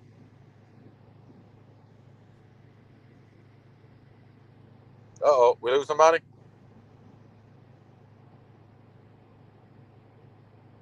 I think. They drop out again? Yeah, Them boys having a hard time with signal, I'm telling you. yeah, I know. I see that. Well, like I said, this phone I got, it's actually a first responder phone. Yeah. That it's direct connection with the police department, fire department, and all them. Man, I get signal in some of the most unbelievable places you've ever seen. It's probably got a antenna booster built into it. Well, there's a repeater somewhere that sends the signal back to it. Yeah. That's like having like the bat phone, right? Because you can talk to everybody. Yeah. Oh, well, That's when they need to get a hold of me, I don't care where I'm at. They can get a hold of me. Yeah. Oh, yeah. Well, I guess in the case of emergency, they rupture a line or something like that, you got to go see about it, you know? Well, that, and if there's a major house fire or something like that, Yeah. I have to send out the water department because they've got to shut down certain lines and open up water wells Gotcha. to meet the pressure they need to fight the fires, stuff like that. It's the same thing around home. If there's a bad fire, depending on where it's at, they start shutting valves on, and they'll kick the pumps on in the towers, and Yep. Same thing. Yeah, just because they will drain a water tower quick. Oh yeah, you better believe. Fight the fire. And what the deal is, if that water tower gets so low, once you reach a certain amount of water in there, it changes the pressure throughout the whole town. That's now, right. We're not allowed to drop below 20 psi because then it becomes a hazard. That's and right. You have to issue boil water orders. That's so we right. make sure we do not let that happen. Yep. Because if you let it drop below, you got to redo all your back T samples and everything. Yep. Because your bacteria will start forming in there, and you have to issue boil water orders. We don't want to do boil water orders. We hate them. No. See, I actually did that kind of work for about 5 years. I was an inspector for an engineering firm, and that's what I specialized in was water systems. Well, it's a good job and it's a good living. Oh yeah. Oh yeah. You know, but Say we built a few water towers and everything. I'd have to climb them to go inspect everything. the worst part about working out in the field for the water department and stuff is that people will come walking up to you and start griping about how high their water bill is, and I'm Oh like, yeah. I ain't got a dang thing to do with that. Yeah. Oh hey, trust me. We did a project years ago. We put in those radio read water meters in a whole water system. Yep. Oh man, you should have seen the people complaining about that. Lord have mercy. I redid my whole town with those. Yep, the auto read meters. Yep. Yep, I done we fooled with just a finished few of ours up a couple of years ago. We replaced every meter in town, except for the larger ones that go to businesses, like the Yeah. the 2 to 4 inch meters. Yeah. It's just not cost effective to replace those. Oh yeah. That's a big deal. Yeah, we did the same thing. We did all the 3/4 and 1 inch meters There you with go. That's what we did. radio reads. Yeah. Oh yeah. I done fool with all that. Did a lot of. I've never actually done it myself, but I've been there for a lot of directional boring. Trust me, Oh yeah, a lot. I love doing it. To me, it's very interesting. The old guy that would do it for the contractor that would do a lot of projects for us, he'd pace off 300 feet and he'd throw his ball cap on the ground, and he'd stab that bit, go 10 foot deep, and he'd come back up and he'd pick his hat up off the ground with the bit. Oh yeah. Well, we had to pass. When I had to go to school in Pella, Iowa, to get certified for that, and Yeah. was up there for 3 weeks at Des Moines State Community College or whatever up there, and also went to Premier Company there in Pella, Iowa. And our final test, we had to do 3 bores and hit certain marks of depths, and then when you came out of the ground, you had to knock over a cone. Yeah. Oh yeah. Yeah. You better believe it. It's. I could watch people do that all day. I really could. Well, I've got a pretty good crew, man. I mean, I've trained them, and I still do training with them at least once a month. Yeah. So to keep their skills sharp. And those guys, man, I tell you what, they can put a drill in the ground and pop up 400 feet away within 3 inches of the mark I put on the ground. That's good. That's as good as it gets right there. Well, we've wanted to go. They got a competition up in Iowa where you go up there and you win buku bucks, man, as a drill team. Yep. But the city won't finance us for us to do it. They said we'd have to pay for it ourselves, but then they got all sketchy about us using their equipment and everything. I'm like, well, crap, forget it. Well, you see, the contractor that would do a lot of our projects, they actually sent some guys into Iowa for like some kind of big thing they had in Iowa. That I bet that's what they were talking about. Yeah, they do it every year. They went. But this was, oh Lord, that'd have been 10, 12 years ago. It's been a while since I did that kind of work. Well, they haven't done a competition since COVID first started. Yeah, I believe that. If they ever get that kick back up, man, I'm gonna try to get my crew up there one year. Yeah, that would be cool. Yeah, because I think we can spank them boys pretty hard. Oh, look, it's I always did enjoy watching them do those directional bores. Even if it was some small stuff, I did like watching that. I really did. Well, it's the whole thing's about communication. You got a guy out there 300, 400 feet out, and you got a guy sitting on that drill.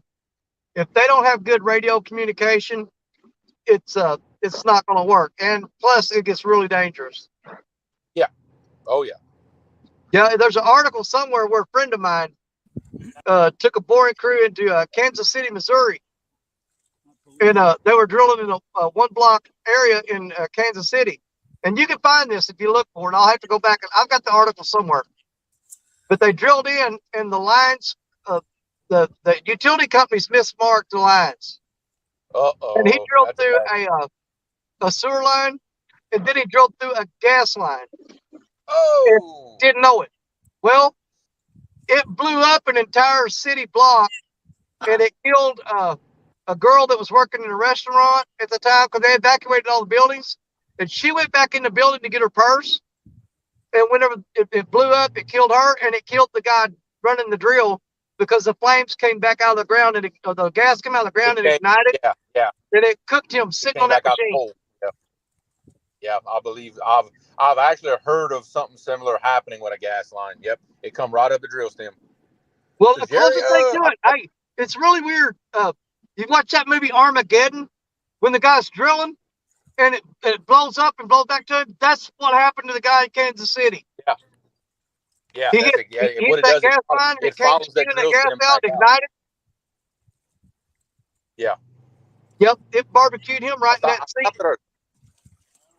I stopped at a red light a second. I saw Jerry and him on the bank. I thought they had a fish on. I think they're breaking a line off. Yeah, I thought he hooked up for a second. Okay, yeah, me too. I was kind of wise. I seen him go to the bank, and I put it on solo real quick while I was at the red light. But I seen him yanking it to break it off. False alarm.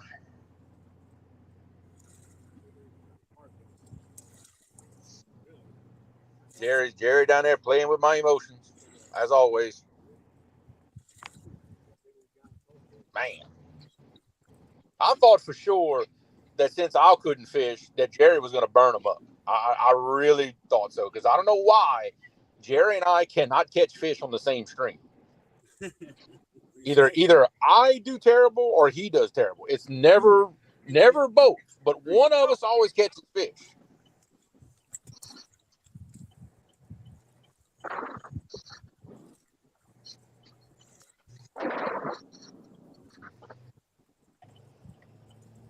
Every time I caught like a stud, you bent it and then you left. Yeah, I know.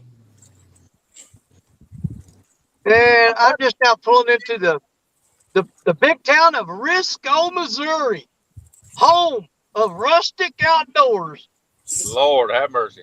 Hey, by the time I get done telling y'all about it, I'll be out of the city limits. Don't blink, you'll miss it. Yep. That sounds like the town I live in. We got about one more street more out of the town. Where I live, the city limits is a tree. Yeah. This town's about 400 feet long. Yeah, that's about how ours is. In fact, ours is not even a town; it's a village. It's not even a town. A community. Yeah, and then I don't even live inside the corporation limits, so I'm really in the middle of nowhere.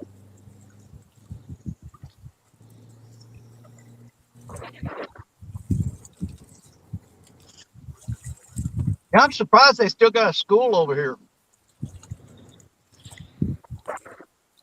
And we are out of the city limits just that fast. It didn't take long. I'm not kidding. We just left the city limits. Oh wow! Big town.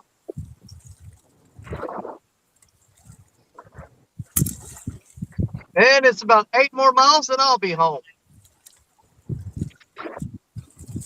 Which reminds me. Oh yeah, fine. I like Tyler. I'm gonna take a whole bunch of this. See if I can get by with a 3. If I can make it actually to the river without losing signal, I'll turn my camera around and let y'all see what the river looks like down here. If I can make it there before the signal goes out.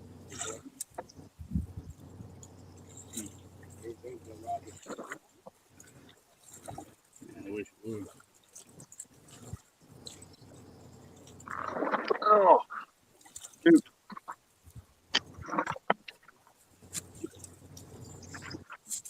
I had high hopes that it would be out like 6 or 8 weeks. Hey, this is Danny Stone with the Board of Public Works. I am back in the city limits. You can put me back on call and take Michael Pridemore off. About a month ago. Thanks, sis. You guys be safe tonight. Yeah. All right. Bye-bye. All right. We're officially back on the job, y'all. Yeah, but that don't mean you gonna be doing nothing though.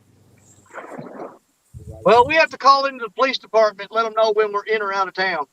Yeah. Oh yeah, I got you.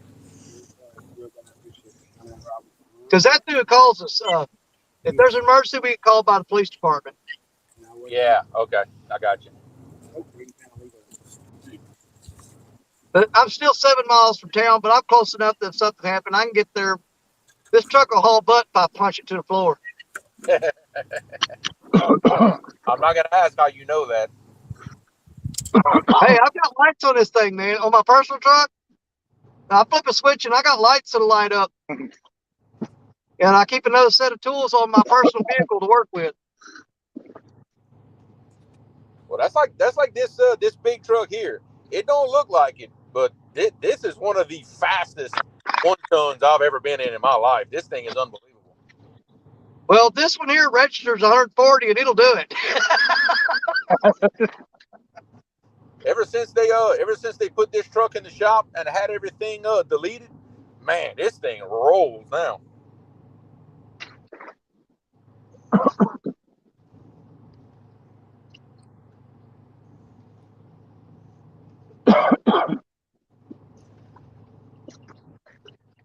We lost Parker again. Yeah. They're in and out more than a bunny rabbit. Man. Yo. Family show.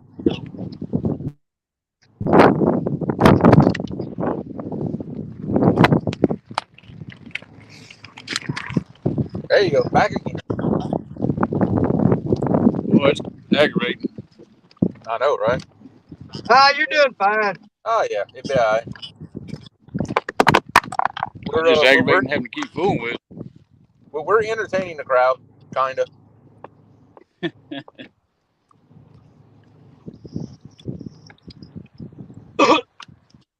If nothing else, though, we are going to have a meeting and have a discussion because, it's going to start getting darker later and later.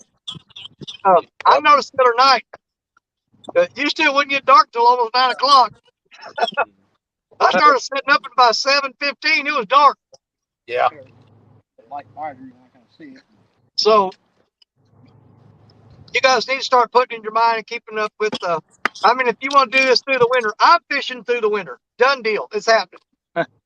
And if you guys want to go through the winter fish, you figure out the winter hours that you want. Anytime's fine with me. I could care less.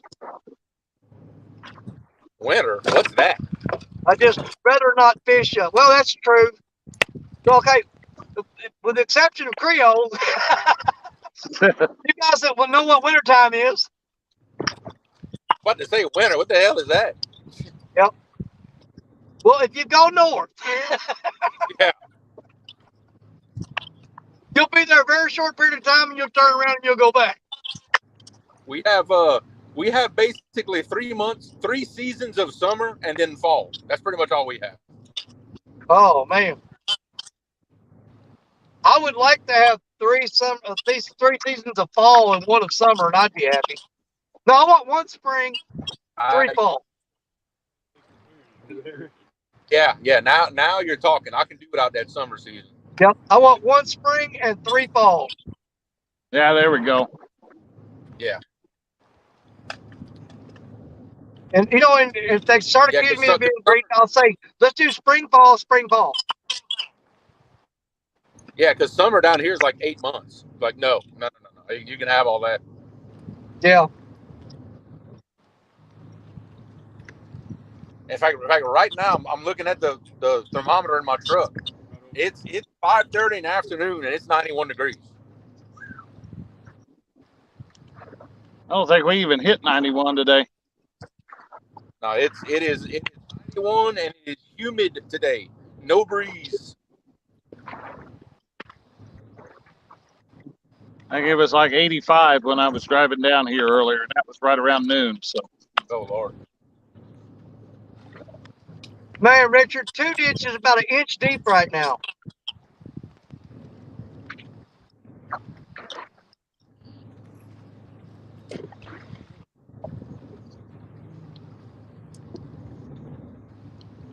I believe I'm gonna find myself some air conditioning tomorrow. I'm gonna stick myself in that dozer. They can kiss my butt. tucked against the side of the ledge. Who I missed a call from? I have no idea who that is. At 10 o'clock in the morning.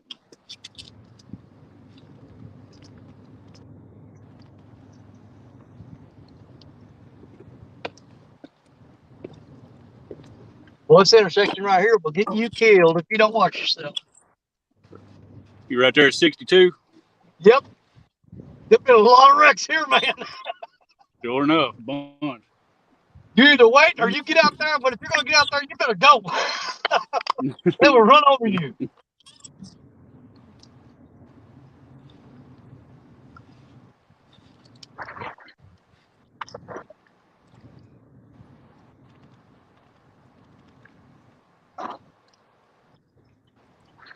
Let's see. Pulled up to the stop sign. I looked at my phone and I see my boy Sean T Outdoors. What's happening, Sean?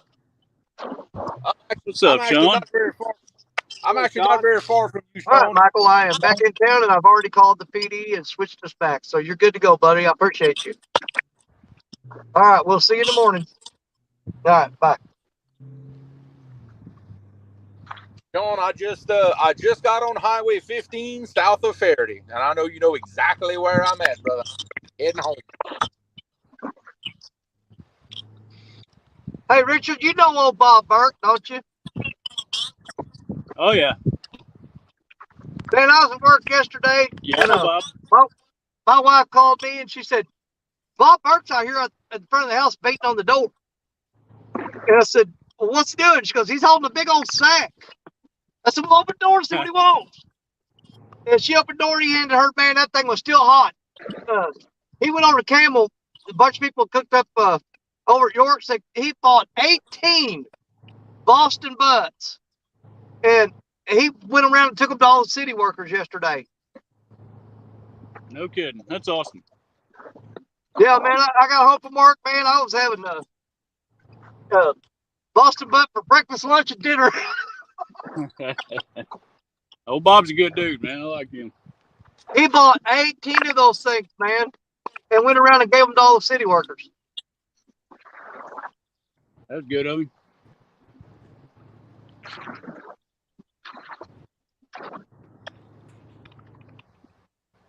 Matter of fact, that's what I'm fixing to go in the house and eat right now. Some chopped barbecue. Mm.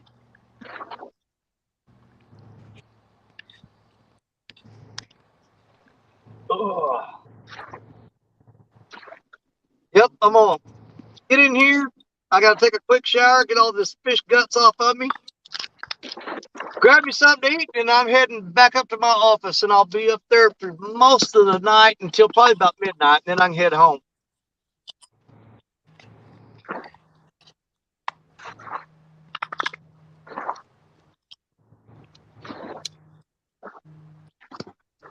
Yo. Barry, how late was you planning on staying out, dude? Well, you're ready, babe. Well, I mean, I don't want to cut you short. What time's it getting to be? Yeah.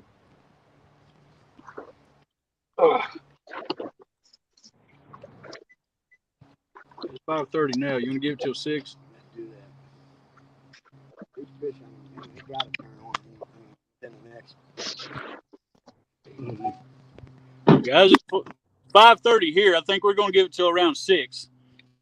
And Yeah, if they don't just turn on and start doing Yep. something, I think we're probably going to head out. Okay. I can hang with y'all till then, I believe. Awesome. Yeah, my wife drives about all these trucks I got in the yard. I got my truck there. Then I got my city truck parked there. Josh, you going to be able to hang till 6? Yeah, what's that? I'll hang out till 6. Yeah.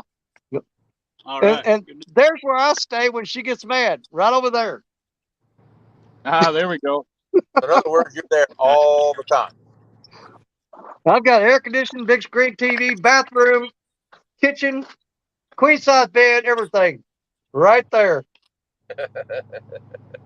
All right, guys, I got to hop down, get cleaned up, and get my butt back to work, okay? So had a great time with you today. We'll see you again next week, if not sooner. See you, Danny. All right, Later, bye, Darren. guys. You know, the only thing really, catch it, Then go off down here. Yeah, I mean, I could be completely wrong too, but something that just sticks out to me is I you know can what I obviously gotta tell do it's this underwater. evening when I get home. Big point comes way out the river. Man, I think right on the back side of that, right where that water's spilling over, and right there at the end where it kind of drops off, would have to be good. Try to plan this here. For long. Bring down, Yeah, kind of. I'm game. We gotta get something going for this battle of the rivers. Yeah. I bring mine up here to do that. Maybe we can talk Josh and come up here and we both set up out here, maybe one on the end of it, one on the downside of it. That'd be fun. Right now, being that time of year, I really think it cool down. I want to be on that dike on the Illinois side. I fish all the time. Yeah. Especially the weather starts getting in the 60s, cools that water off, kicks out.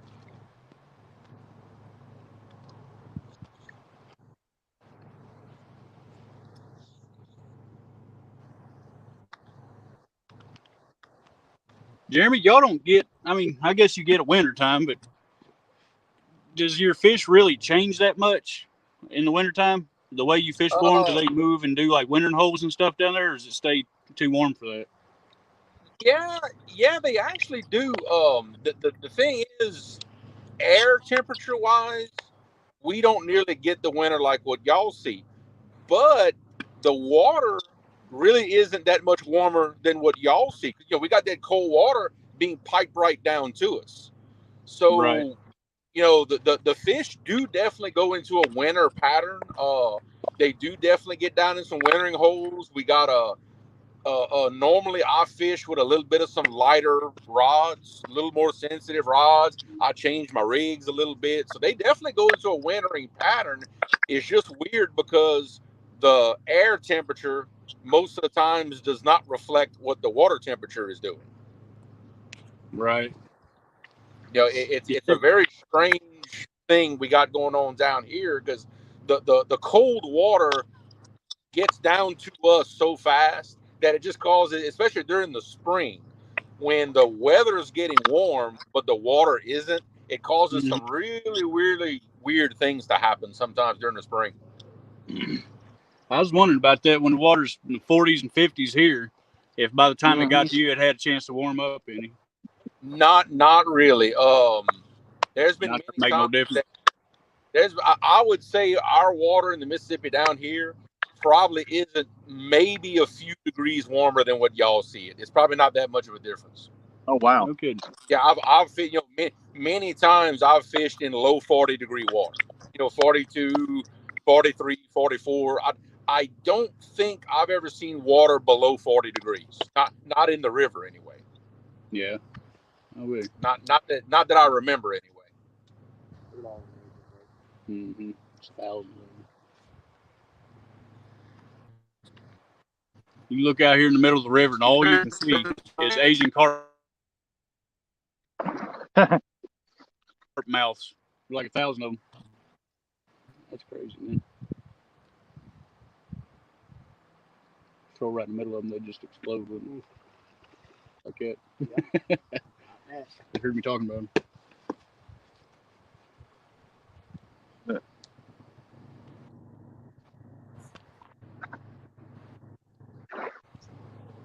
I bet you right there where the current first so it hits that and comes back here. I bet you get right on that seam at the end of that. It'd have to be good. It's like textbook, you know.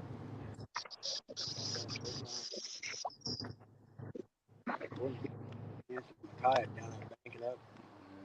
I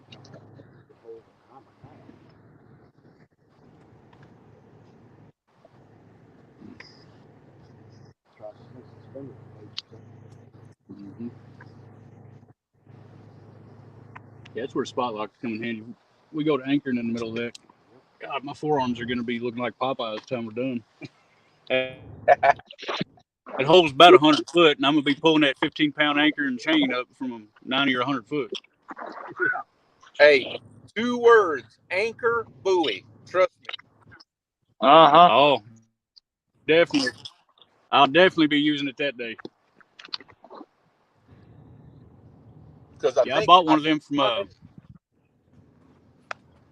my anchor what's the name of with that my tackle store? everything, I think weighs 23 pounds.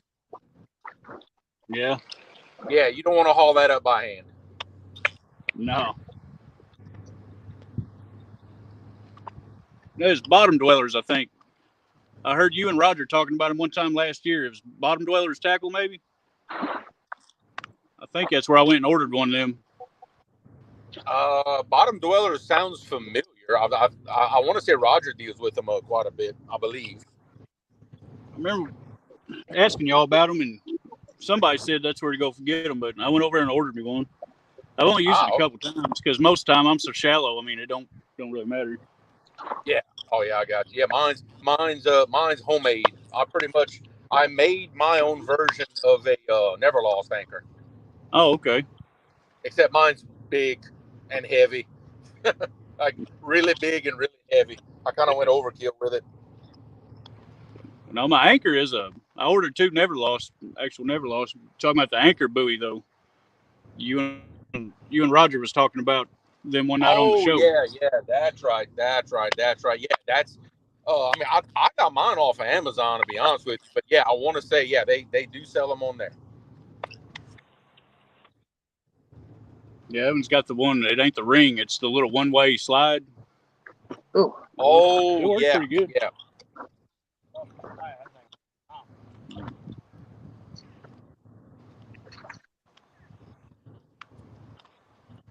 Yeah, I wasn't sure how to use the thing. You told me to go watch that Chris Souders video, and it made it pretty easy.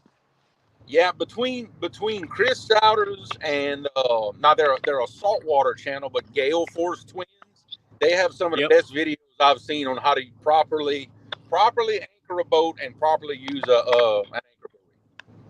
Yeah, I went and watched that one and Chris Souders, and was like, oh, okay, Yeah, I can do that. it just takes a little bit of practice. You know, you get used to how it works, and after a while you'll be really good at it. Yeah, my biggest thing was always worried I'd run over my anchor rope, so I swung out a little too wide most of the time.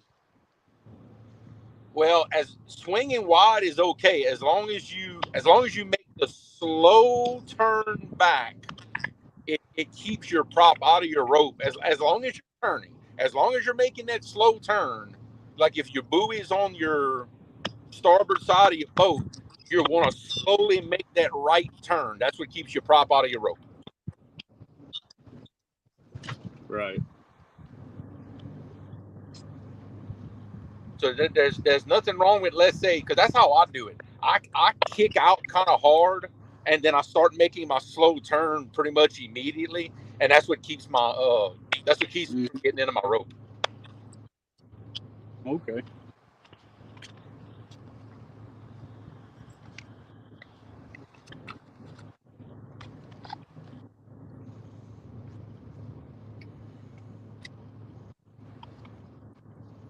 Just don't do like I did one time. I didn't have enough air in my anchor ball, and when I went to pull it Uh huh. around, it didn't float my chain. It actually dragged my chain along the bottom, and it got hung in that revetment. Oh When man. that chain got hung up, it took that big boat of mine and spun that sucker completely around. Wow. You Yeah, didn't get that one back, that. did you? No, sir. That anchor is on the bottom. Mm-mm-mm. Because when I run my anchor ball, I run my boat kind of fast, to get that big anchor up. Yeah. And when that chain decided it was going to get hung, buddy, that was an experience right there. Mm. I bet. I've only had that never lost hung a couple times, but it worked perfect every time. Pop that zip tie and it come right out. Yeah. Well, when the chain gets hung, the zip tie don't matter. Trust me, Yeah. that's something oh that's yeah. something I learned the hard way. I bet. Mm.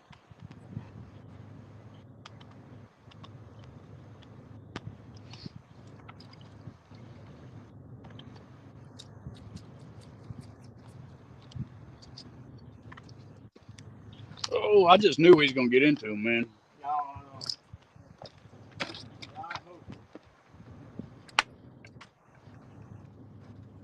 Like Jeremy was saying, when you drive way off somewhere, you just like your anticipation goes up for some reason. Yeah. Oh yeah. It's kind of like deer hunting. For some reason, the further you walk away from the truck, you better chance you think you have a killing one. Right. And then on your way back to the truck, you jump a deer after not seeing nothing all morning. Oh yeah, that's how it goes. Oh yeah, Done that's that. how it works. Sure. I've literally been where I could see my truck and jump a giant buck. Oh yeah, oh yeah.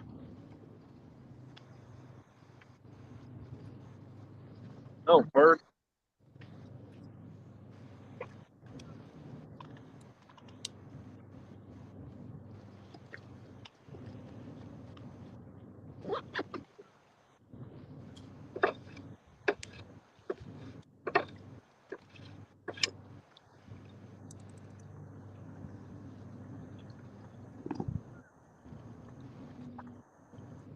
But yo, I'll make y'all laugh. You know, talking about anchors and anchor balls and all this business. I'm not gonna lie. That spot lock trolling motor has spoiled me rotten. I don't throw that anchor unless I have to. I ain't gonna lie. I'm kind of ready to get spoiled with it. To be honest with you, I wouldn't mind. Oh man. Yeah, Look, I'll be you honest. never know how badly There's you're missing one till you get one. yeah. I mean, look. I'll be perfectly honest. If I wouldn't have one, there's a lot of fish that y'all would not see me catch because Is that right? I really wouldn't have a good way of holding my boat in that particular spot. Mm-hmm. Yeah. You But you probably can't. wouldn't be bumping at all, would you? No, No. not without that thing. I wouldn't be bumping. And even when I'm suspended in these big eddies, you can't Yeah. anchor in these big eddies because it'll turn your boat in a circle. Right. So I'm telling you, there's a lot of fish that I wouldn't catch if it wouldn't be for that trolling motor. That's I would say as far as order of importance on my boat, that trolling motor is more important to me than that sonar. Mm-hmm. I can find fish without that sonar, but without that trolling motor with that spot lock, I'd have a hard time setting up on them. You talking about them eddies? Me and Danny tried to do that over at New Madrid, with right in front of one of them big old like T-shaped dikes, you know, on Yeah, yeah. the upstream side of it. The water comes in and makes this big, just big, strong eddy. Man, it goes in a circle. And dude, we was marking huge fish right on this big old ledge. And it's like, man, let's get on them, you know. Man, I tried to anchor up, tried to double anchor and everything. You can't do it. No. It just No. we just kept kind of doing this number, going around in circles. Yep, yep. That's where the spot lock comes in. You spot lock, you suspend down with some really heavy weights. That way, when your boat turns, they don't get tangled up. And Mm-hmm. I've caught a lot of fish that way. Hmm. And it's a really good way. You know, if you've got a big scour hole that's got a bunch of eddies in it, I'll suspend over some marked fish. If I don't get bit, I may jog over 10 feet and I'll stay there for 5-10 minutes. Jog over 10 feet, stay there 5-10 minutes. That's how I cover these big holes. Hmm. I'm in a sense I'm suspend drifting it. I'm just doing it like one little hop at a time and giving them a few minutes to hit the baits. Hmm.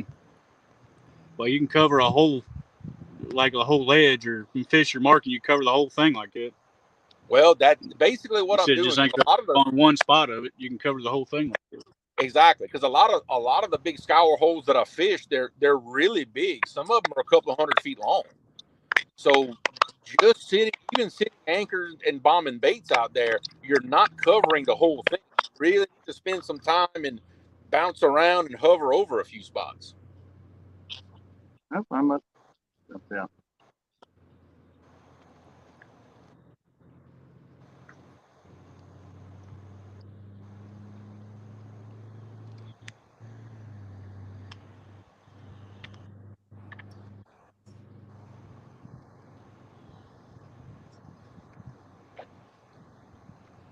Let's see. I think, if I remember right, I think the river is real close to the road right here. I think we fixing to find out.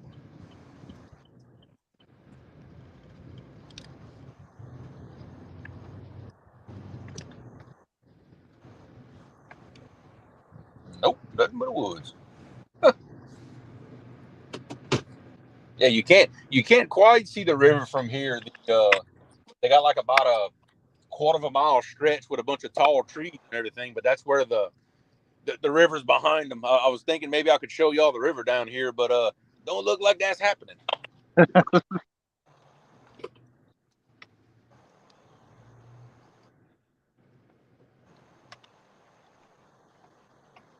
But you see, I'm like right now, I'm much further north than the area I normally fish in the river. I got to go down about another, I don't know, 30, 45 minutes to get to the stretch where I fish at.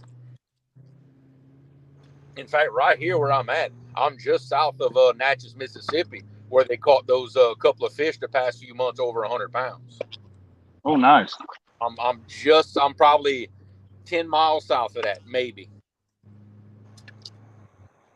I wonder if it's just coincidence that they was caught there, or if there's some reason there's big fish there. You know what I mean? If you look at a map and look at the Natchez area and the Vicksburg area, the river makes a lot of hard bends. There's a lot of old oxbows and secondary channels, and there's a lot of places for these big fish to be. Looking at it on a map, to me, that's big fish territory. You know, it's not like it's just a stretch of river. They got a lot of interesting stuff going on around there, which some of the similar things I see there is happening where I fish. So that's what gives me the confidence that it's big fish waters. Plus, I know what's been caught commercially in that spot, in the spots I go, you know. You know, right now, get them on rod and reel is a little bit of a different story, but I know what's in there. A lot of people probably freak out if they see what some of these commercial fishermen pull out of there. Yeah, luckily for us, they get put back. You know, they don't. You know, there's no market for big fish here.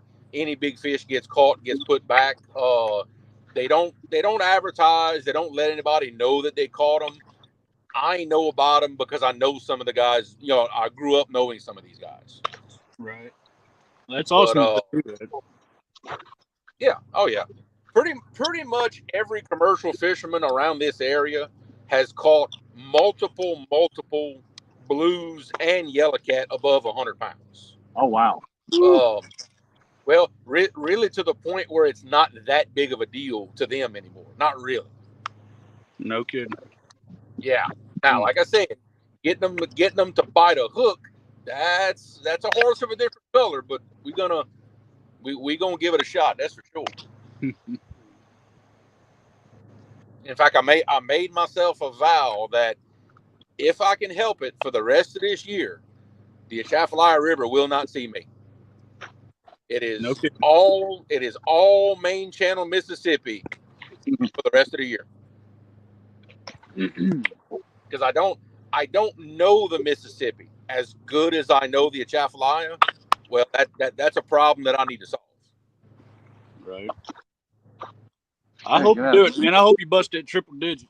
That ain't no kidding. I hope so too. That's been a goal of mine for quite a long time now. I know they're in there. I just gotta get on. That's all. And to me, it's even more frustrating. I know they're there. It's it makes it that much more enticing, I guess you can say. Right. It's one thing to think and dream about them being in there. It's another thing when you got guys showing you pictures of them. Yeah. I can tell you now, as far as in the commercial boats, the state record gets broken every year. It's just nobody knows about it. They don't have it. You know, they sure don't advertise it. They don't really tell anybody. They weigh it on the boat and put it back. But I guarantee you, multiple times a year, the state record gets broken. Yeah, knowing they're there, man, that's got to be rough. Just It is, but you know what? That's what keeps the fire burning. yeah, Because what keeps you going back, ain't it? all I have to do is get the pattern figured out. It's up to me, so I can live with that. If I put in the effort, if I figure it out, it'll happen. That's the way I want it. I can't stand it when things are out of my control. You know, if I just didn't have fish that big around here, well, that's out of my control. Ain't nothing I can do about it. You know. That's a good question right there. Mark asked, "Who's going to be the first to get to 100, Creole or Jerry?" Well, Sure, man. at this moment, Jerry is a lot closer than I am. He's pretty dang close. He's knocking on the door. What do you got? 96, 93. Yeah. 93. If that fish would have ate a couple more gizzard shad, he'd have been over 100. That's My right. top three are 93, and 88, and 85. Oh God, I ain't caught Awesome nothing fish. that big. But let me ask you like this, Jerry. How long you been chasing trophy catfish? So what? How long you been chasing trophy Oh my catfish? gosh, probably since my late teens. I Okay. grew up next to the river, so I did a lot of river fishing. But I'll be honest, man, when I first river fished, it was numbers. I was fishing all the wrong spots, then just kind of started tweaking a little bit. And but yeah, it's well, 85 came off our very first episode of River Rats, so it's a lot of time put in. Well, and you see me, I'm just the opposite. By a lot of people's standards, I'm a rookie at really trophy catfishing. I've only really been chasing these big catfish for 3.5 years. I haven't been doing this very long.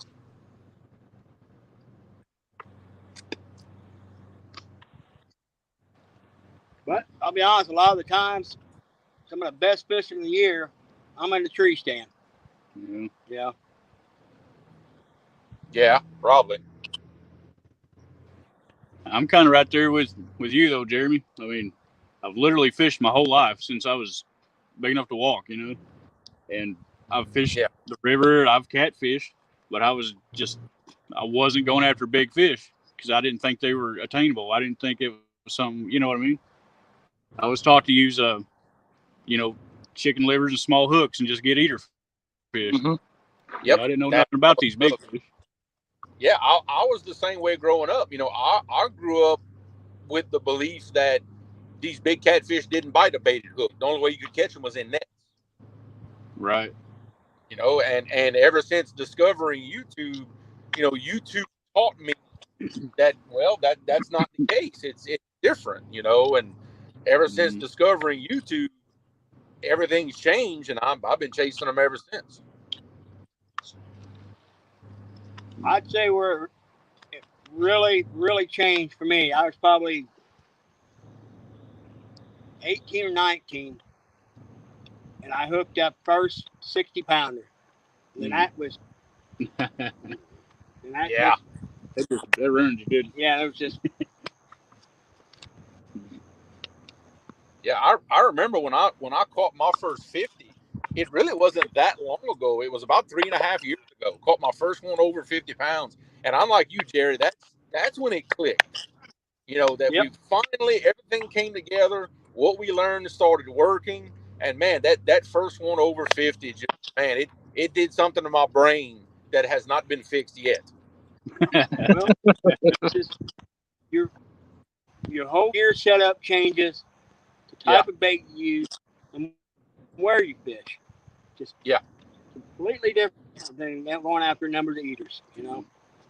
Oh yeah, absolutely. That was a big thing of getting over, numbers and eater fish and just using, little pieces of cut shad, little pieces of bluegill, and that and getting out of that mindset that you're not going to catch the numbers. Yeah. That's the hardest thing. Man, there's a day like a 2 pound, like, yeah. But we're really not trying to catch small fish. So I mean, everything No. we got, all our gear, all the way to our bait and hooks, is not geared towards little fish. No. I'm willing to put in the time and have more skunk days than I'd like if it pays off big. You know what I mean? Well, I'll take 5 skunk trips in a row if Yeah, I'm landing a 60 or 70. Mm-hmm. we'll go back that's bow hunting for mature deer. Yeah. Same thing. Whole different mindset. Took a mature deer, a 3.5 to 4.5. It's a totally different animal. Completely different animal. That I understand. They ain't like a bunch of silly does or young bucks. Yep. It's their mindset changes on what they're going to be doing in the fall of the year. So yours has got to change to match it. If you take a big mature doe, Mhm. hardest heifer in the woods to kill. Yeah. They're wily, man. Oh yeah, Well, they didn't get to be adults by being stupid. exactly. The dumb ones get ate and shot by me. yeah. The dumb ones end up in the freezer. That's right. I will say that's something I do struggle with too. Is early season, first couple of those small does walk by, I'm like, man, I got a whole lot of season left chasing big ones, and I'll plug the little one just to get him in the freezer. Well, like the great thing about Missouri, you got unlimited doe tags. Yeah, that's what up there we can buy them all we want for $7 a piece and kill as many does as we want. So I figured taking a 2 or 3 out early to put in the freezer and then focus on the bucks later. Like in my September, it's usually fill my freezer, but then that third week October comes in, I refuse to shoot a doe. Yeah. Not until late season.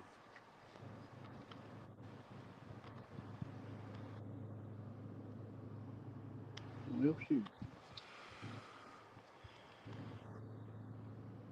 What time is it getting to be? Something, buddy. Yeah. It is 5. It's exactly 6 o'clock.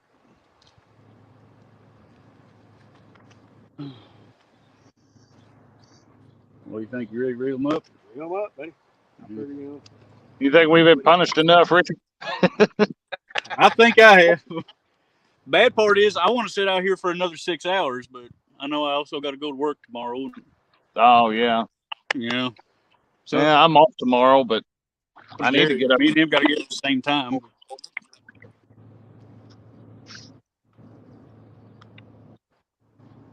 Well, yeah.